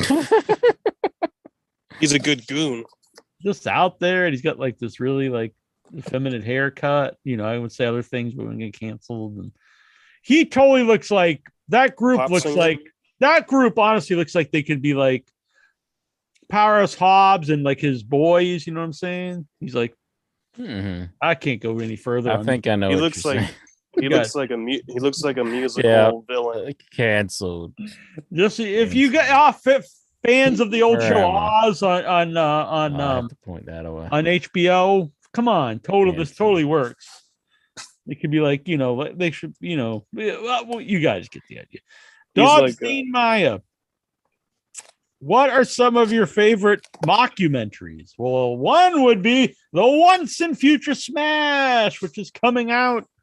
My first ever produced film. Spinal Tap. Final Top Trailer 3. Park Boys. Best in show. That's The the Office. show. Yeah, all the Christopher Guest movies are great. Mhm. And Umbilicus Desidero, starring Yours truly. Blair Witch Project is my favorite mockumentary. What about the Flair Witch Project? Where he's just helicopter and his dick. winning Okay. Umbilicus Damn, Desidero. JJ. Sick burn. Got his awards out. Yeah, I have other awards, but the director has them. I'd like to They're steal. buried under the mattress. No, they're actually in LA. The director has them.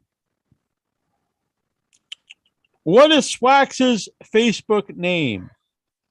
I don't fucking know. They're trying to find him for you. Yeah, I have no idea. In my life. How long until they come for Jerry Lawler? Whoa. Like his first name was Mark, wasn't it? Leave him alone.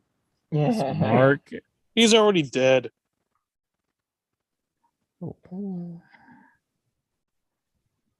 Huh.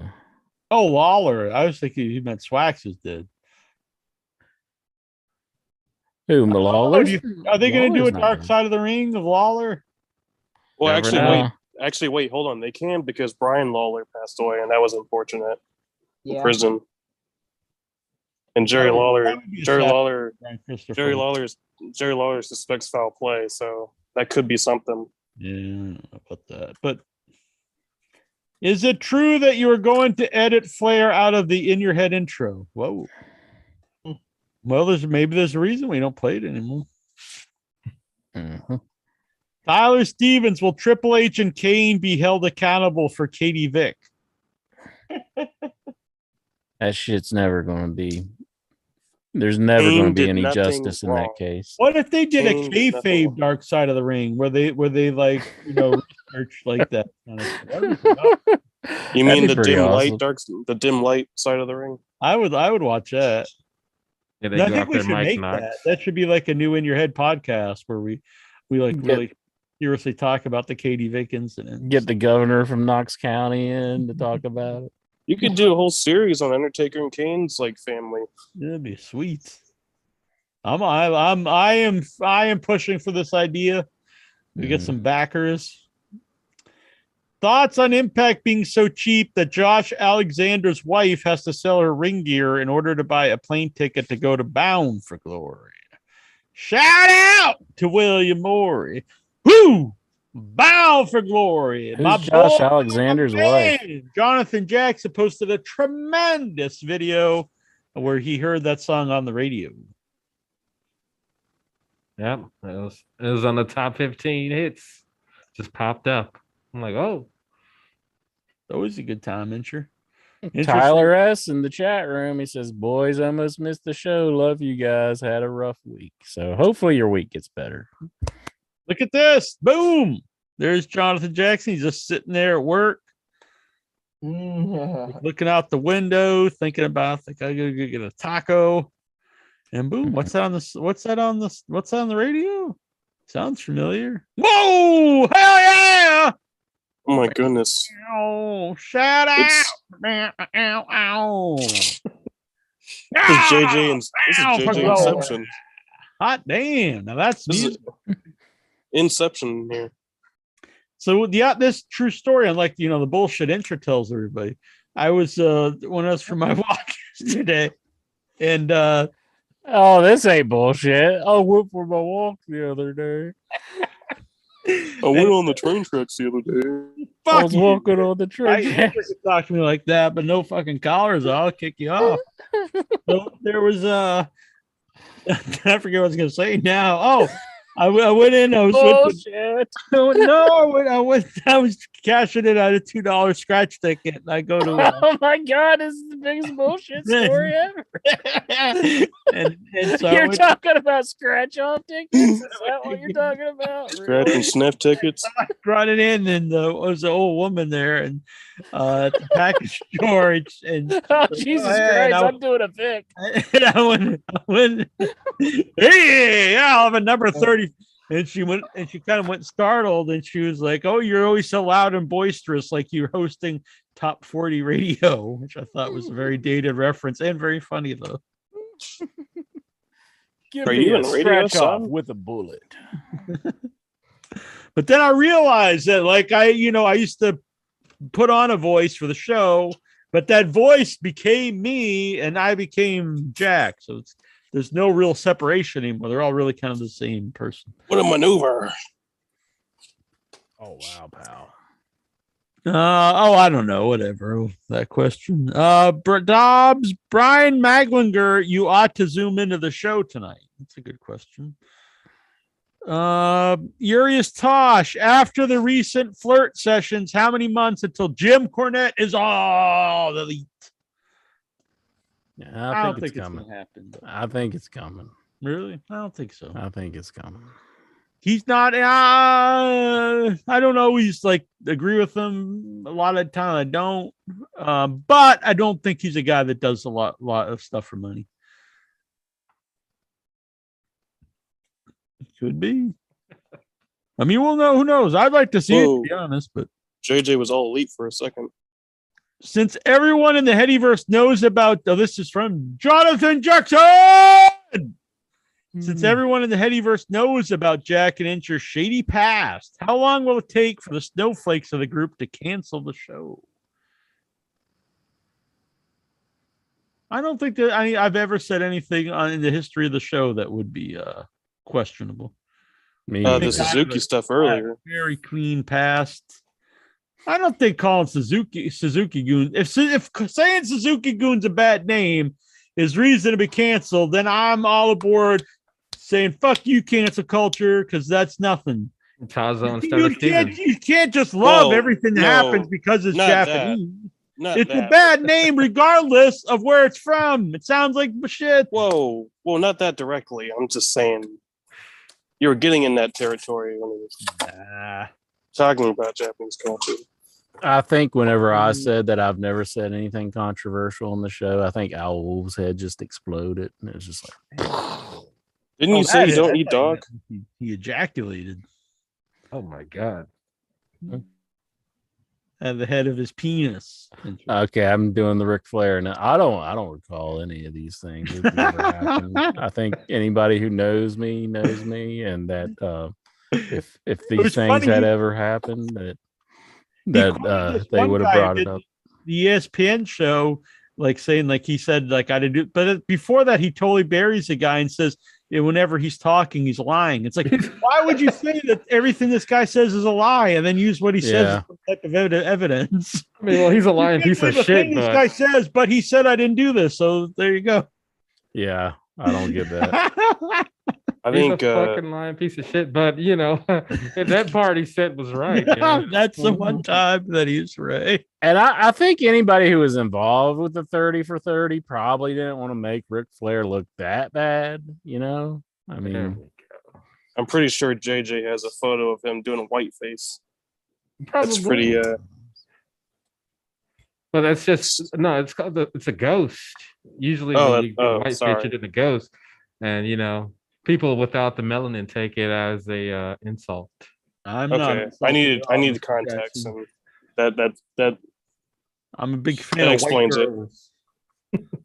That explains it. Yeah, White Girls was an awesome movie, by the way. Oh White Chicks, classic, or whatever the fuck it's called. White lines going through my mind. Do you think Ric Flair would cry at the drop of a hat because he had a guilty conscience? It's interesting. Could be. That's all it could be. Do you think he bleeds if you poke his forehead? Oh Jesus.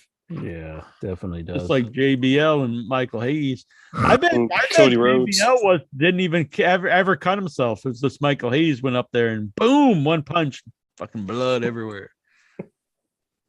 Why would you want to make somebody like? Why would you want to be like, hey, I want to Make someone bleed their own blood right now? It's like, Because like he's why? Maybe he knew he was a bully and he's put him in his Bad place. Street, Atlanta, GA. You don't act like that, JBL.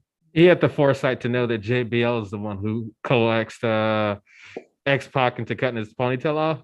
So he's like, you know what? It's gonna happen. So, and then he Like fell he's asleep, and then it happened.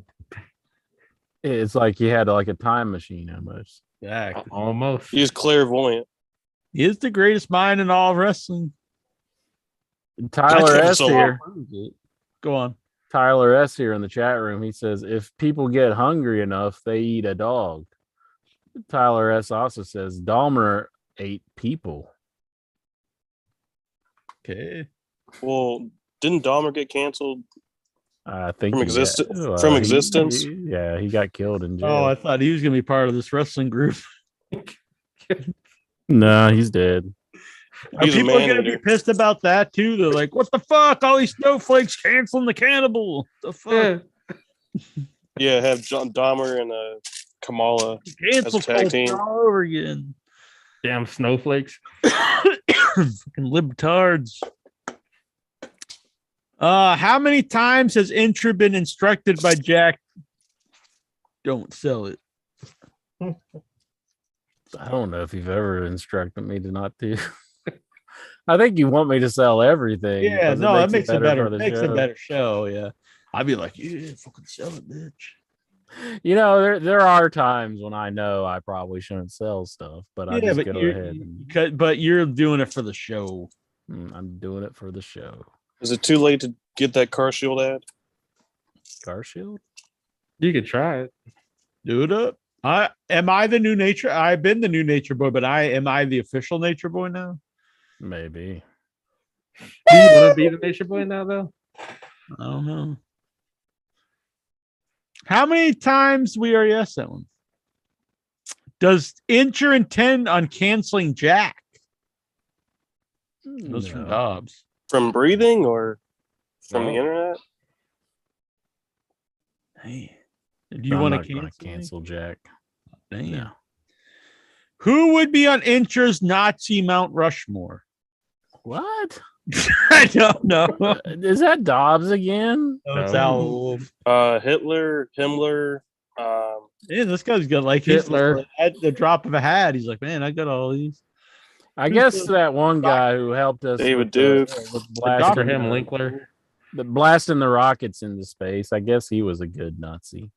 What was his The name? NASA founder. Cut this or part whatever. out. This will be like a highlight reel. You're cutting this one. Well, he did help the space program, but Fritz von Erich. I No, gotta go not put Fritz Megala von Erich. in there, right? Fritz von Erich. What's Hans that guy? something. Charlie Chaplin. He looks like him. That's true. You know, Hitler though, he did ruin the Charlie Chaplin mustache. It's like no one can just grow that and be like, oh, Charlie Chaplin. The thin white Duke, David Bowie, the period that goes up there. Skull von Crush. Red Skull. Everyone knows. All right. Yeah, Red Skull. Why do you think the producers of Dark Side of the Ring didn't include Goldust Lexar, the second flight attendant, in their episode? This was from the lawsuit. Defendant Reynolds grabbed plaintiff Capellano's arms repeatedly, asked her if her breasts were real, said, "You and me are gonna fuck," and grabbed her rear end, rubbing his groin into her. Jesus. Oh, God. I didn't. Okay, maybe that's what Tony was talking about. I didn't know. Man, it's weird because they kind of made him a sympathetic character. That wasn't Dustin. That was Black Rain. Maybe it was Terry Reynolds. Oh, that'd be weird. Yeah, I don't know. Oh, can you sign though? It's messed. You know, I don't want anyone to think I think this is funny. But I don't know why they didn't include that. I don't know, because if it's from the lawsuit, it's in there. Then you know. I think because Jericho is narrating and Jim Ross is on there, and they're probably friends with Dustin, so I they don't. don't want to I throw mean, him under if the that bus. got out. I mean, well, then the whole show is just, bullshit at that point. Then Yeah, and the other flight attendant would have mentioned it if that was the case. Maybe it was a partial award for maybe she got. can't talk about it. Yeah, Well, I mean, no, maybe it's the other 'cause- girl didn't get anything because maybe it's there 'cause wasn't enough Dustin- evidence. oh It's yeah, it 'cause is two Dustin different helped out women, that and they girl. one woman they actually even crossed out when they showed the thing. So she probably couldn't talk about it, like you're saying. Mhm. There was two flight attendants, and the one flight attendant's name's actually crossed out on the show when they show it. Yeah, So they probably can't really talk about anything that happened to her because she wasn't on it, or like you said, it might have been part But of. then they said Dustin stopped Flair from bothering the other one. yeah, yeah, I mean, that's what they said. they could both have happened. You know what I'm saying? Yeah. yeah. It's still possible. I mean, I guess maybe if the other girl comes forward or whatever, we'll hear something Right. about it. But and I guess until then, he's on the watch list. John Garabedian, the song man. Would you like AEW to attend a beach event like the one I was this past Sunday around the ocean? That looked like it was fun. You're watching wrestling on the ocean. Mm-hmm. Yeah. Mm-hmm. Was it called Bash at the Beach? No, that's what I was hoping, though, but it wasn't. Well, they were trying to do Bash at the Beach, but Yeah. then they changed it because WWE gave Cody Rhodes his name back. Mm. Yeah, I remember that.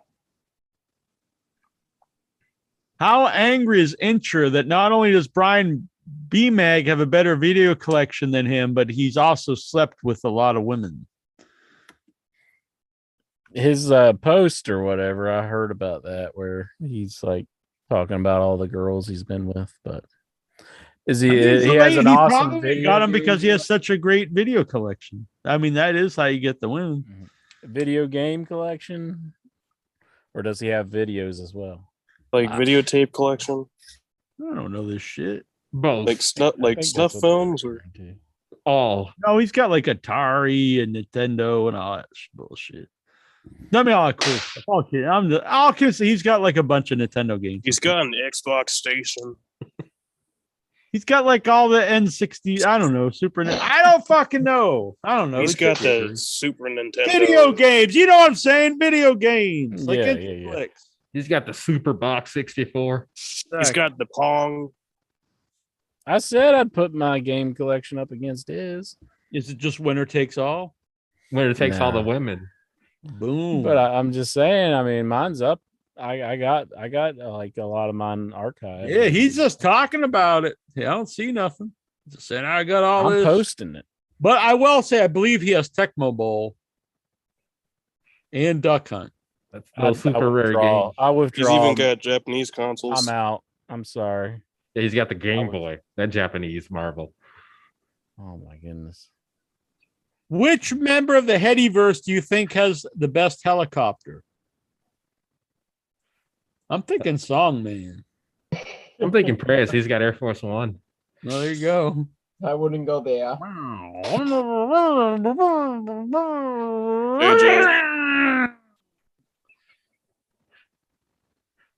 I'm gonna try this. I don't know. There you go. Yep. Try it live on the show. It is weird because I've heard other people say he wasn't that well endowed, Flair, but I don't think you could twirl it around if you're not well endowed. Tazo. You could have a little wang and like really get it flipping around like that. I mean, Tony Schiavone himself said that, hey, Yeah, I know he said it and Dreamer said it, but I've heard other people. I think Baby Doll said he wasn't.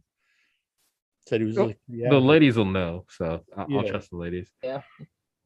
So when did Tommy see it? Was it in the locker room or something? on the he was- plane. But he was acting like On he the didn't plane do ride. anything on the plane.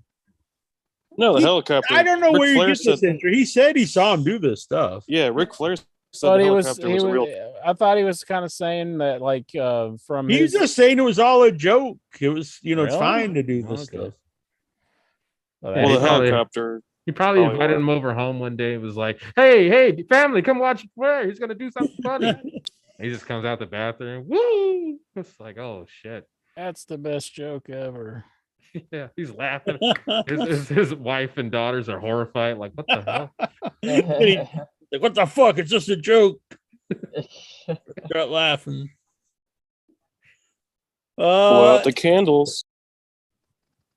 Is Braun Breaker your favorite wrestler? That was from Dorian Doc Bata. I Are haven't you seen jumping him. off the Nick Gage bandwagon, or he's just? I'm Drawn Draker. I'm Braun Breaker's cousin. Do you think we'll see Nick Gage in NXT 2.0? No, No. not unless the logo was like blood red. He's a liability. What would his name be in the new NXT? Oh my god, like something with pizza. I don't know. Turn the page. Domino, Domino's McGee. slicing domino or something. Al Oob, if Intra could own one fictional gun, what gun would it be? If I could own one fictional gun, what gun would it be? Golden gun. Maybe the one from Duck Hunt. Golden Gun's pretty good, but I was thinking like one of those, like maybe like the BFG or something from Big Friendly Doom or Giant? something. Nah, big fucking gun. Bound for glory.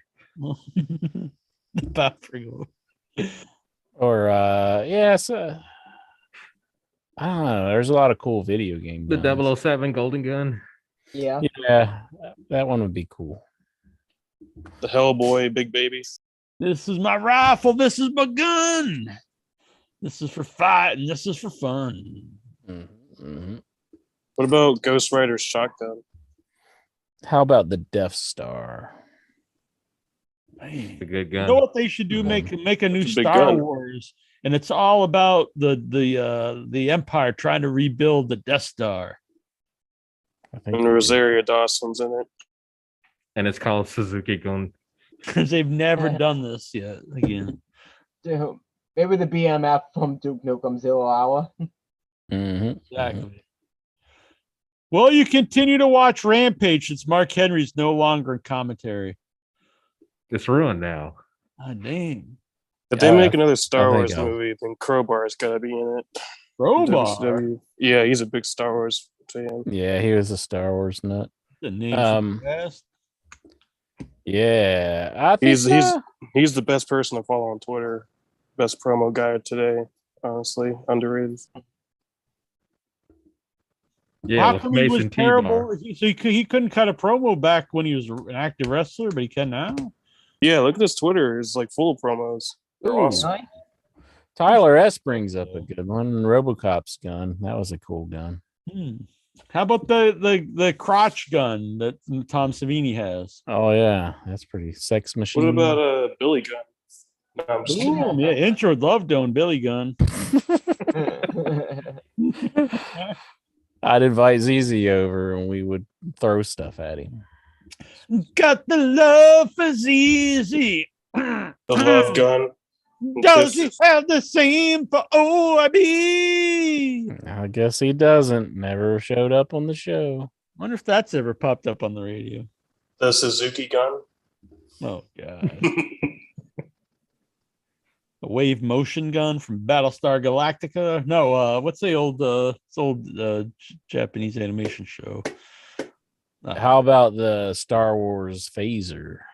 Or Star Trek, I mean Star Trek. The phaser thing they got. Oh, Han Solo's gun. Maybe you can say that. Yeah, that would be good. The one that shot Greedo. Greedo shot first.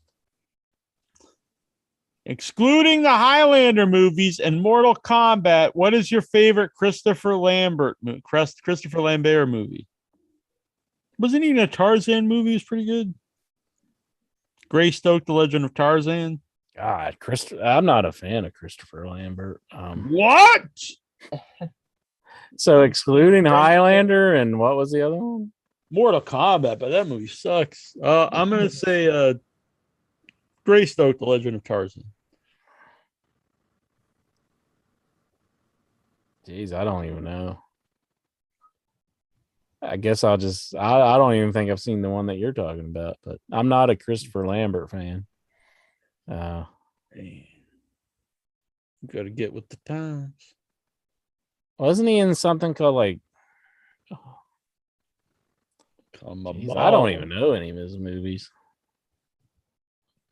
I don't know. Damn, when people say like your favorite, like Martin Short and stuff, you got like 500. But I know. Christopher Lambert, I'm really not. Christopher Lambert, and you're just drawing a blank. Here, let me look up to see if I can find anything. Let's see.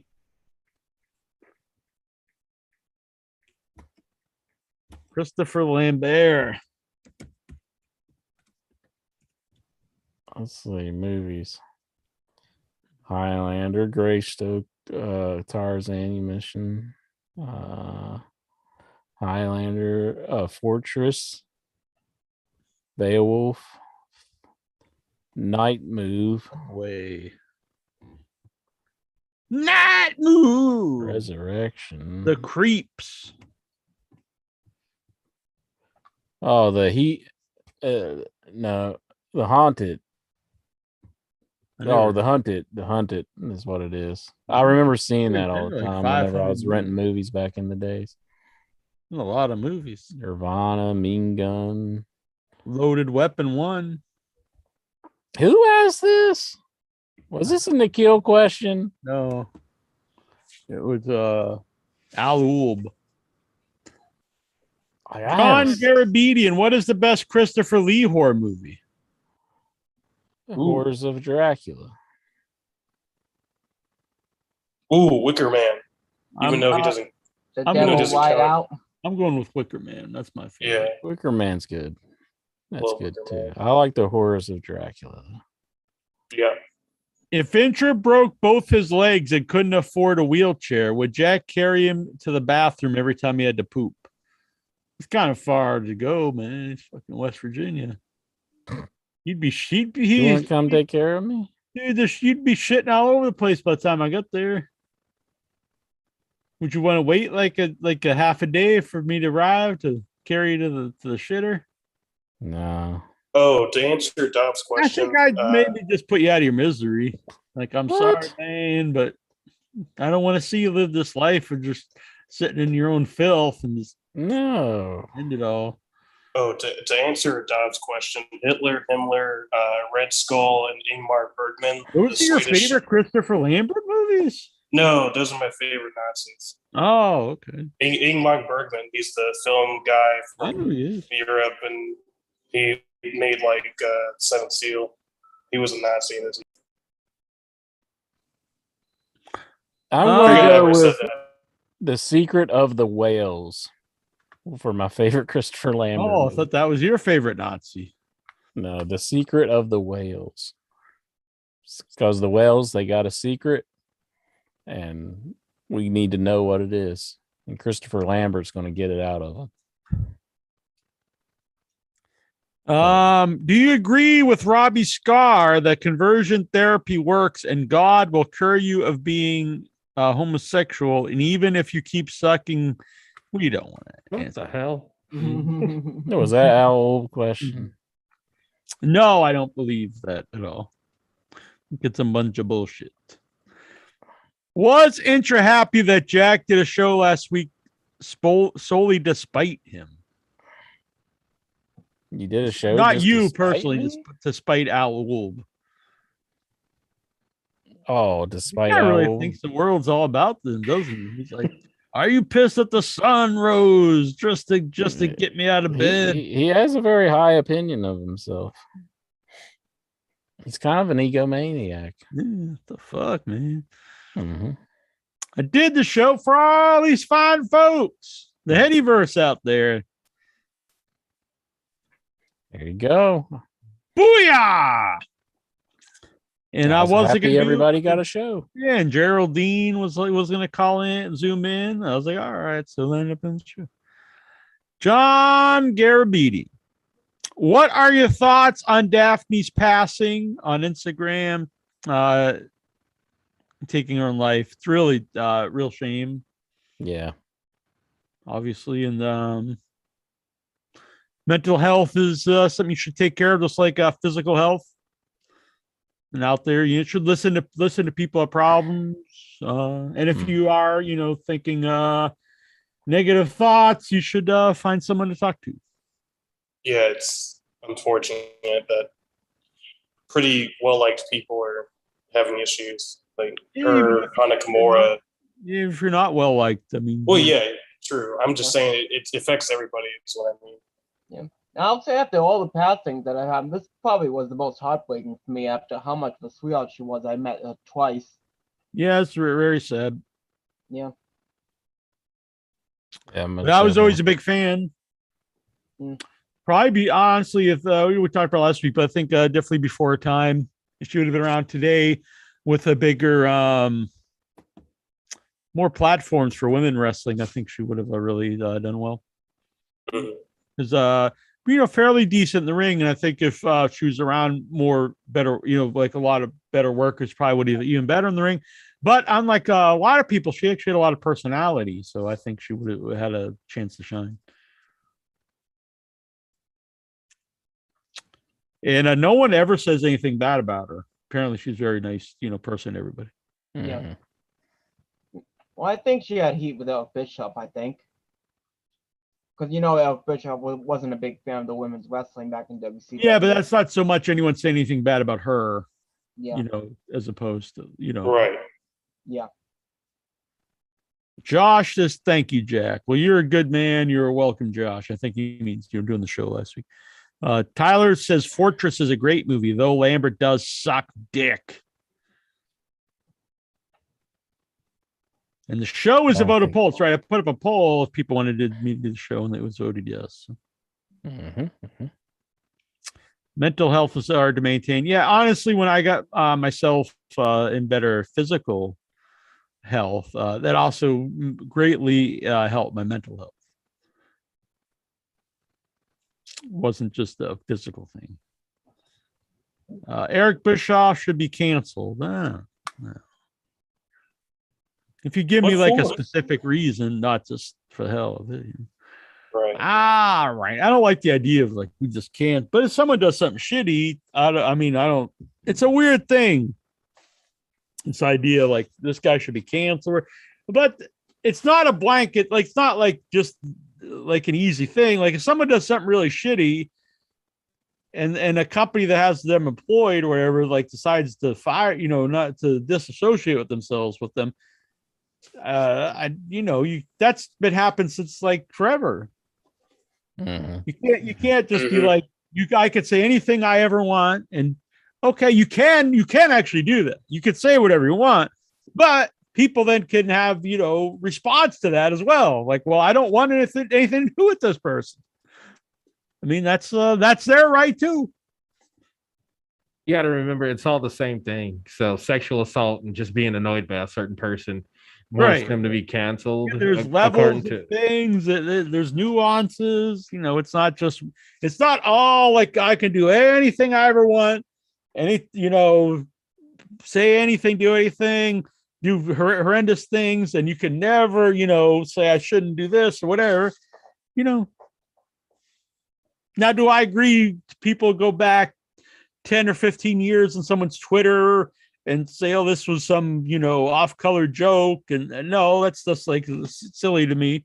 But if someone did something really bad and it comes to light, do I think it's wrong that someone doesn't want to be associated with them? No. Well, I mean, that's up to them. And the thing with Dreamer, it wasn't a 20-year-old thing. It was something that just happened. He just said this. So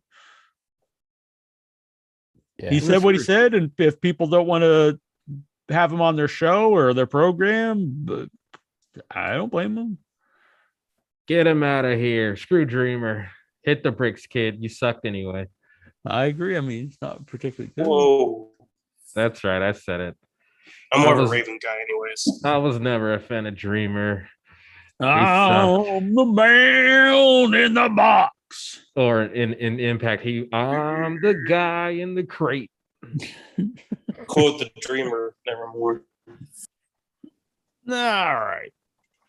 So anyway, guys, regardless if you were a fan of his back in the day, I think what he said was shitty. And the way he said it came off very well, he did apologize recently. Oh yeah, but why did he say it in the first place? I don't know. Yeah. He apologized for his ponytails too, so screw that guy. It was in bad taste. I'll agree. In bad taste. Well, I mean, I don't know. We talked a lot about it. Yeah. So anyway, that was in your head this week. Looking a lot of stuff I'm looking forward to this week. Dynamite, Rampage, Grand Slam. Big shows. So does Rampage start at 10? Does it start at 10 and just last till 12? My prediction is Rampage isn't a consistently good show, in my opinion. I'm a big AEW fan. I think the show's definitely the B show of the two. And regardless, there's been some big stuff. The Punk thing was amazing. Regardless of all that, it's never going to do consistently good numbers because the 10 o'clock on Friday night's a terrible time slot. So it's never, no matter, even if it's good every week, it's never going to consistently get big numbers because people aren't home. I still think I maybe watched it once live, but and I'm not the coolest guy in the world, I'll admit it, but I'm usually not home Friday night at night, so I've not seen it live yet. It's just not going to be something that people watch live every night. They're just not going to be there Friday nights. It's so late. 10 o'clock's a very late time to start a show. I mean, you got to do what you got to do. But anyway, the point is I wouldn't really pay that much attention to what ratings it gets. Yeah, I don't really understand the idea of fans really being so into the ratings to begin with. I get the idea of like, I want the show I like to continue and be on television and be successful, but following the ratings so closely, I've never understood that. Really became a thing. I remember listening to Meltzer and stuff, and they would even do, I remember when they started to do contests based on like how many buy rates pay-per-views would buy. And I always thought like, is this what like wrestling fans now care about? Like how many people buy like, Fall Brawl 99 or something like. Yeah, as a fan, you should not care at all about that. It literally has nothing to do if it's good or bad. It just gives the IWC something to argue about. Like, oh, they're doing this much better than this other company. Look at this. It's a sports thing, probably. Yeah, sports. I don't know. I don't think people care that much at this, how much ratings the Super Bowl do. It's more like what if their team won or what, players or did well or something.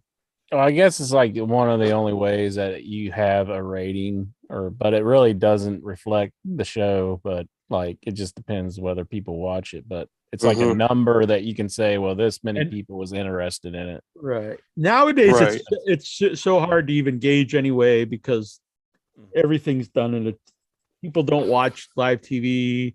Yep. Many people do, but it's not as much as they do. People watch stuff on DVR, they watch the internet, they watch stuff on demand. AEW Dynamite's on my demand, like later that same night. I think after midnight it's on there. So.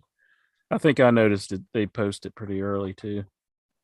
It used to be a lot of shows like it would take like a week or so to pop up on demand, but most shows pop up usually like at either midnight or 3 because then it's midnight, on the West Coast. Very few things now take a long time to pop up on demand. So it's just a different world. So it's not.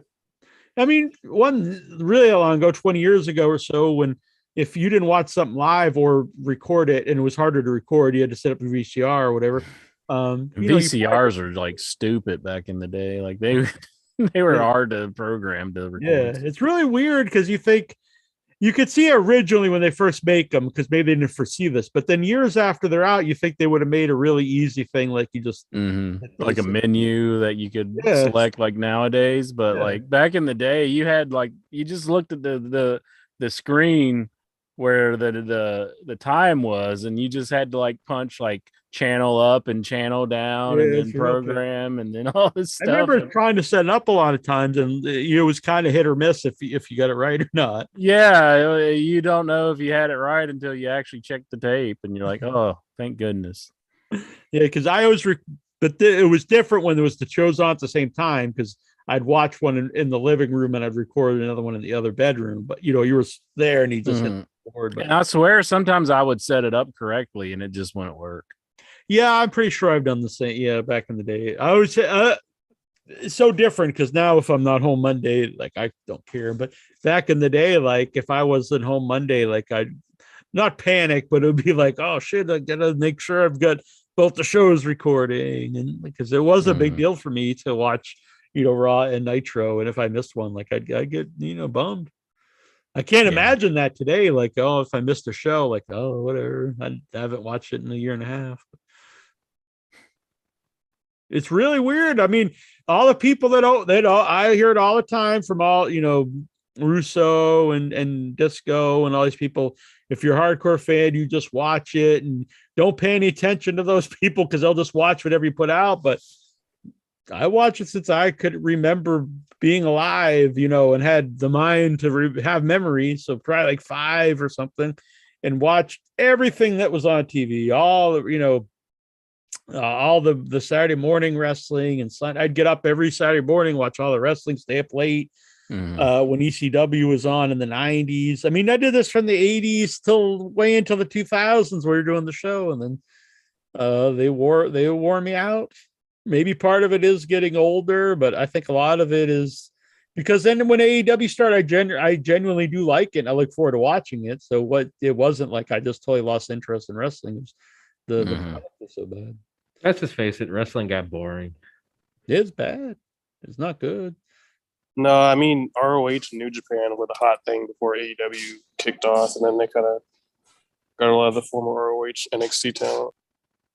Well, I mean, that is the genesis of AEW is they saw that these guys had something. That's why I always think like I like Cornette and everything, but his idea, like now he's like, they've got these legit stars. You can get rid of the Young Bucks and Kenny Omega and stuff, but it's like, for one thing, if you did that is what TNA did when they brought in all these guys and they got rid of all the guys you built the show on. But that is what that's the basis of the company are those core guys. And it's like you had this fan base that Tony Khan saw, like there's something here. It isn't just like a very niche thing. There's a fan base there that's very loyal and will follow these guys, and hopefully you can build on. So you build it, you bring in these other guys, and you build. Then you have guys that are established and your own built-in fan base. So you don't want to just get rid of all those guys. That wouldn't make any sense at all. Yeah, I think Young Bucks, even they made Bullet Club relevant. They were selling Bullet Club shirts and Hot Topic. And so, yeah, I mean, when I saw shirts like when I saw because I wasn't watching that stuff, but I saw them at in the malls, and I even saw people wearing them and stuff. It was like, wow, that's weird. It's like it's cool. It's cool. First time I ever seen it was cool that something was so big. The first time I ever seen like indie stars have shirts out there. Oh yeah, Wherever Young Bucks deserve a lot of credit, and Cole Cabana, I think, for merchandise being something that independent stars could really sell and make money with, and then a lot of it through Pro Wrestling Tees. Because before that, unless you were at a show and like the guys would have to carry around, merchandise, like where would you ever see something like that? Yeah. And also for retired wrestlers, a place for them to make some money on merchandise. Yep, got to help out Marty Jannetty. Exactly. Well, I mean, that's where I got this from Pro Wrestling Tees, my Iron Sheik shirt. The Iron Sheik. I don't know what non-wrestling fans think when I'm wearing this around town, but whatever. Is that the guy from the Howard Stern show?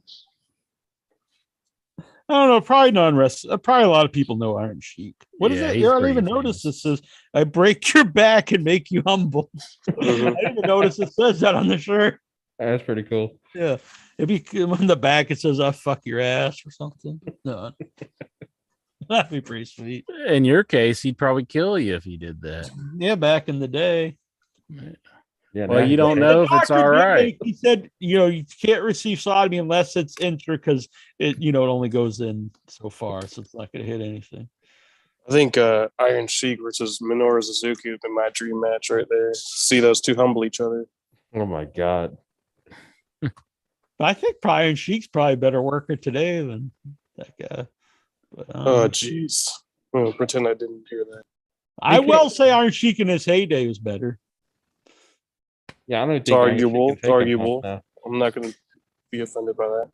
No, I think all kidding aside, Iron Sheik is underrated as a worker. In his prime, he was very good.